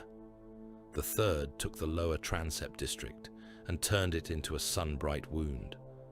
Half Idolica seemed to ignite at once. Stone became shrapnel. Glass became knives. Thousands died before sound could catch them. Vaulted chapels blew outward in petals of fire.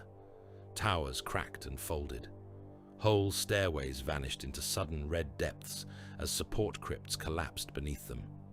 The Templars at the sanctum line were hurled backward by heat and concussion.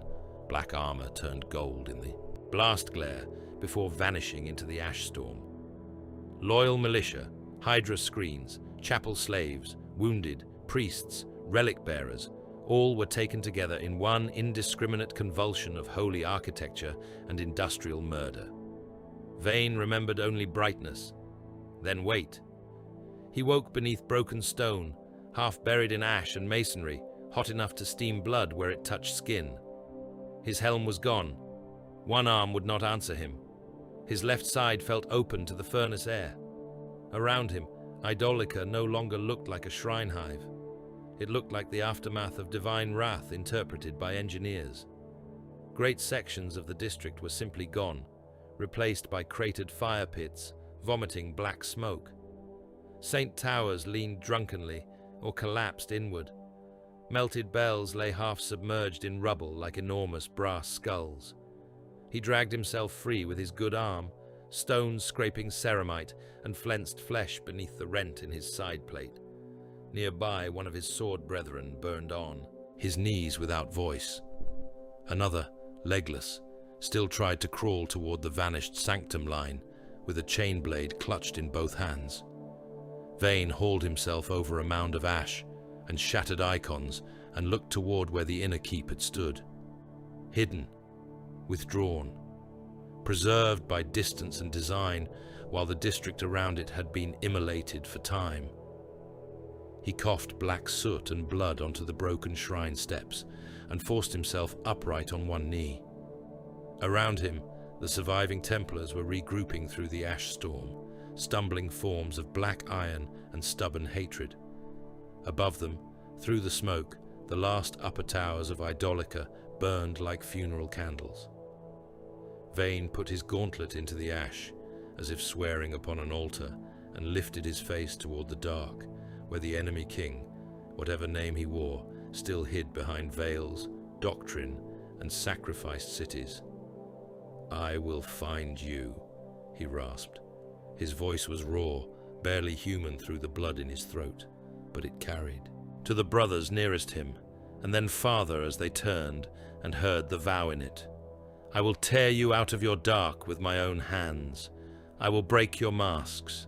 I will drag your hidden king into the fire, and I will watch him learn what faith feels like when it stops kneeling. Then he rose, wounded but unbroken, in the ash of half a district and the ruin of another beautiful trap, and the war moved on with him. Malrek Voss understood the shape of the trap only after he stopped thinking of worlds as worlds. So long as he regarded the Nemean cluster in the traditional imperial way, as a collection of compromised planets, rebellious hives, tainted dockyards, and strategic transit points to be reduced one after another beneath faith, shellfire, and attrition, the war remained merely difficult. It became truly abhorrent when he began to read it as a single body. The realization came aboard the indomitable Wrath, in a chamber sealed against Vox intrusion and prayer alike, where the spoils of Helix 9 lay arrayed across black iron tables beneath harsh lumen strips, data wafers recovered from half-burned cogitator shrines, skin ledgers stripped from dead logisticians, control seals taken from Hydra overseers at Idolica, broken route tablets, Prometheum flowcharts, partial relay maps from butchered choir stations, fragments, none decisive in isolation. Together, they became anatomy. Voss stood at the center of it all, while adepts and sanction-marked clerks turned the fragments into projection. Around him, the cluster rose above the tables in cold green strata. Nemean Quintus, Idolica, Helix 9's ruined orbitals, outer relay worlds, labor moons, aquifer stations, transit cathedrals built into void waypoints, refinery belts, pilgrim corridors, food vat keeps beneath hive crusts. What looked at first like a network of occupied planets slowly hardened into something worse. Every obedient world in the cluster had been converted into both supply node and self-strangling hostage, not symbolically, mechanically.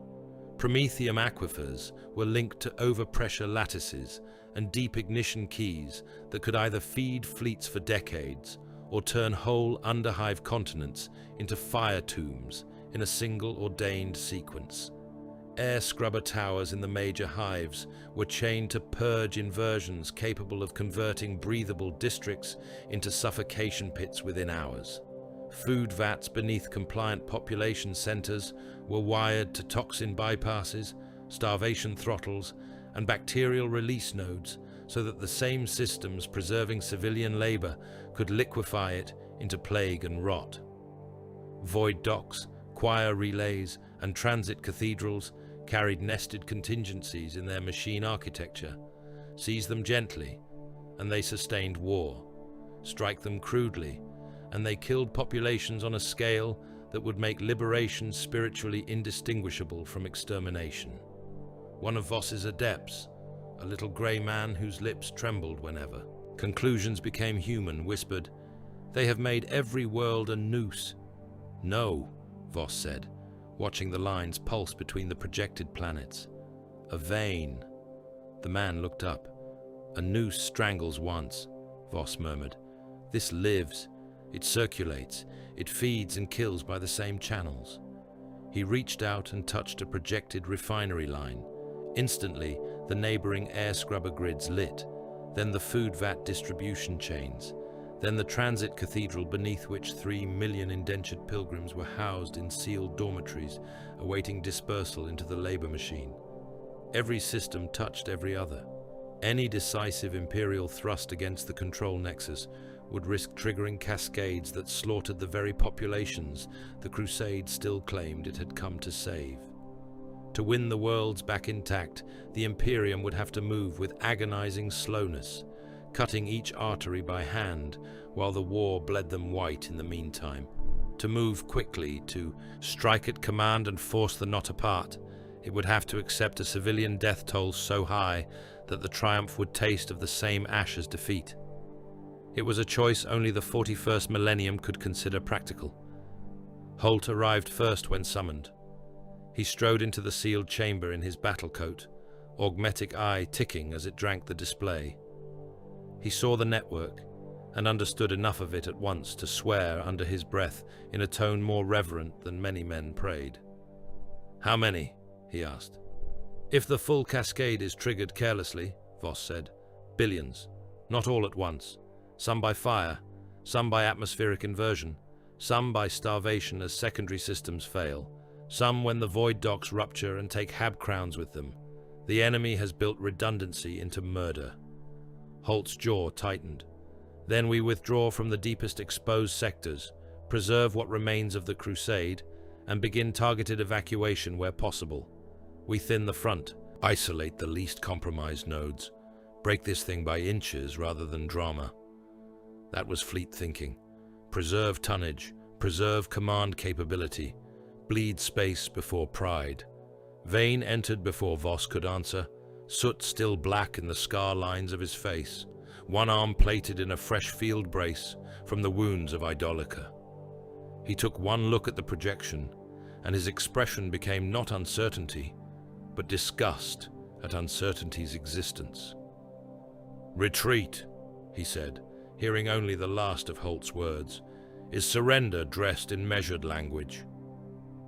Holt turned on him with rare open anger. "It is preservation of force. It is the abandonment of the faithful under enemy chain.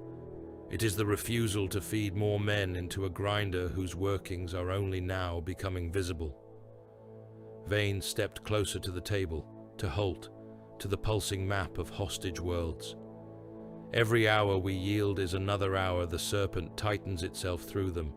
Delay is not mercy. Delay is permission." Holt's hand closed hard around the edge of the iron table. "And your answer is what? Another Idolica, another shrine city burned half to hell, so you can stand in the ashes and call stubbornness virtue." The strategium silence that followed had edges. Voss let them burn one another for 3 breaths, perhaps 4, then spoke. "The enemy wants this argument," he said. Neither answered. "He has built a war in which caution looks like cowardice, and aggression looks like complicity. He means to make every imperial decision morally fouled before it is tactically judged." Voss's eyes remained on the green-lit vein of worlds, which means the answer will not be good, only necessary. He looked at Holt. "Prepare partial evacuation corridors for the most exposed hospital mass, command reserves, and civilian vessels still capable of movement. Then, at Vane, you will have your strike." Vane's eyes hardened into approval, before the details were even spoken. "Not at the visible front," Voss said. "At the control nexus." The deep strike entered Nemean Quintus through Manufactorum catacombs older than the current hive skin, descending beneath the ash plants and corpse grinders into arterial stone where the city's real decisions were made. Voss led it himself with stormtroopers, null-marked escorts, demolition adepts, and a small cadre of naval signal officers whose job was to recognize the enemy's use of their own structures before it killed them. Captain Confessor Jern came also, grim and unblinking, his prayer book chained to his wrist and a combat shotgun in his hands. Vane had wanted to commit a full Templar thrust to the catacombs, but the approaches were too narrow for massed transhuman assault, without announcing intent and triggering the cascade before the command organs could be reached. The Templars would strike above, hold pressure, and break whatever could be broken by wrath, while Voss cut for the hidden nerve. The lower tunnels stank of hot dust, sewer steam, machine lubricants, and rendered death. Conveyor shafts ran beside the catacombs, carrying shell casings one direction, ration blocks another, and body slurry along a third line, hidden behind hooded screens, so that productivity never had to look at itself too clearly. Skin-stitched maps hung at junction alcoves beside proper administratum wayfinding plaques. The old imperial forms not erased, but overlaid, as if the Hydra wished every captive clerk and passing overseer to understand that nothing truly new had been invented here, only perfected. The deeper they went, the more the place resembled a diseased mirror of the administratum itself. Every atrocity was stamped, archived, indexed, ration reductions cross-signed, suffocation orders for rebellious sectors logged beneath sanitation rubric, skinning quotas classed as morale calibration, child hostage retention tables filed under labor, continuity. There were chambers where male logisticians sat in rows at iron slates, updating death tallies with the same dry attention imperial clerks elsewhere gave to parchment tax levies. There were whole halls of record shelves, holding inventories of pain like a treasury of civic virtue. Jern stopped before one ledger spread across a black desk beneath a hanging servo lamp. He read for a moment in growing revulsion. "What is it?" Voss asked. Jern swallowed. "Not executions. Utilization review." He turned the skin page so Voss could see the columns. Suffocation outcomes by Hab density. Comparative labor recovery after selective family survival. Yield projections for fear saturation above 6 days versus 12. Voss looked, then looked away. Further in, resistance sharpened. Hydra logisticians fought like clerks taught murder late in life, but taught it well enough for the corridors they needed to hold. They used pre-registered crossfires and release valves instead of glorious charges.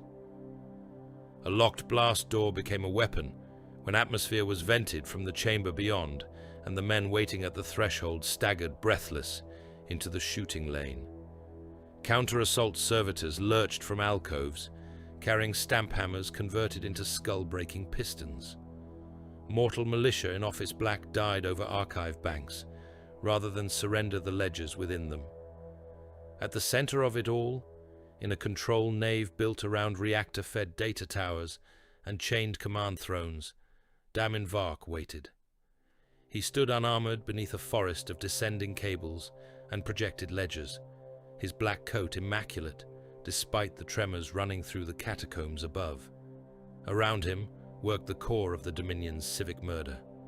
Male clerks at signal looms, data priests on iron stools, black-armored overseers with shock mauls, relay adepts feeding orders into the planetary vein. Above their heads, the whole cluster pulsed in hololithic ghostlight, every obedient world, connected to every other by lines that looked almost beautiful until one knew what they carried. Vark did not draw a weapon when Voss entered under stormtrooper guns. Instead, he inclined his head like a clerk receiving a difficult but anticipated audit. "Inquisitor," he said, "I had hoped for an admiral, or the marshal. You at least understand unpleasant arithmetic." Voss advanced until he stood at the edge of the command floor. "You built this." Vark's mouth almost smiled. "The Imperium built it. I corrected its inefficiencies." Around them, firefights still cracked through the outer galleries. A stormtrooper sergeant shouted for charges. Somewhere to the left, a dying logistician kept stamping a form until someone shot him through the temple and the stamp fell from his hand. Voss looked at the displays. Billions as hostages to their own infrastructure. Billions sustained by the same infrastructure, Vark replied. You always separate the two, as if governance were not merely organized coercion with prayer draped over it. You turned worlds into self-slaughtering traps. I turned them into obedient machines. Vark's voice remained maddeningly calm. Do not mistake my honesty for novelty. Your masters taught me every relevant lesson. Quotas matter more than souls. Fear is cheaper than hope. Paperwork outlives pity. I simply ceased pretending otherwise. One of Voss's stormtroopers fired on a black-armored overseer rushing the flank. The man's chest burst and painted the control tower base red. Vark did not flinch. You speak as though truth absolves atrocity, Voss said. No. Vark glanced toward one display where air scrubber keys flashed amber across 3 rebellious districts. I speak as a servant of outcomes. Your empire loses worlds through vanity, corruption, delay, and sentimental lies about the sanctity of life. We retain them through accounting and calibrated dread. Tell me, honestly, Inquisitor, how many of your own governors starve a district by accident? How many by incompetence? How many with sanctimonious regret? He spread his hands over the control console. Here, when men choke, it is because the number has served a purpose. As if summoned by the word, another display opened. Cyrix 19 stood in a sealed overseer chamber far above, his expression blank, one hand resting lightly on a console while a district map burned red before him. Behind him, through armored glass, lay a Hab quarter in revolt, male workers hammering at locked gates, pounding prayer and panic into the alloy while militia lines held the perimeter. Cyrix pressed 2 rune keys. The district's air systems inverted. On the display, pressure indicators fell. Then the Hab quarter became movement. Men clawing at throats. Men trampling one another at the sealed exits. Fathers trying to lift sons toward vents already dead. Whole corridors writhing as atmosphere was drawn, out through sabotage points, hidden in the scrubber lattice. It was clean, almost invisible murder. No artillery, no spectacle. Just a city sector quietly deprived of the right to breathe. Another feed showed a different response elsewhere. Rebel cells in an ash quarter were not suffocated but carefully excised, sniper by sniper, Hab by Hab, the Alpha Legion proving again that it could be exquisitely surgical when it wished, and industrially genocidal when it did not. Vark noticed Voss looking. "Precision or magnitude," he said. "Your enemy can choose either because he has prepared both."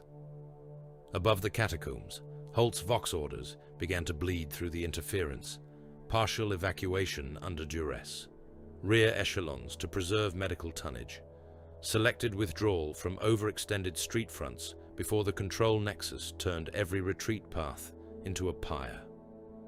His voice carried the strain of a man trying to save what could still be counted as war rather than ritual waste. Vane's answer followed on another channel, hot with contempt.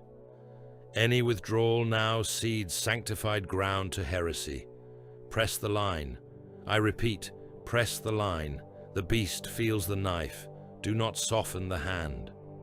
The contrast tore through the command net like an exposed wire. Holt in measured preservation, Vane in annihilating insistence, both right by the light of their own disciplines, both gifts to the enemy, so long as the argument remained unresolved. A stormtrooper captain stepped to Voss's side.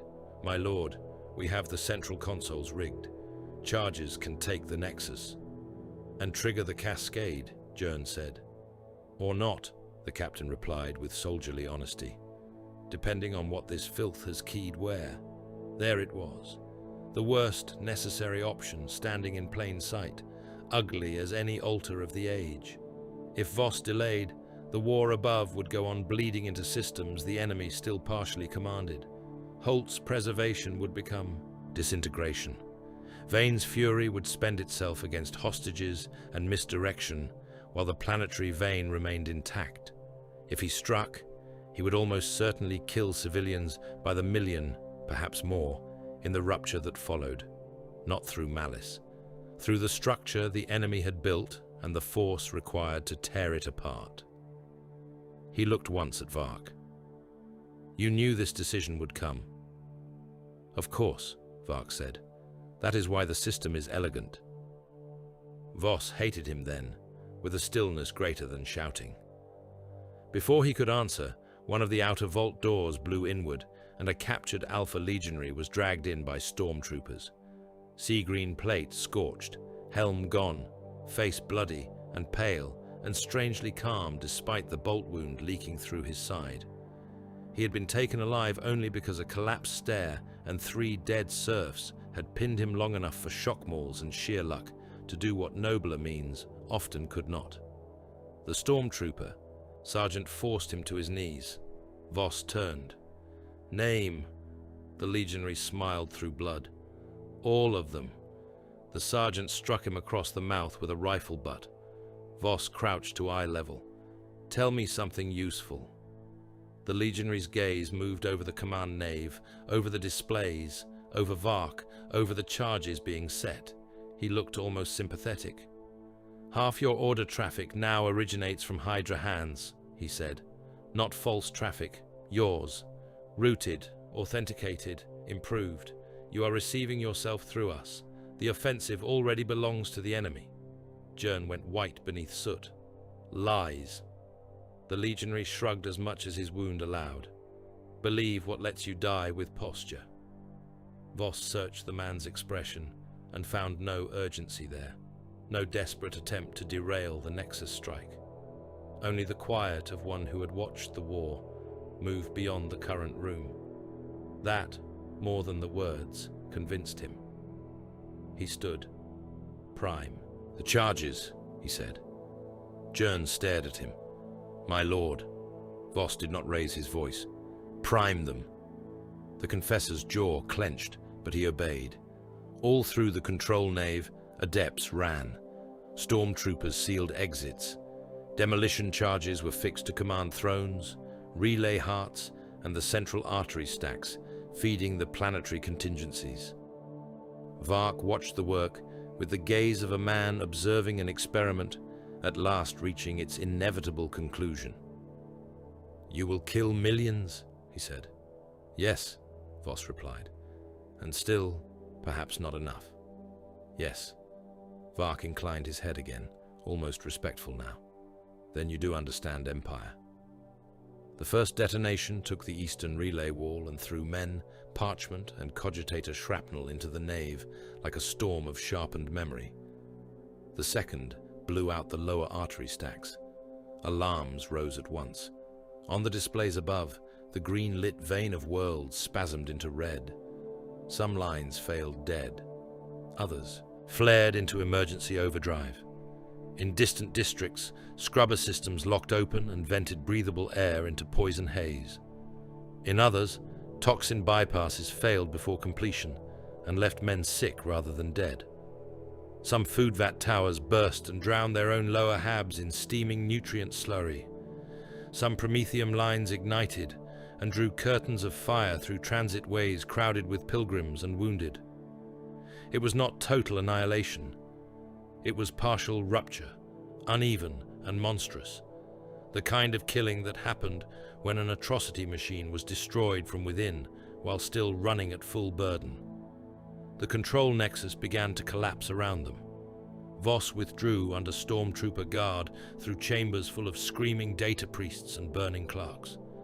Behind him, Vark remained at his console until the last possible moment, still issuing corrections into the dying system, as if even collapse should be properly filed. A beam came down through the command arch and crushed him from shoulder to hip. He vanished beneath stone, brass, and the fall of ledgers. Above ground, the war convulsed. For one breathless hour, it seemed possible that the severed vein might actually deprive the Dominion of enough coherence for Holt's preservation and Vane's wrath to find some miserable equilibrium. Then the rear echelons erupted, not everywhere, not randomly, in pattern. Ammunition depots in the Imperial rear opened fire on neighboring units. Labor battalions assigned to trench digging turned their tools and captured rifles on the officers who had marched them down from loyal worlds. Pilgrim security cadres inside the supposedly safe transport parks murdered Medici staff and seized Vox towers. Penal battalion handlers vanished, and their charges emerged already organized under Hydra-marked veteran sergeants who had hidden within the collars and chains for years. Supply clerks burned manifests and produced sealed orders bearing perfect authentication, instructing reserve companies to slaughter one another as infiltrators. The great horror of it was not sudden conversion. These loyalties had been planted years before the Crusade ever formed. A dock factor from one segmentum convoy lineage, a shrine militia officer transferred through 3 harmless postings, a victular adept whose father had once served on a world thought lost and reclaimed, a labor contractor whose books always balanced too perfectly, seeds set deep in bureaucratic soil and left to grow in the dark until the Right War gave them rain. From the upper command decks, Holt watched rearward sectors blossom red with revolt and understood with naval clarity that the Crusade's body had been carrying infection in its marrow from the beginning. From the ash streets, Vane heard loyal guns firing behind loyal lines and realized the heresy had never been merely in front of him. From the collapsing catacombs, Voss felt the deck shudder under his boots as the Dominion's hidden architecture died and gave birth to something even uglier in the same instant. The planetary vein had been cut. The blood was now going everywhere. The first shots of the Alpha Legion civil war were mistaken for routine murder. That was fitting. Within the Dominion, violence had become such a common punctuation of governance that a corpse in a corridor, a sabotage bulkhead, an officer found with his throat opened over a tactical slate, these things no longer signified crisis. They signified administration, correction, the ordinary weather of brothers who trusted one another only insofar as trust could be weaponized later. So when 3 logisticians attached to Akrim's fleet vanished from the lower signal crypts and reappeared in the ration hoppers, with their tongues nailed to their own seal chains, no one yet called it rupture. When a gun surf on Sorith's flagship died from poisoned sacramental oil during the pre-battle machine benedictions, his death was logged as local intrigue. When 2 boarding captains from lesser warbands opened one another from throat to groin in a dockside dispute over prize allocation, the overseers merely dragged the pieces aside and continued loading munitions. Then the killings achieved pattern. The Dominion was reeling beneath the strain of the wider campaign. The planetary vein had been cut, but not severed cleanly. Imperial pressure mounted in some sectors, while rear echelon rebellion, infiltrated supply chains, and selective collapse turned others into exquisite opportunities. The hidden court beneath the flagship bled from the assassin breach. Helix 9 had died profitably, but violently.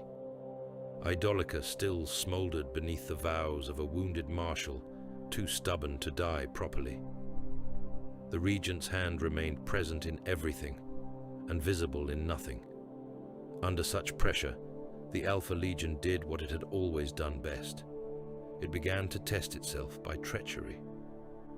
Kieran Val entered the strategy, gathering aboard the captured Imperial battleship, Magnificence of Baal, under a false name he had not used in 3 campaigns. That alone should have counted as warning. The vessel had once been a glorious thing by Imperial standards. All cathedral bulkheads, sainted gun decks, and command galleries built to make mortal officers feel small beneath the state they served. Now it floated chained into the Dominion's war anchor in low battle orbit, its reliquaries stripped for ammunition vaults, its shrine naves converted into war rooms, its surf decks full of Hydra logisticians, flayed quartermasters, and dock crews who no longer remembered whether they served from fear or habit. The gathering had been called to determine fleet dispositions, command code authority, reserve allocations, and the adjudication of prize rights among the warbands that had survived the last great convulsion. In any other legion, such a conference would have been tense. In the Alpha Legion, it was a promise of blood. The chamber chosen for it had once been the battleship's central Eucharistic hall, a place where admirals had taken communion before Void War. The altar remained, though the Aquila had been hacked from it and replaced by a polished hydra of black iron. Brotherhood cups of spiced amasec stood ready on long tables. Tactical projections burned over the old choir stalls. Sea green and midnight plate gleamed beneath lamp smoke and stained glass fragments that still clung to the upper arches. The gathered warlords stood in clusters that were not quite alliances and not yet kill formations. Val saw them as they really were. Akrim and his adherents, who favored decisive terror, visible dominance, and the use of empire as a means to personal primacy, so long as the language of collective purpose covered the scent. Sorith's cohort, colder and more austere, who disdained open devotion to anything, even the gods, and treated every dogma as a chain fit only for other men. Ash-robed madmen attached to 2 lesser fleets from the galactic north, sea-green plate worked with 8-point stars and skin script, who had drifted so close to full chaos predation that even the other traitors around them regarded them as useful contamination rather than brothers. And the quiet ones, the worst in some ways, those who still muttered that the Legion had never truly betrayed mankind, only the most rotted incarnation of its empire. They spoke of treason as surgery, of atrocity as inoculation, of lies as a truer service than loyalty. They were dangerous because they could still mistake themselves for righteous men. All of them wore one face in some degree. All of them hated what the others saw when they looked into it. Val took his place without salutation. Cups were raised, oaths to victory muttered. Communion was taken. The first lord to die had just swallowed. He stiffened in place, eyes narrowing, one gauntlet rising toward his throat, as if he meant to accuse the air. Then blood burst from his nose and ears in thin, dark streams. He managed one wet half-word before his secondary heart spasmed and threw him sideways across the communion table. The cup rolled from his fingers and spilled red-brown liquor over the tactical runes. Poison. The chamber detonated. Hidden grenades blew from beneath the choir stalls and turned the first rank of mortal attendants into steaming fractions. Execution squads emerged from wall niches everyone in the room had assumed were decorative recesses or sealed ventilation mouths. Black-armored gunmen stepping through stone dust and old hymn smoke with hotshot volleys already lancing. Brotherhood became target priority in an instant. Cups were hurled. Bolters were ripped from maglocks. One Alpha Lord drew a blade and found his own standard-bearer shooting him through the gorget from point-blank range. Another bellowed a challenge at Akrem and vanished under a hail of disciplined fire from men who had entered the hall in his own colors. False names were shouted.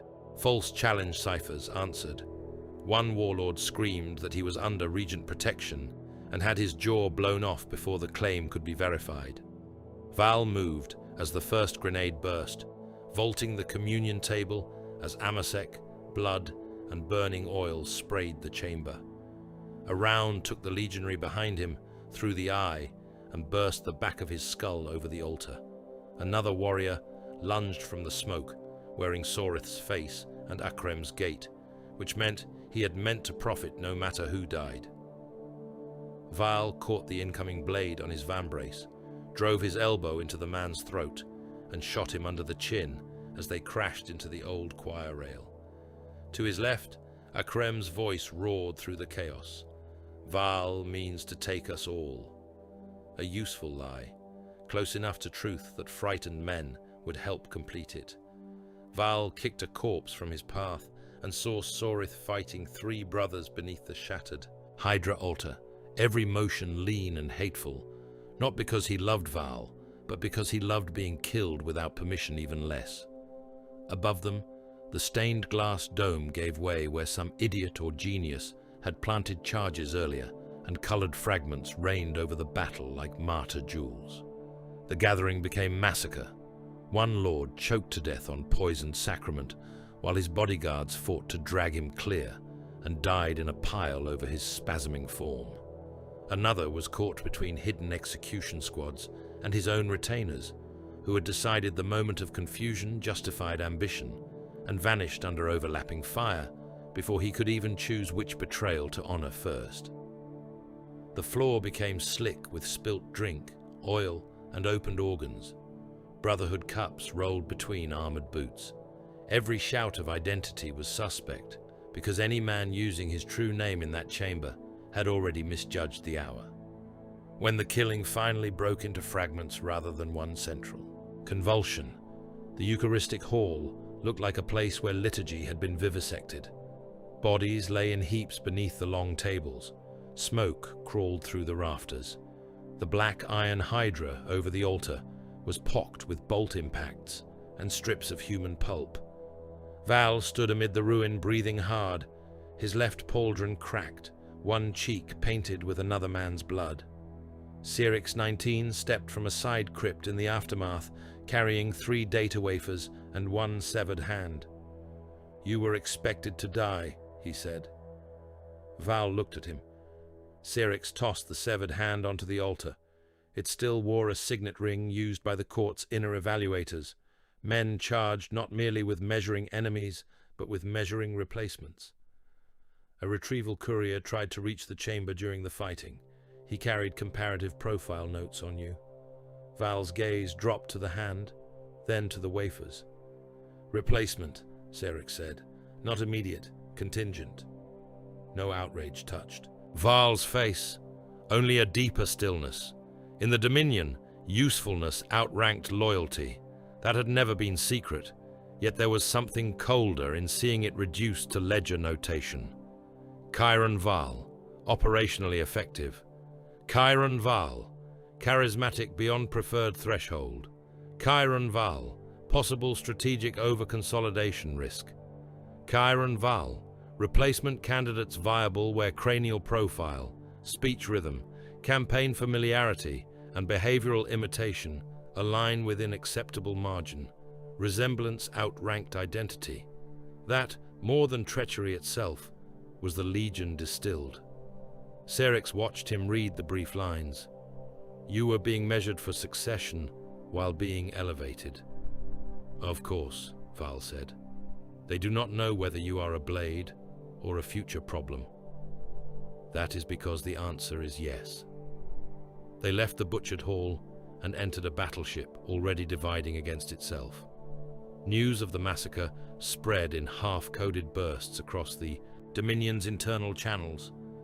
Some warbands declared Val under sanction. Others claimed Akrem had moved first and merely died too slowly. Others insisted the regent had engineered the whole bloodletting to flush soft loyalties into the open. None were wholly wrong. Civil war ignited inside the captured fleet like rot finding cracks in old bone.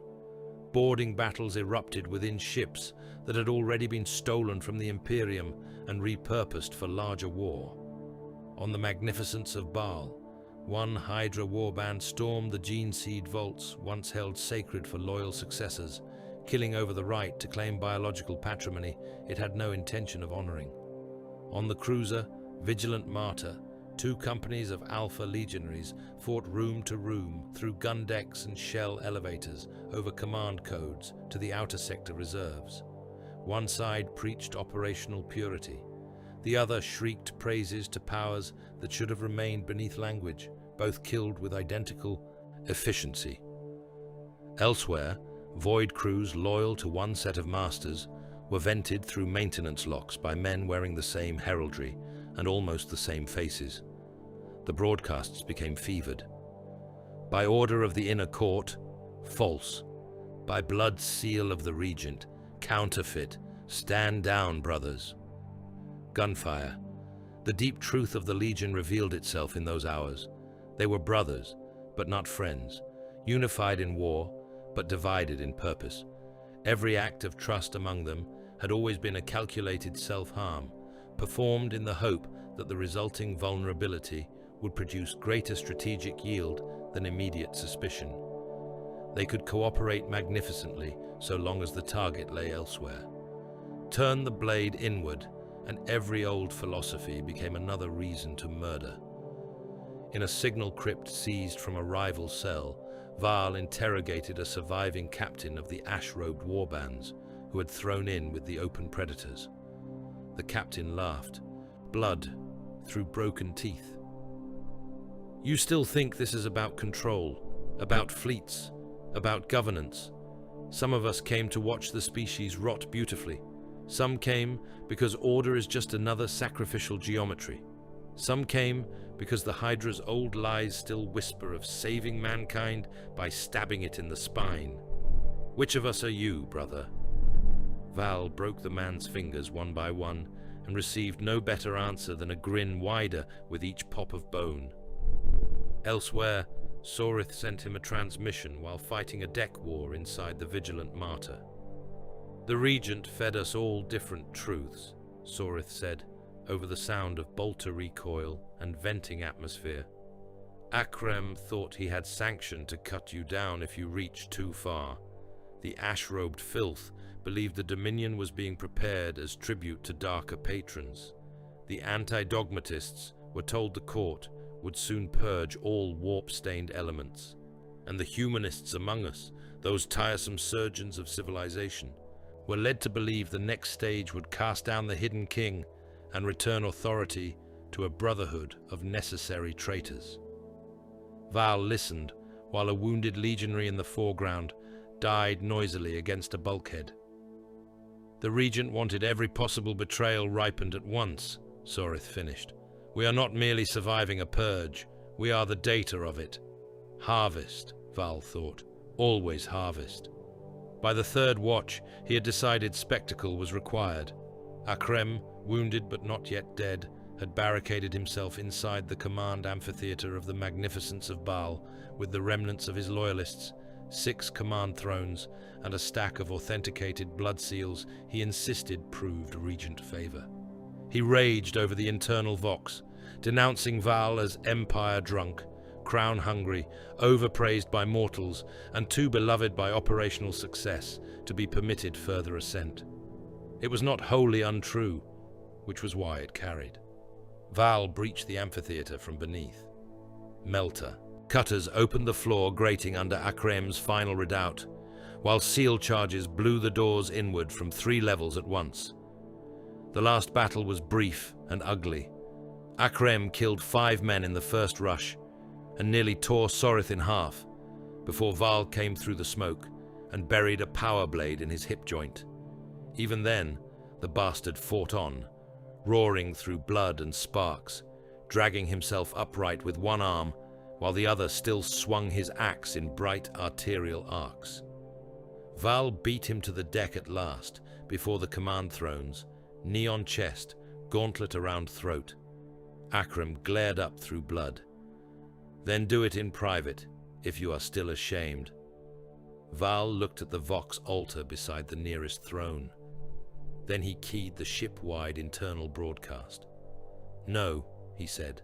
He had Akrem nailed alive to the broken central command seat. Not crucified. Worse. Pinned through shoulders, thighs, wrists and abdomen with shipyard spikes heated white in a munitions forge each, one driven slowly, while the battle decks, escort screens, docking rings, and warband chapels of the Dominion listened on open channel. Surgeons kept Akrem alive with stimulants and clotting injections whenever shock tried to spare him. Val asked him questions the whole while. State your objection. Akrem spat red foam. Another spike. State your doctrine. A scream this time. Good. By the time Val opened the rival lord from sternum to pelvis with a field saw and let the sound of failing organs wet the vox for every listener in the fleet, no one could mistake the lesson.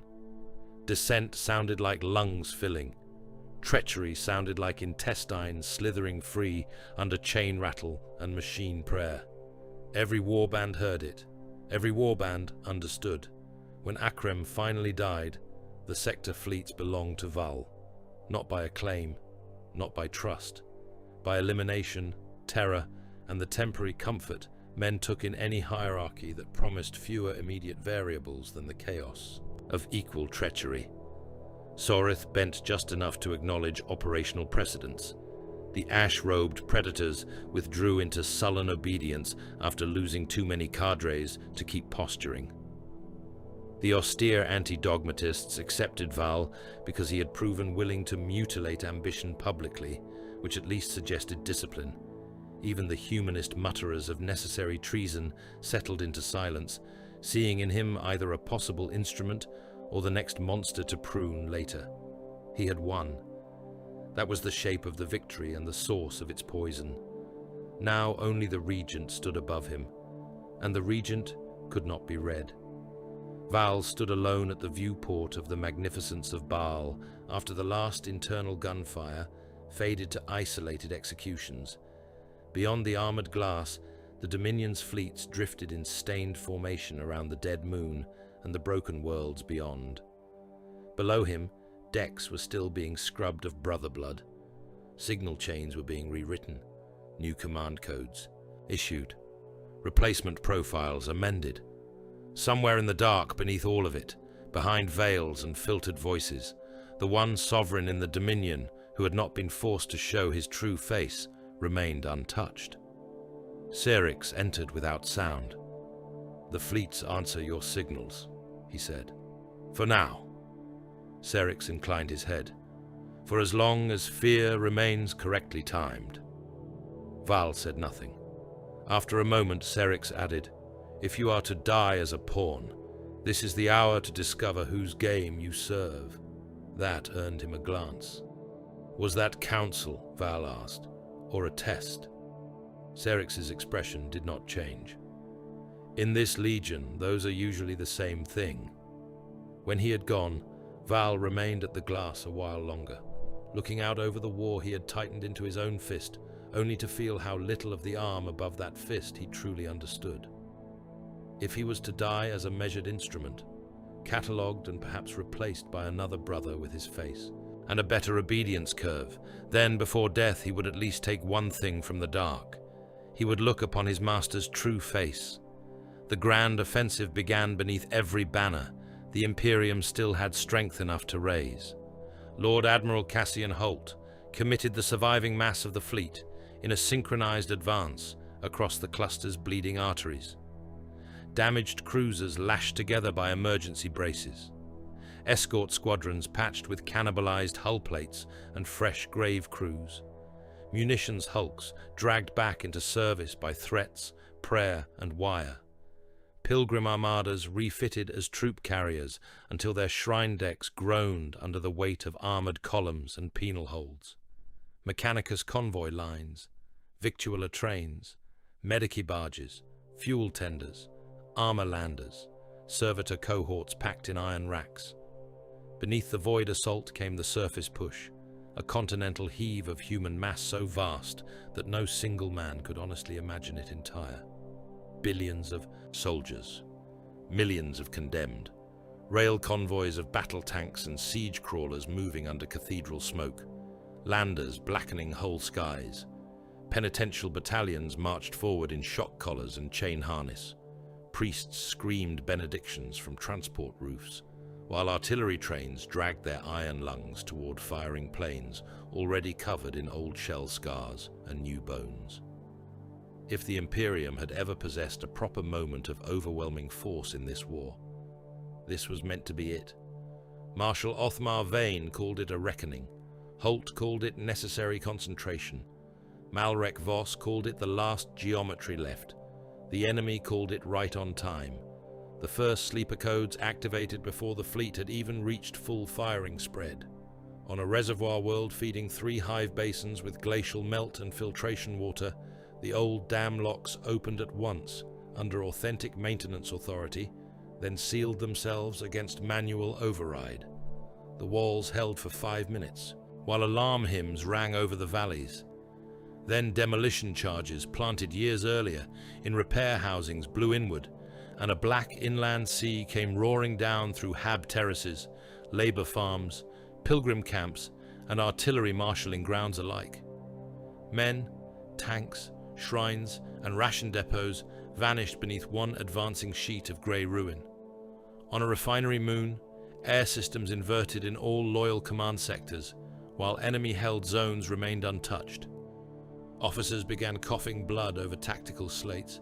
Vox stations turned into suffocation pits. Medici wards filled with men clawing at their throats, while the enemy's guns corrected calmly against the confusion. On 2 troop carriers in Holt's second line, reactor sanctums vented in obedience to machine rights signed by command adepts who had been dead for months. The drives blew white through the hulls and turned both ships into drifting suns. Across 4 fronts, munitions stockpiles, self-immolated in perfect sequence, not through enemy shelling, but through buried logic, phrases embedded in the inventory chant. Shell mountains erupted. Propellant towers became tornadoes of brass and fire. Men died loading guns that never fired, because the gun behind them had already become a crater. Worst of all, Whole regiments received orders no sane commander would have issued, and every disciplined soldier was conditioned to obey. Valid orders, correct seal chains, approved challenge phrases, redirects to prevent infiltration, purge commands against allied formations listed as compromised. Rearward battalions opened fire on their own reserve columns. Siege infantry massacred medici entourages identified in flawless paperwork as Hydra nests. One armored brigade shot its sister regiment to pieces, while both commanders shouted the Emperor's name into the Vox, and both believed themselves loyal. The synchronized offensive became, in the first terrible hour, the Alpha Legion's masterpiece of strategic butchery. In the void, above the Nemean corridor, Holt felt the battle lines shatter around him like glass under hammer blows. He had done everything a fleet master could do after so many prior humiliations. Manual confirmation chains, cross-referenced signal sanctification, reserve spacing, sacrificial screens placed where false beacons most often bloomed. Yet the enemy had never meant to win by lying alone. He meant to lie just enough that the truth, when it arrived, would do the killing. A cruiser ahead of Holt's flagship broke from its station under all correct flag code, signaling engine damage and requesting screening withdrawal. He almost granted it without thought. Then his augmetic eye caught the timing. Too clean, too helpful. He barked denial. Too late. The cruiser rolled aside anyway, exposing the maneuver corridor behind it and revealing the hidden reserve batteries masked, until that instant, by its bulk. The dark opened fire. Macro rounds came in from dead angles between civilian wreckage, and shattered transport hulks left drifting in the lane after earlier convoy massacres. Holt's port line disappeared behind fire and torn steel. One battleship lost its entire forward third and continued advancing for 12 stunned seconds before the machine spirit realized it had already died. "Close the brake," Holt snarled. "Close it with anything that still answers." His officers shouted back ranges, corrections, casualty returns, fire permissions. Behind the words lay the worse reality. Civilian wreckage and troop hulks clogged maneuver corridors by the thousand. Burning pilgrim hulls drifted end over end in the line of fire. Bodies and debris glittered around them like frozen incense ash on a cathedral floor. To wheel the fleet cleanly now meant shooting through the dead and dying in numbers too high for prayer to metabolize. Holt gave the order. Ships fired through refugee hulks and troop wrecks because the alternative was annihilation with cleaner conscience. The void became a charnel river of expanding gas, spinning plate, human figures tumbling without direction, and great lines of tracer crawling across it all like script written by a murderer with a very steady hand. On the surface, Vane drove for the Nemean gate. He had heard Holt's requests for restraint, heard Voss's cautions about layered kill architecture and the cost of symbolic advances. He took all of it and translated it into the only answer his soul knew how to accept. Reach the throat, cut it open. Keep cutting until deceit had no larynx left from which to speak. The gate was not a single structure, but a district-scale convergence of relay cathedrals, transit bastions, shield nodes, and old processional routes widened long ago into war roads. The enemy had buried it beneath defense rings designed by minds that understood Astartes' valor well enough to weaponize it. Every broad avenue narrowed at the last minute into alleys of overlapping fields of fire. Every breachable wall opened into a second kill space behind it. Every promising rush lane carried hidden heights from which militia marksmen and Legion support squads could peel the attack apart in layers. Vane went anyway. He fought through mountains of dead that had once been auxilia and were now only colorless meat under ash and shell dust. Betrayal-sick loyalists fired from windows and trench lips, some knowingly, some because the right order had reached them at the right weak hour. One squad of Templars cut through a whole company of Imperial Line infantry, who died shouting their own loyalty and begging the Black Giants to stop. The plea lasted until Chain's wards touched bone. "Forward," Vane said, stepping over their pieces. "The fault is not in the blade." He carved through one defensive ring, then another still, each victory paid for in brothers, neophytes, and mortal bodies so numerous that the road behind him looked less conquered than mulched. Bolter. Flashes lit the ash like storm lanterns. Prayer mosaics cracked under tank tracks and falling bodies.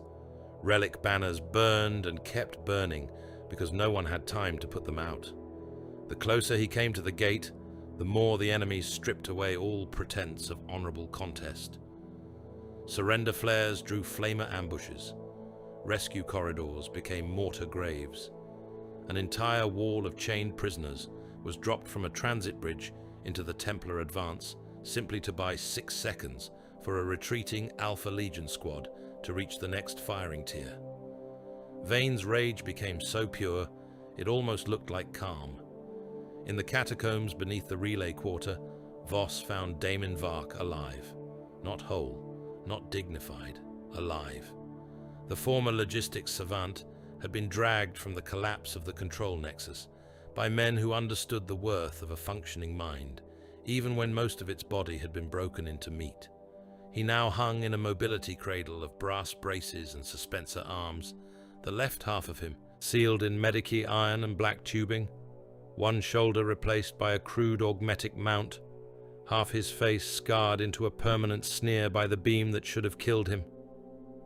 He drifted before a sealed data chapel, while stormtroopers cut down his guards and the deep strike closed around him in gunfire and prayers. Voss shot the last overseer himself and stepped through the smoke. Vark looked at him through one good eye and laughed softly, as if they had resumed a conversation interrupted only yesterday. "I had wondered," he said, voice bubbling through one damaged lung, "whether you would believe me dead or merely useful elsewhere." Voss motioned for the stormtroopers to keep the cradle intact. "You have one chance to make your survival worth the trouble." Vark's laugh became a cough. Blood flecked the brass cradle rails. Trouble is the Imperium's favorite fuel. They took him under guard through the lower control halls while the battle raged above and beneath them alike. Voss questioned him in motion because there was no time left in the war for gentler rooms. "You built this dominion by turning populations into infrastructure," Voss said. "No," Vark replied. "The populations were already infrastructure. We merely admitted it. You conquered worlds through hostage systems." "Some." Vark's smile widened with grotesque effort. "Not all. There lies your ugliest lesson, Inquisitor." Voss said nothing. He had learned long ago that monsters liked silence because it made their honesty feel important. Yet he listened because truth spoken by filth could still cut. "Many of these worlds were not taken by invasion," Vark said. "No drop assault, no towering demigods in sea green plate, no grand revelation. The Imperium had ignored them for centuries. Water failing, transit collapsed, grain levies impossible, shrine administrators stealing heat allotments and calling it piety, governors too corrupt or too stupid to correct anything but ledgers. Above them, distant detonations rolled through the stone. We fixed things," Vark went on. "A dam repaired, rations regularized, air scrubbers actually serviced, gangs broken, tithe weights recalculated to survivable thresholds so long as obedience followed, convoy losses reduced, theft punished with consistency rather than spectacle. Men were grateful before they were afraid. Gratitude made the chain easier to fit." Voss felt something hard and cold settle deeper inside him. "You solved Imperial failures," he said. "Yes." Vark turned his ruined face as far as the brace allowed. "Then we chained gratitude to terror. That was the elegant part." A stormtrooper beside them muttered a curse and made the sign of the Aquila. Vark saw it and laughed openly now, the sound wet and delighted. "You see, we did not invent this empire. We removed the hypocrisy from systems you already ran." The words hung in the catacomb like a bad incense, Voss shot him through the heart. Vark's body jerked in the cradle. Blood ran down the brass harness. His laugh kept going for one terrible second after the bullet struck, then broke apart into air and fluid. He died still grinning through the wreck of his face, as though even death had merely confirmed an accounting. Across selected worlds, the regent answered the synchronized offensive with full denial measures. The order moved through the Dominion's hidden channels, sealed in blood and clean logic. If liberation threatened to become visible, if any world risked symbolic reclamation by the enemy, then usefulness was to be converted into ash before victory could wear it. Productive populations, dock labor, refinery masses, choir attendants, hab blocks still capable of future service, all were expendable before the greater economy of the war. On a moon of transit cathedrals and pilgrimage hostels, the cathedral floors opened and the hostels vented to vacuum, in blocks, hurling hundreds of thousands of half-starved men into the black, while bells still rang automated welcome. On a labor world of chemical vats, the mixing compounds were overdriven until the whole valley belts frothed into poison storms and dissolved everyone too slow to reach sealed shelters. On a hive whose upper districts had nearly fallen back to loyalist hands, Promethean mains were ruptured all at once, and the city burned from the foundations upward like a torch made of the poor. Planetary skies blackened across the cluster.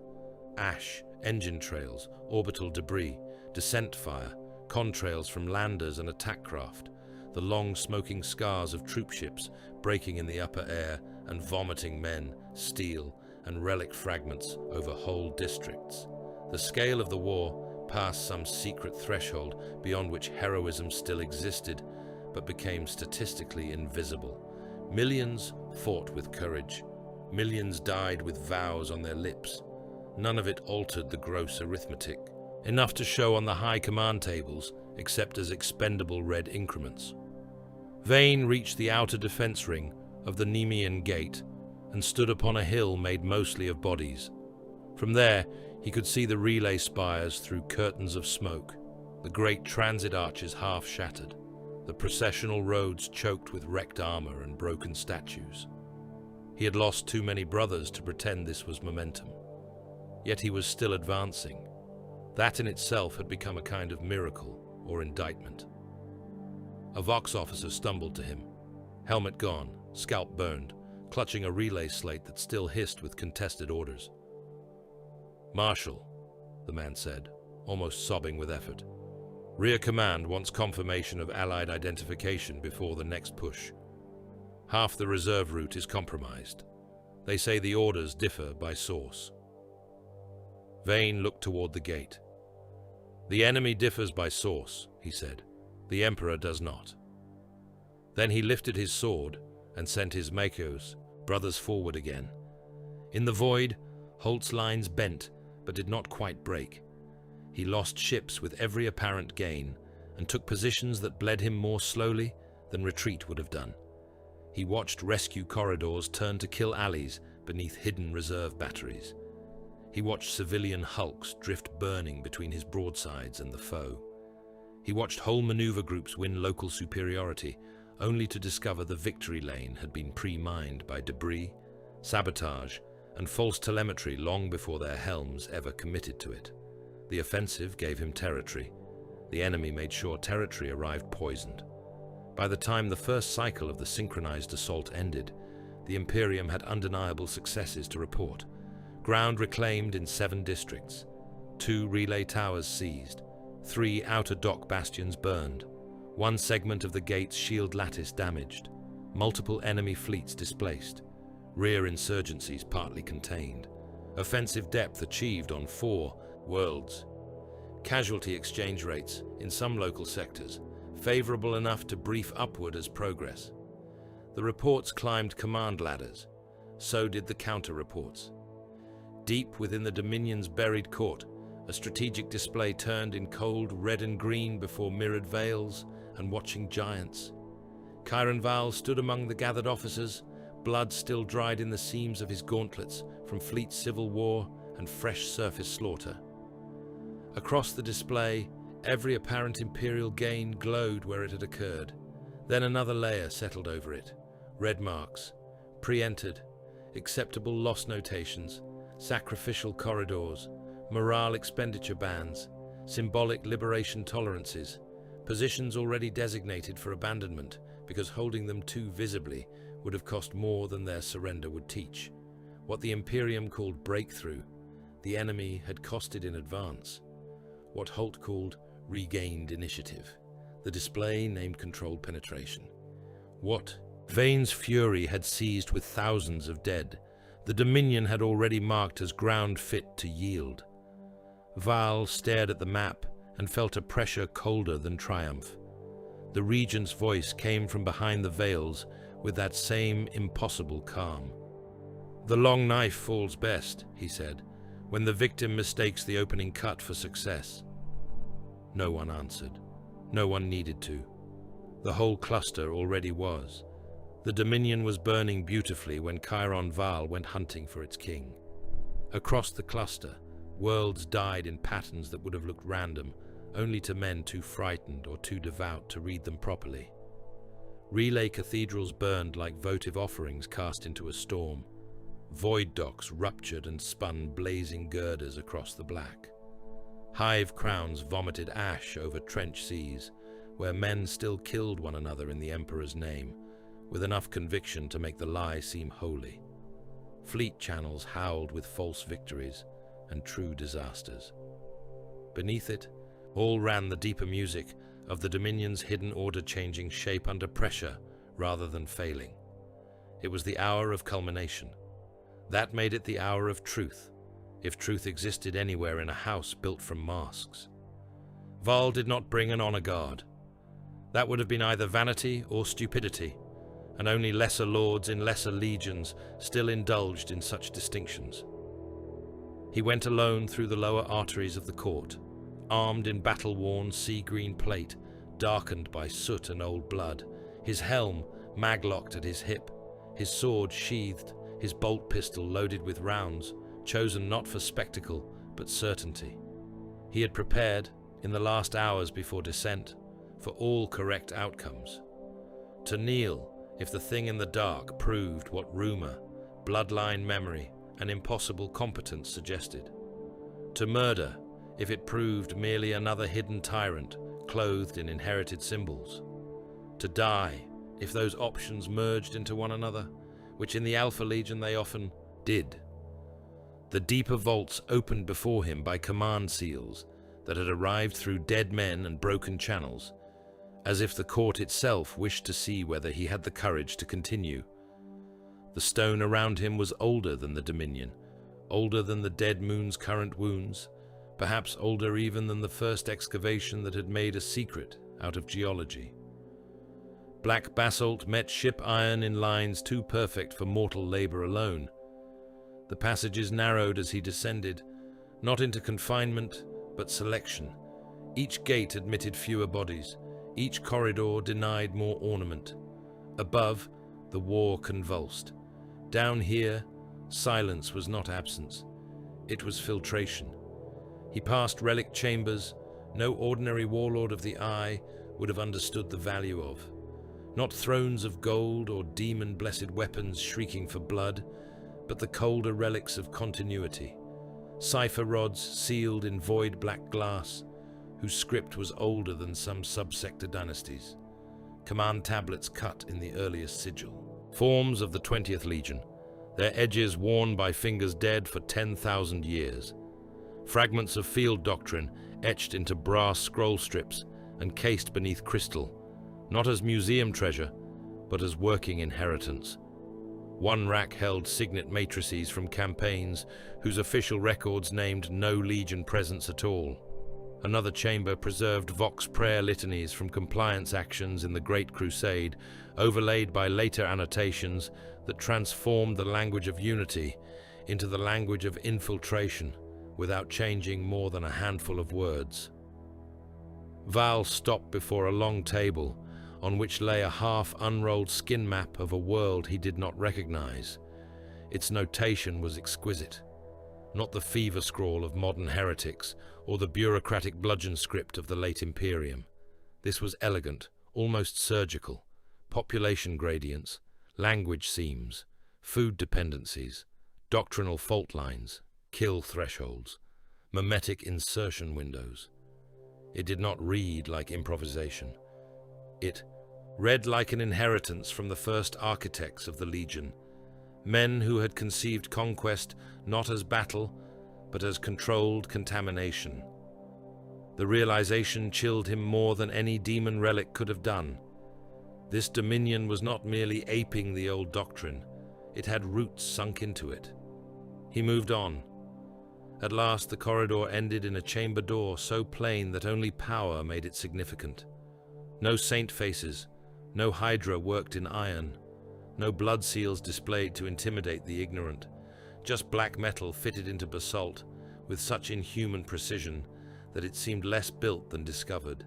It opened inward, without sound. The innermost sanctum was vast, but not openly so. The dark, concealed scale, and only revealed it by slow degrees as Val entered. There were no braziers, no choir, no scent of incense.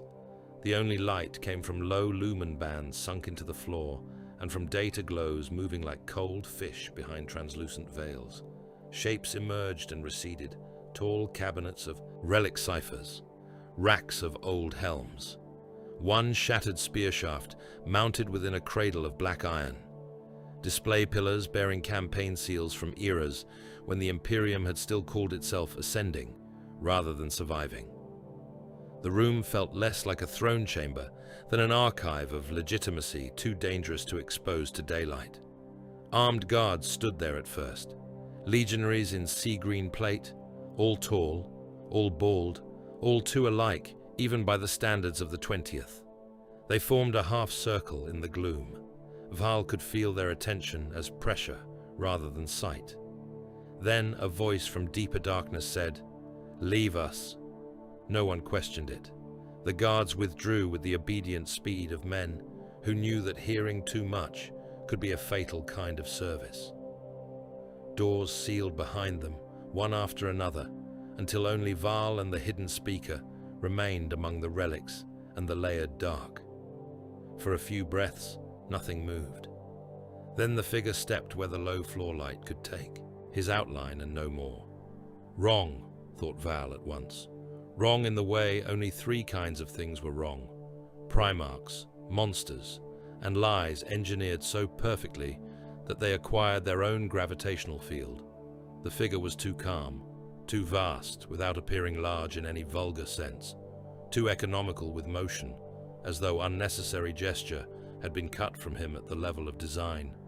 Armor drank the dark around him, not ornate, not baroque, functional, ancient, and worked with details visible only at the edge of sight. A scaled cloak or shadowed mantle hung from one shoulder. The face remained concealed in layered gloom and controlled angle. Val saw a mouth once, perhaps, or the edge of a cheekbone. Then even that was gone. He understood immediately why men in the court had feared to name what they suspected. It was not certainty that unmade them. It was plausibility. "You have come armed," said the figure. "I came prepared." A pause that might have been amusement. "Good." Val did not kneel. "You have measured me for replacement." "Yes." No denial, no insult, no performance of offended dignity. That, more than anything, made the room colder. "You fed truths and lies to every faction in the Dominion," Val said. "You let brother turn upon brother. You let the court bleed to map panic and betrayal. You let me rise by killing the men who doubted me, while being judged useful, only until a better face could be taught my mannerisms." Yes. Still calm, still certain. "And now," Val said, "you summon me here while the cluster burns. It burns well." Val took one step forward. "I did not come for your approval." "No." The hidden figure shifted slightly, the movement so minimal that it seemed the darkness itself had altered posture. "You came because operational control without comprehension tastes like a chain," You came because if you are to serve, you wish to know what? If you are to rebel, you wish to know against whom? If you are to die, you prefer the dignity of dying nearer the truth. That landed too close to be denied. The figure gestured once to the chamber around them. Look. Val did. Here were relics from the Great Crusade. Here were doctrinal fragments too old for any modern warband to have fabricated convincingly. Here were command ciphers, preserved not as devotional curios, but as living instruments still legible to whatever intelligence had assembled this hidden order. These things did not prove identity. They proved continuity. That was in some ways more dangerous. This dominion, said the figure, is not a kingdom of vanity, not a pirate crown, not the dream of some ambitious warlord who mistook local success for sovereignty. It is a controlled rupture. Val let the phrase sit. A prototype, the figure continued, for breaking humanity away from the corpse empire by means more efficient than open rebellion. Uprisings teach the Imperium where to strike. Grand declarations unite its fractured organs. Martyrdom feeds its myth of righteousness. But contamination, correction, selective service, infrastructure capture, gratitude tied to fear, those things do not merely oppose an empire, they digest it. You speak, Val said, as if the Legion never betrayed mankind, only the throne that claimed to own it. The answer came without haste. Did we? Not a statement, a knife. Val thought of the worlds under the Dominion's hand, fed, then chained, repaired, then mutilated, made orderly in ways the Imperium had failed to sustain. He thought of Nemean Quintus, with its perfect ledgers and its corpse grinders, of Idolica, where piety had become obedience stripped of soul, of Vark laughing with half a face about quotas and pity, of the planetary vein, of the false and true alike flowing through one another until distinction itself seemed like another resource, only fools wasted. You built a state from atrocity, Val said. The figure inclined his head by a fraction. So did the Imperium. It merely insists on hypocrisy as a sacrament. And what makes yours superior? Efficiency, survivability. The word dropped into the chamber, like a verdict already written. The Imperium mistakes scale for endurance, said the figure. It can still throw away worlds, fleets, generations of boys, and call the expenditure proof of strength. It is not strong. It is enormous and diseased. It cannot use terror consistently. It cannot solve a supply problem without breeding 3 devotional frauds and 1,000 parasitic offices around it. It cannot tell the difference between faith and habit. It cannot even identify its enemies without first creating them through neglect. Val heard the truth in that, and hated that he heard it. So we rescue mankind by flaying it into obedience. We rescue what can survive. The hidden face remained hidden. Do not sentimentalize species management, Chiron Val. Humanity is not a child. It is a swarm of inherited weaknesses, housed in myth and appetite. The old empire feeds those weaknesses because they are administratively convenient. We seek to breed past them. Val took another step. We. Again, the faintest suggestion of amusement or contempt. It was impossible to tell.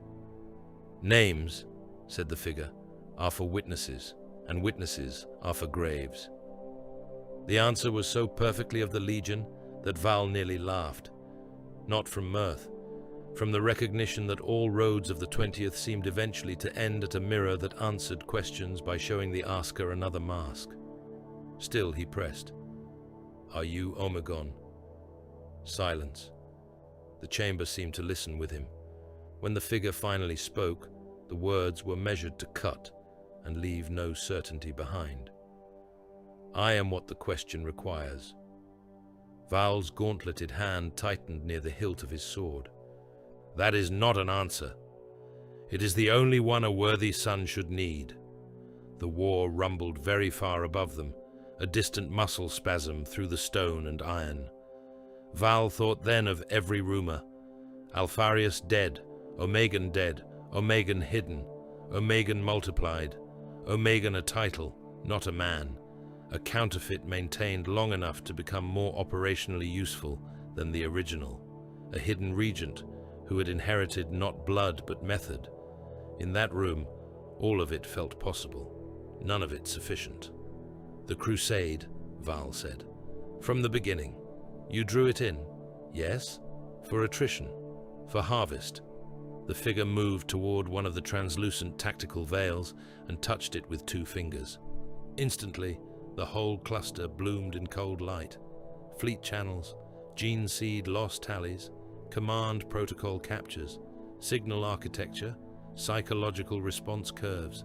Even imperial self-cannibalization metrics were there, measured with the same clinical severity 1 might use for ammunition expenditure.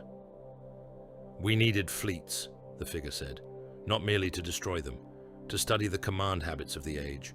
We needed gene seed from loyal lines, still sufficiently pure to seed later projects or deny them to our enemies.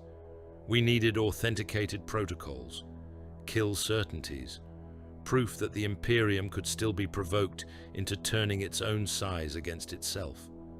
We needed officers frightened enough to request total sanction and priests righteous enough to bless it. We needed a marshal whose fury would make deceit seem strategically wise by contrast, an admiral whose competence could be bent into preserving exactly what would later betray him, an inquisitor clever enough to see the trap and still choose the worst path through it because all other paths were merely slower forms of death. The display rotated. Every crisis point of the war shone red, green, or black, according to some internal metric of yield. The Crusade was bait, Val said. An invitation, the figure corrected. The Imperium accepted because it still cannot resist the idea that overwhelming force is the same as control. Val looked from the display to the man or Primarch or counterfeit in the dark. And now you have done what was required. The words carried more weight than praise ought to have. Val felt it immediately and distrusted it just as quickly. You have learned, said the figure, what empire costs. Not the childish cost of battles won and brothers buried. The true cost. Administrative atrocity, selective famine. Loyal men killed because systems matter more than sentiment. Rivals opened alive on command chairs so the fleet remembers what dissent sounds like. You have ceased imagining that sovereignty can remain clean. I was never that naive. No. The shadowed head inclined slightly. Only insufficiently tested. A new layer opened across the tactical veil. Val's own name, though not in plain script. Operational vectors, command favor indices, replacement risk tables already amended after the Civil War. Under them, a new status pulse spread like blood through water. First blade. Val read it and felt the trap in the gift before the words fully arrived. I offer elevation, said the figure, not because you are trusted. Trust is for simpler organizations. I offer it because you now understand scale, sacrifice, and durable deception. The new order requires a blade that can govern as well as kill. A son who knows that mercy is measured in species curves, not tiers. The chamber held still around that. First blade of the new order. If accepted, it would place him closer to the center of the Dominion than any brother not already hidden behind the veils of impossible authority. It would also chain him there. Usefulness elevated was still usefulness catalogued.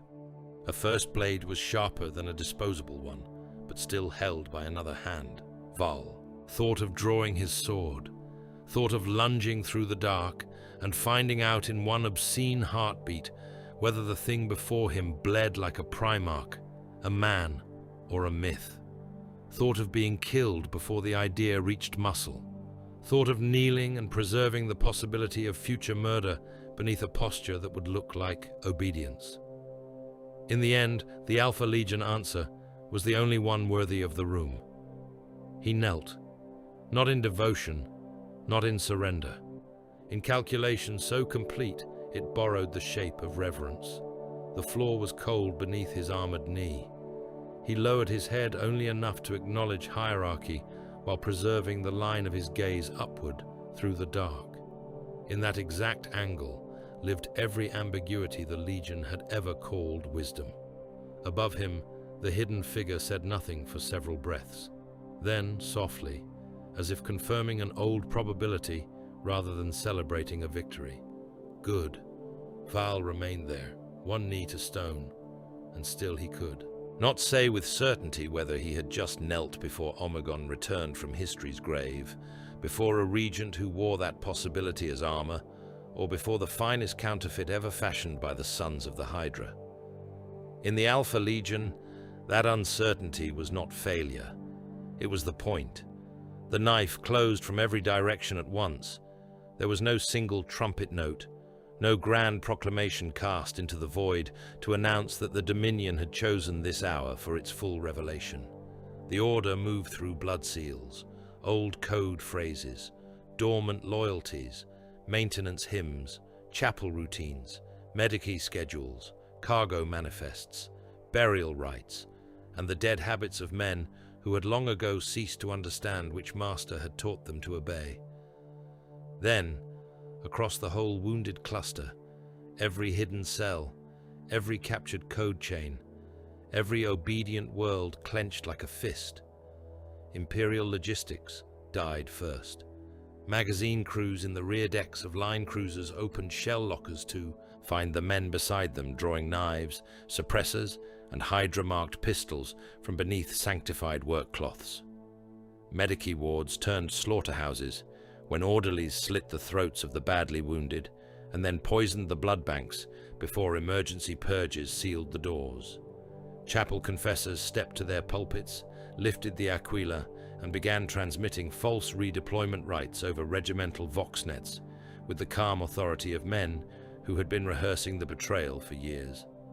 Motor pools went to fire as drivers spiked fuel trains, jammed armor columns in the embarkation lanes, and blew demolition charges under the axle rows of tanks, waiting for the word to advance. In the astropath relay crypts, blind choirs died screaming, while their mortal attendants turned signal knives on one another in the dark, each man convinced the other had twitched too soon. What had been a crusade convulsed into a self-strangling anatomy. In the void above the Nemean corridor, Lord Admiral Cassian Holt stood upon the command pulpit of the indomitable Wrath and watched his last reserves vanish into the teeth of a war that no longer resembled battle so much as administered collapse. On the hololithic spread before him, ships he had counted as damaged but recoverable now rolled under fresh Hydra control, their guns swinging with machine obedience toward former sister vessels. Defense lasers seized from worlds, thought nearly reclaimed awakened along the dark line of the inner orbits and struck the fleet from vectors no loyalist captain had judged live. Hidden reserve squadrons emerged at the exact second morale began to fail, sea green and black and ruin-marked, riding command ghosts stolen from the dead, and hull profiles taken from Imperial losses old enough to live unchallenged in archival certainty. Men around Holt stopped calling it reversal and began calling it destiny under their breath, because only destiny could explain a battle that seemed to anticipate despair. Itself, it was not destiny, it was Chiron Val. From the command crypt of the magnificence of Baal, he conducted the sector-wide offensive with a perfection so unnerving that even enemy officers glimpsing the pattern through the blood and static felt the cold touch of something above ordinary transhuman scale. He did not merely respond. He pre-shaped. He knew when Holt would preserve a lane, because an honorable admiral had no other tolerable choice. He knew where Vane would press, because Wrath took the shortest road to its object, even when the road bled. He knew which worlds could be half yielded to buy the appearance of imperial progress, and which must be denied utterly, lest symbolism breed momentum. He watched the enemy's courage as another resource to be spent.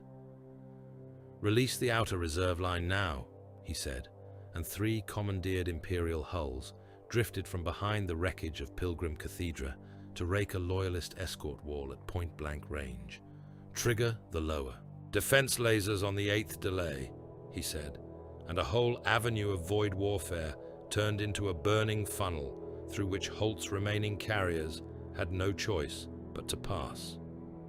"Commit the reclaimed militia when the 2nd Medici collapse reaches Fleet Vox," he said, and on the surface, sleeper regiments rose from trench reserves and opened loyal throats at the exact moment exhausted men began to believe the line behind them was still secure.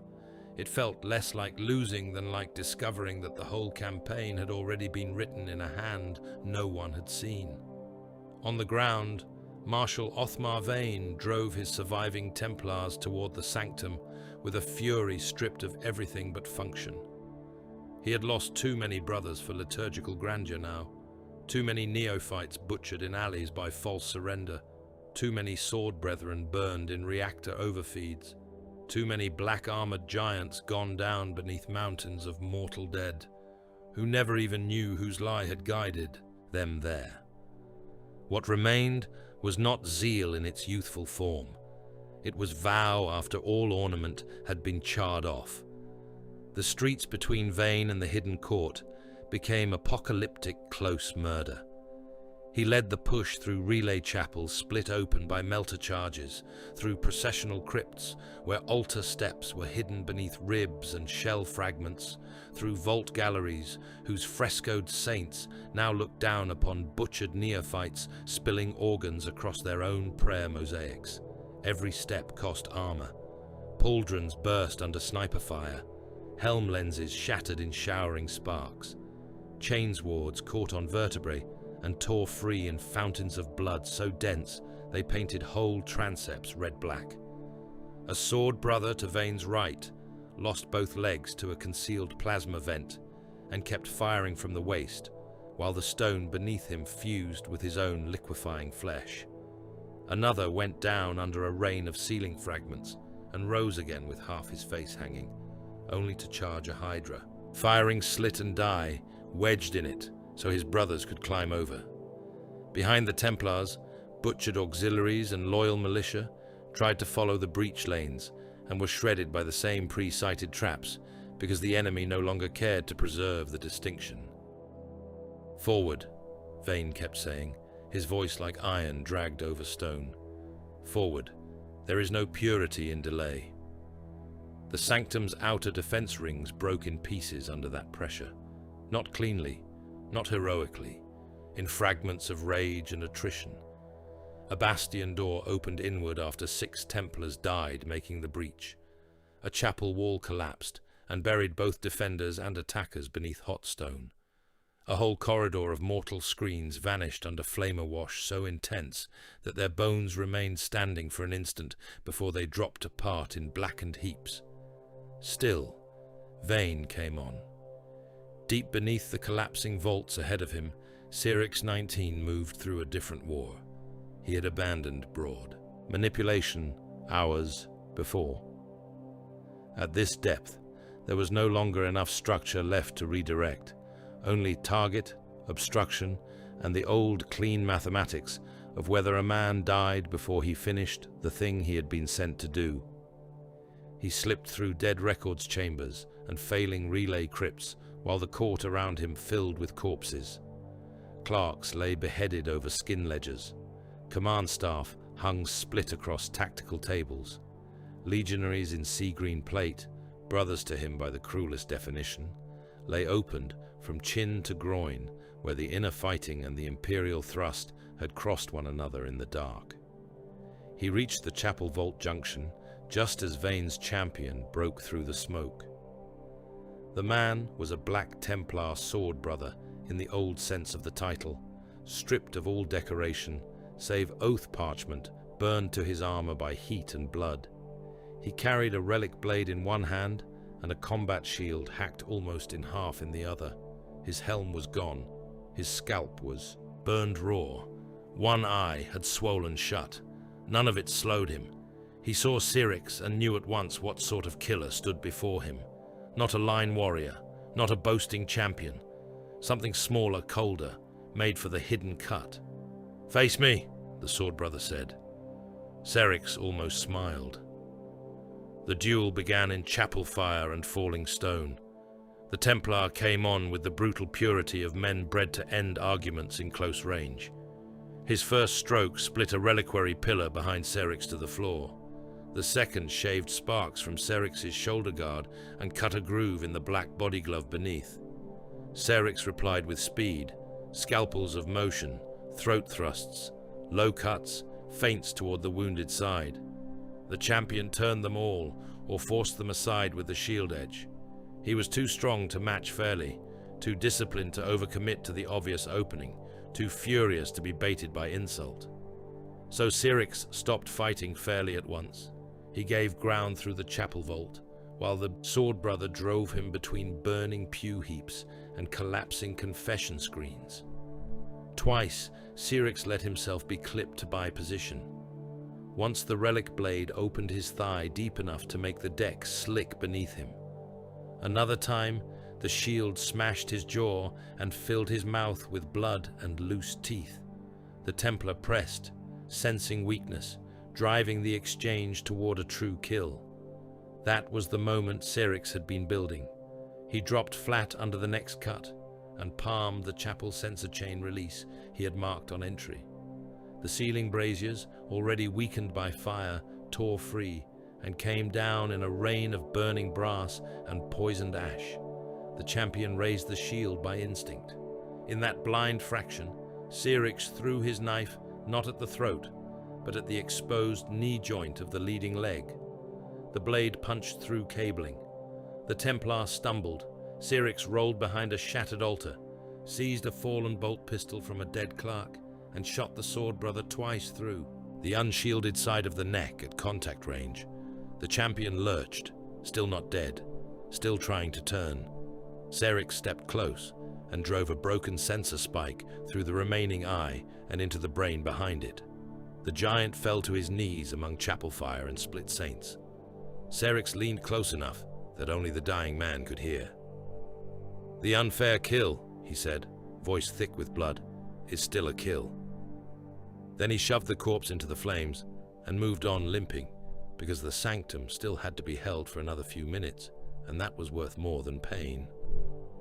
Elsewhere in the same deep levels, Malrek Voss led what remained of his last strike team through the court's innermost dead. There were no clean corridors left now. The subterranean heart of the Dominion had become a sepulchre of administration. Chambers lay piled with dead clerks, their chains still attached to desks overturned by shell impacts and panic. Flayed command staff hung half-burned from relay arches. Split legionaries lay among them in sea-green fragments, brothers butchered by brothers, or by Templar steel, or by the court's own denial traps. Cogitator stacks failed in incandescent spurts, their memory cores splitting and vomiting streams of false archive histories, forged compliance records, bogus genealogies, and counterfeit crusade triumphs into the fire as they died. The whole buried kingdom seemed to be trying to rewrite its own corpse before anyone else could read it. Voss went through it like a man walking into judgment without illusions left to preserve. Jern still followed him, though one arm hung ruined and his prayer book had burned down to a wet clump of half-legible sanctity at his hip.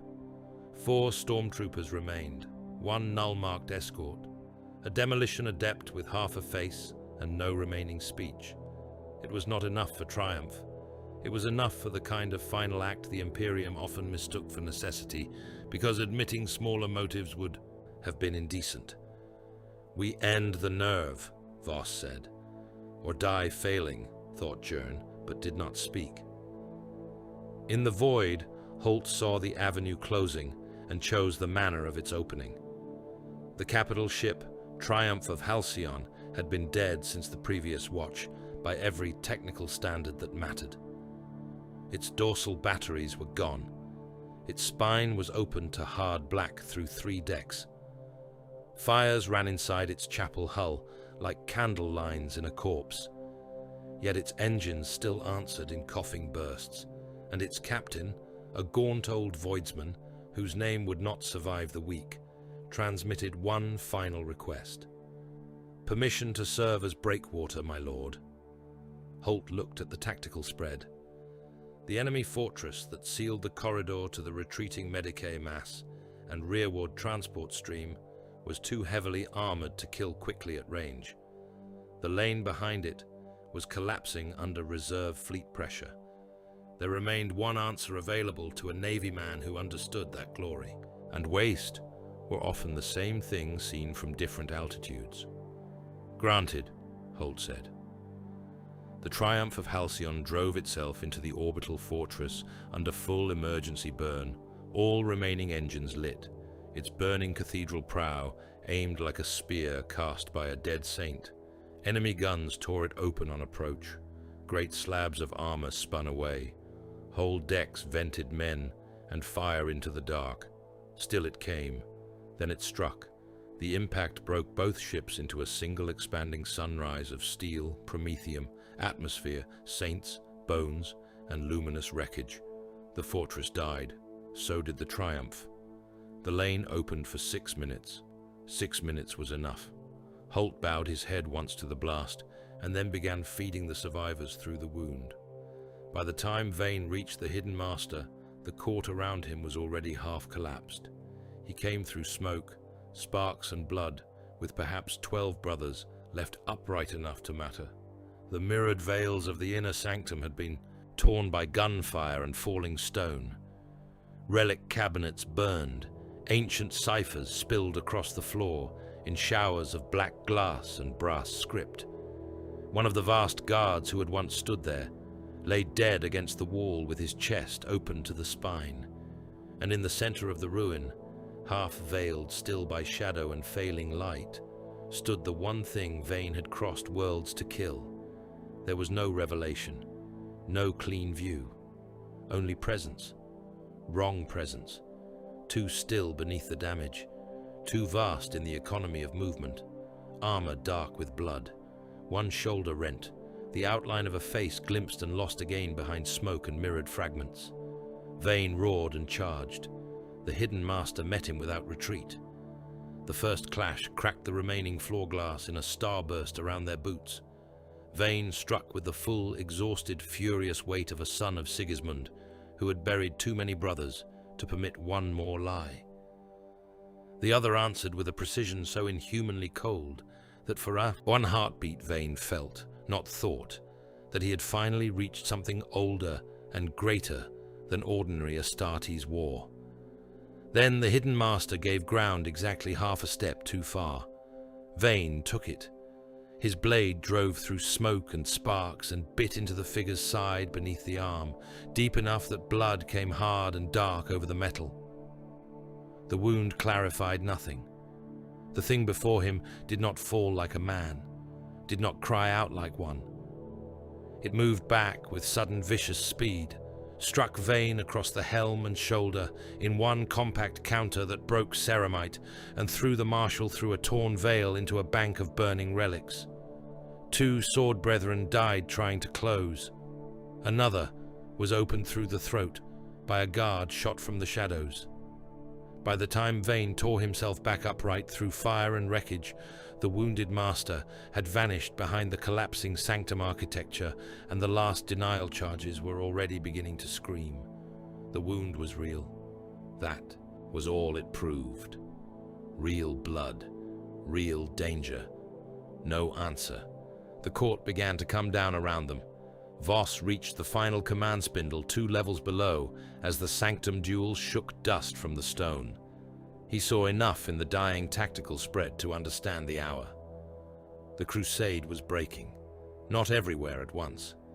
In the way great bodies fail, by systems first, then certainty, then command.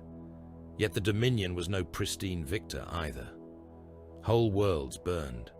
Productive populations had been denied into useless ash. Dock rings were shattered. Relay cathedrals gutted. The hidden order had won by mutilating its own flesh, faster and more deliberately then the Imperium could mutilate it. He set the charges anyway. What followed was not redemption. It was collapse deciding where to fall. When the last command stacks burst and the lower court blew itself apart in sequential fire, the shock rippled through every surviving channel. Some Hydra fleets cut away in perfect order. Others were caught in their own debris storms and died screaming into the black. Surface fronts caved in under loyal retreat or enemy over-pursuit. Districts already half denied finished burning. Those that might have been saved in another age, by another empire, or under another god, were simply added to the tally. The Alpha Legion won, catastrophically, completely, in the way of the age. The Crusade broke. Holt preserved what could still move and called the rest holy expenditure. Vane was dragged half-conscious from the collapsing sanctum by the last of his brothers, still trying to rise, still swearing through blood that the hidden king would die by his hand if the Emperor granted him even one more dawn. Voss escaped the lower ruin with Jern and two others and knew the war was lost in every way that would matter to historians, and won in every way that would matter to the next set of predators studying the bones. And across the cluster, the Dominion's own worlds lay half-ruined, beneath the victory. Hive crowns burned, transit cathedrals vented their dead into the void.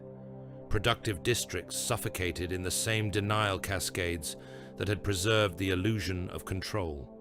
Forge yards cracked, populations were culled beyond easy recovery. The new empire had survived by feeding on itself with greater discipline than its enemies could manage. In the 41st millennium, triumph and mutilation were often the same event, viewed from different distances. By the time the guns began at last to fall silent in scattered, unbelieving pockets, the Empire of Knives still stood. It was simply standing in blood up to the knee. When the guns finally began to fail for lack of targets, crews, prayers, or functioning breaches, the silence that followed across the Nemean cluster was not the silence of peace. It was the silence of examination. Imperial authorities came back into the ruins in fragments first. Censure detachments, survey flotillas, medici barges shielded by destroyers too damaged to pursue cleaner wars elsewhere. Administratum reclamation cadres in grey robes and sealed masks, their hands already stained with the ink of revisions before they had fully seen what required rewriting. Priests came too, because the Imperium had never learned how to distinguish between spiritual consolation and the reassertion of ownership. Commissars, confessor tribunals, gene seed retrieval teams, engineering corps, field judges, cold men who knew how to count the dead only because failing to count them threatened the next budgetary fiction. They reclaimed worlds in the way a scavenger reclaimed a carcass from other scavengers, suspicious of every tooth mark and every missing strip of flesh. Nothing they took back could be trusted. Archives were poisoned, not only by literal toxins worked into skin parchment and dust seals to punish the incautious, though there was enough of that, more deeply poisoned than that. Tallies contradicted one another in ways too precise to be simple corruption. Supply books had been rewritten so many times by so many hands that no quartermaster could say where fraud ended and ordinary imperial bookkeeping began. Command chains existed in triplicate, each version carrying seals and signatories sufficiently correct to damn the others. Regiment rosters named men who had died years before and omitted men still serving in the field. Recovery manifests for ammunition, fuel, and medici stock pointed toward depots that existed, depots that no longer existed, and depots that had never existed at all, but still had paper trails thick enough to satisfy 3 levels of review. Loyalty itself had become forensically unreliable. A company might return under the Aquila, swearing clean service and bearing the right dead in its memory rolls, only for some buried assignment transfer, written 5 years earlier, to link its transport cadres to a dockmaster on a world later found Hydra marked beneath the skin. A shrine might resume Orthodox worship, and ring its bells for the Emperor with tears in every eye, only for the stone beneath the altar to conceal 3 generations of revised catechism slates and coded ration sermons. Men confessed heresy they had never committed because they feared being shot for smaller ambiguities. Other men denied it with such sincerity that confessors began to distrust sincerity itself. The cluster could be reclaimed in parcels. It could not be purified in any way that left enough of it alive to matter. Thus the so-called empire survived precisely by ceasing to look like one. No bannered throne state remained, with clear borders and obvious capitals ready for siege. The dominion shed that skin as a snake shed a dead thing too tight for future growth. It became mobile, deniable, self-healing, distributed through surviving fleets that wore one registry today and another tomorrow, through false governments restored under imperial blessing, but seeded with the same old accountants and food clerks, through refugee traffic, labor relocation, Medici evacuation chains, pilgrim resettlement, and liberated infrastructure, whose machine spirits had been taught new habits under old prayers. What had once looked like a kingdom in the making was now something more mature and less vulnerable. A method had learned to travel. Chiron Val walked among its organs as one of its ruling blades. He no longer spent his hours chiefly on the command dais of void war, though he could still do that with a cruelty of precision that left mortal officers pale and brother captains thoughtful. The war had taught him a more useful discipline. Battle was only the opening argument. The truer labor began afterward, when populations had to be bent, collaborators assessed, weak tools culled, efficient monsters rewarded, and terror administered with exactly the right pressure so that fear became civic weather rather than spectacle. On a partially salvaged dock world, he had a former imperial grain minister flayed only to the jaw and left alive for 6 days in the ration square because the man had skimmed reserve stock for private retention without properly declaring the theft upward. The punishment was not rage, it was calibration. The next morning, grain losses across the district dropped below measurable waste. On a relay moon recently declared liberated by 3 contradictory imperial notices, Val let the local commandant keep his life after discovering the man had arranged the quiet murder of his own brother, rather than risk exposing a contaminated archive chain to visiting auditors. That kind of instinct was useful. The commandant was promoted, watched, and never allowed to forget why his skin remained his own. Men expected tyrants to be loud. Val had become quieter. That frightened them more. He learned with the same ugly fluency he had once reserved for boarding actions and beheading strikes how much water to spare a district before. Gratitude returned, but courage did not. How many public mutilations a dockyard required before lateness vanished from its shifts and production stabilized? How often to rotate overseers so that corruption never had time to root too deeply, and mercy never became familiar enough to invite testing? He did not enjoy this work. That was one reason he performed it well. Enjoyment produced sloppiness. System required a colder appetite. Some nights, if such words still meant anything amid the broken rotational schedules of war, he would remember Akrem screaming over the open vox while the hot spikes went in, and wonder whether this was what the regent had seen in him from the beginning. Not merely a destroyer, a governor of damage. Serix 19 disappeared into the aftermath so completely that even among the Dominion's own circles, his active presence became arguable. He passed into survivor columns under the face of a quartermaster once, then later under the body glove of a Medici courier, then later still in the dust robes of a shrine repair clerk, helping re-sanctify one of the very transit chapels through which Hydra traffic would someday move. He seeded the next cycle of infiltration inside systems that believed themselves saved because salvation in the Imperium so often arrived wearing paperwork and blessed water. A motor pool rebuilt outside Nemean Quintus acquired a new assistant scheduler whose records were perfect. A refugee processing line on an ostensibly purified agri-world gained a transfer adept who remembered names too well and never smiled. A Medici resupply chain on a world far outside the original war zone accepted one more anonymous labor superintendent than it truly required.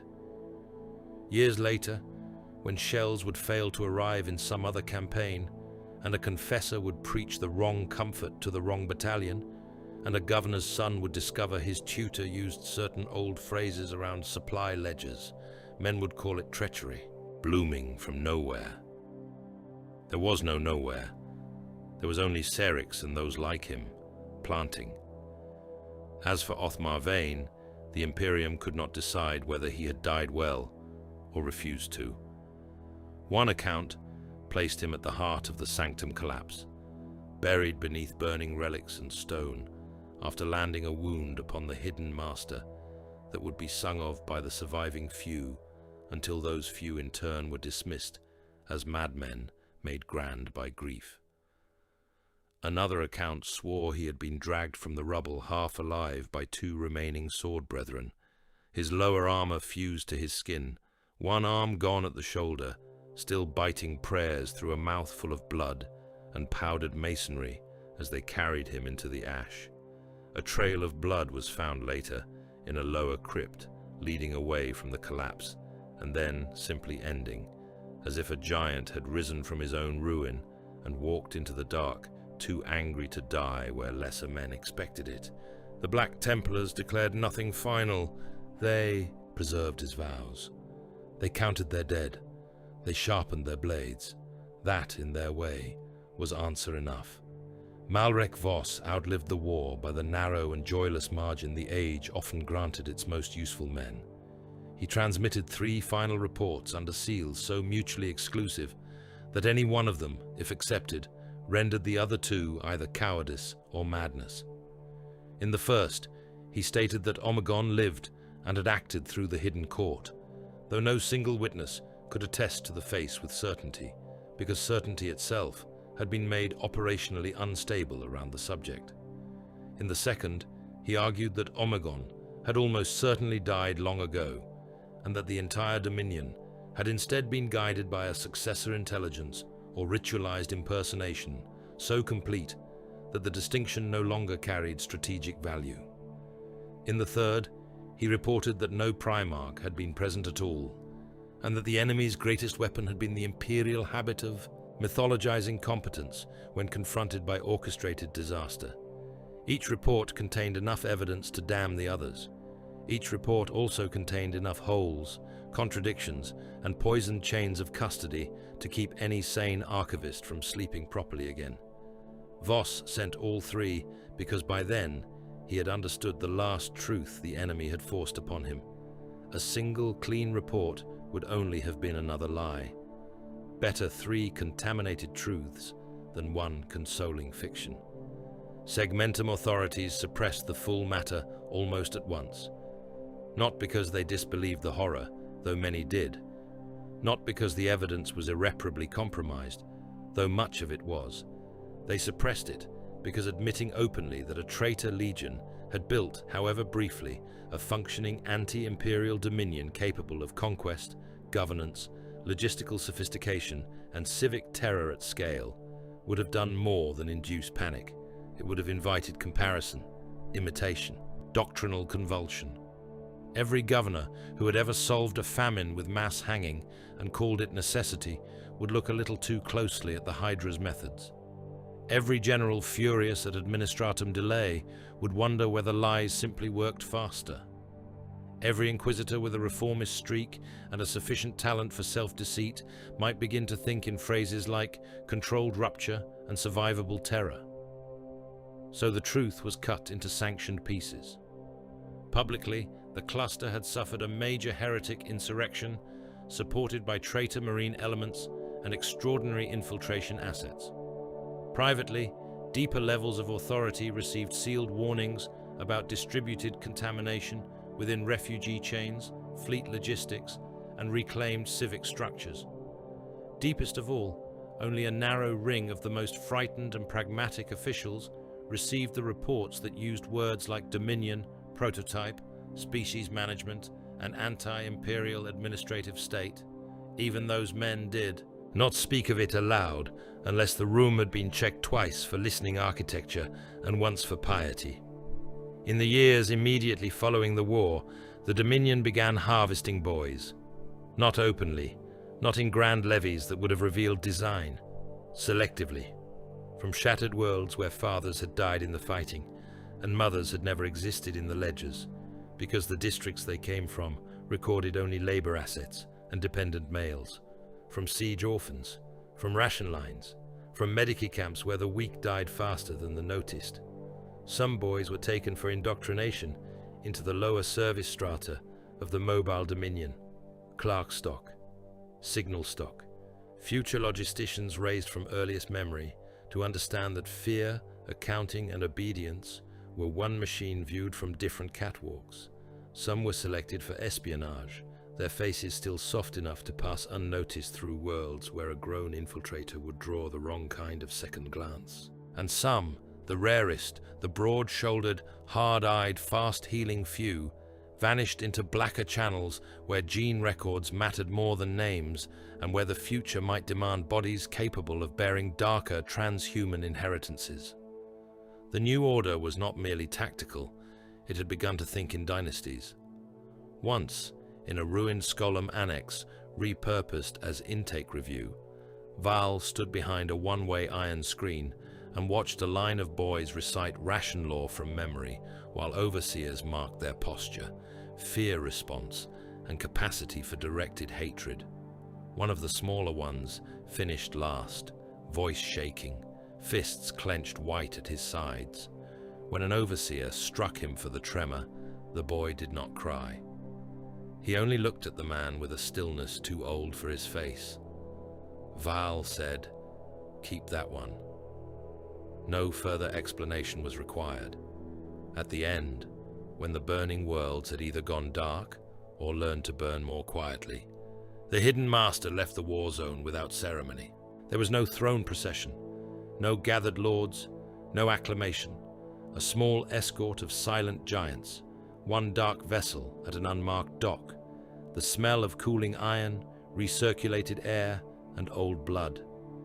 Val attended because absence would itself have been a statement, and because even now he still wished to see more than the dark was prepared to grant. They stood in the embarkation vault alone for a moment before the hidden figure boarded. Nothing in the posture gave certainty, not height alone, not the controlled economy of motion, not the way even other legionaries unconsciously made room around him, as water might shape itself around a blade. Val said, "If this was only the larval stage, then what comes next?" The hidden master paused at the ramp threshold. "Mankind," he said, "remembers badly. That is why it survives anything at all. It forgets the knife and keeps the scar. Later, it calls the scar fate."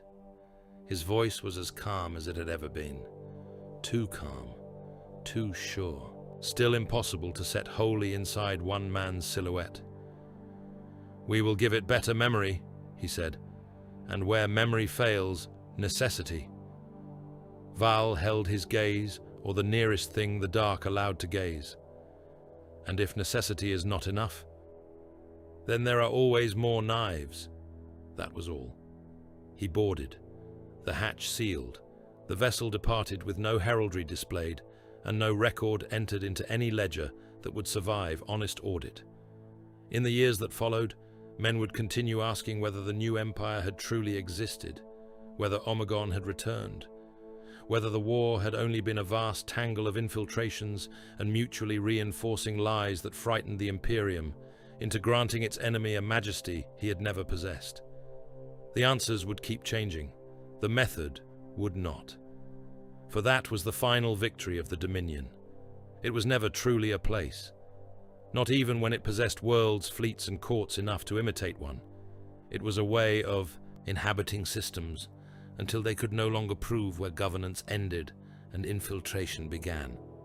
It spread wherever the Imperium mistook silence for loyalty and order for faith, wherever a governor learned that feeding men made them easier to chain later, wherever a priest found that obedience could replace doctrine if the lash was applied regularly enough, wherever an archive was rewritten faster than truth could chase it, wherever a refugee column moved under armed mercy, wherever a fleet trusted its own paperwork more than the men reading it, wherever a boy in a ration line learned to keep his eyes down and remember everything. Hydra Dominatus was not a cry. It was a civic principle. And in the darkness between the stars, amid worlds that still believed themselves reclaimed, it was already beginning again.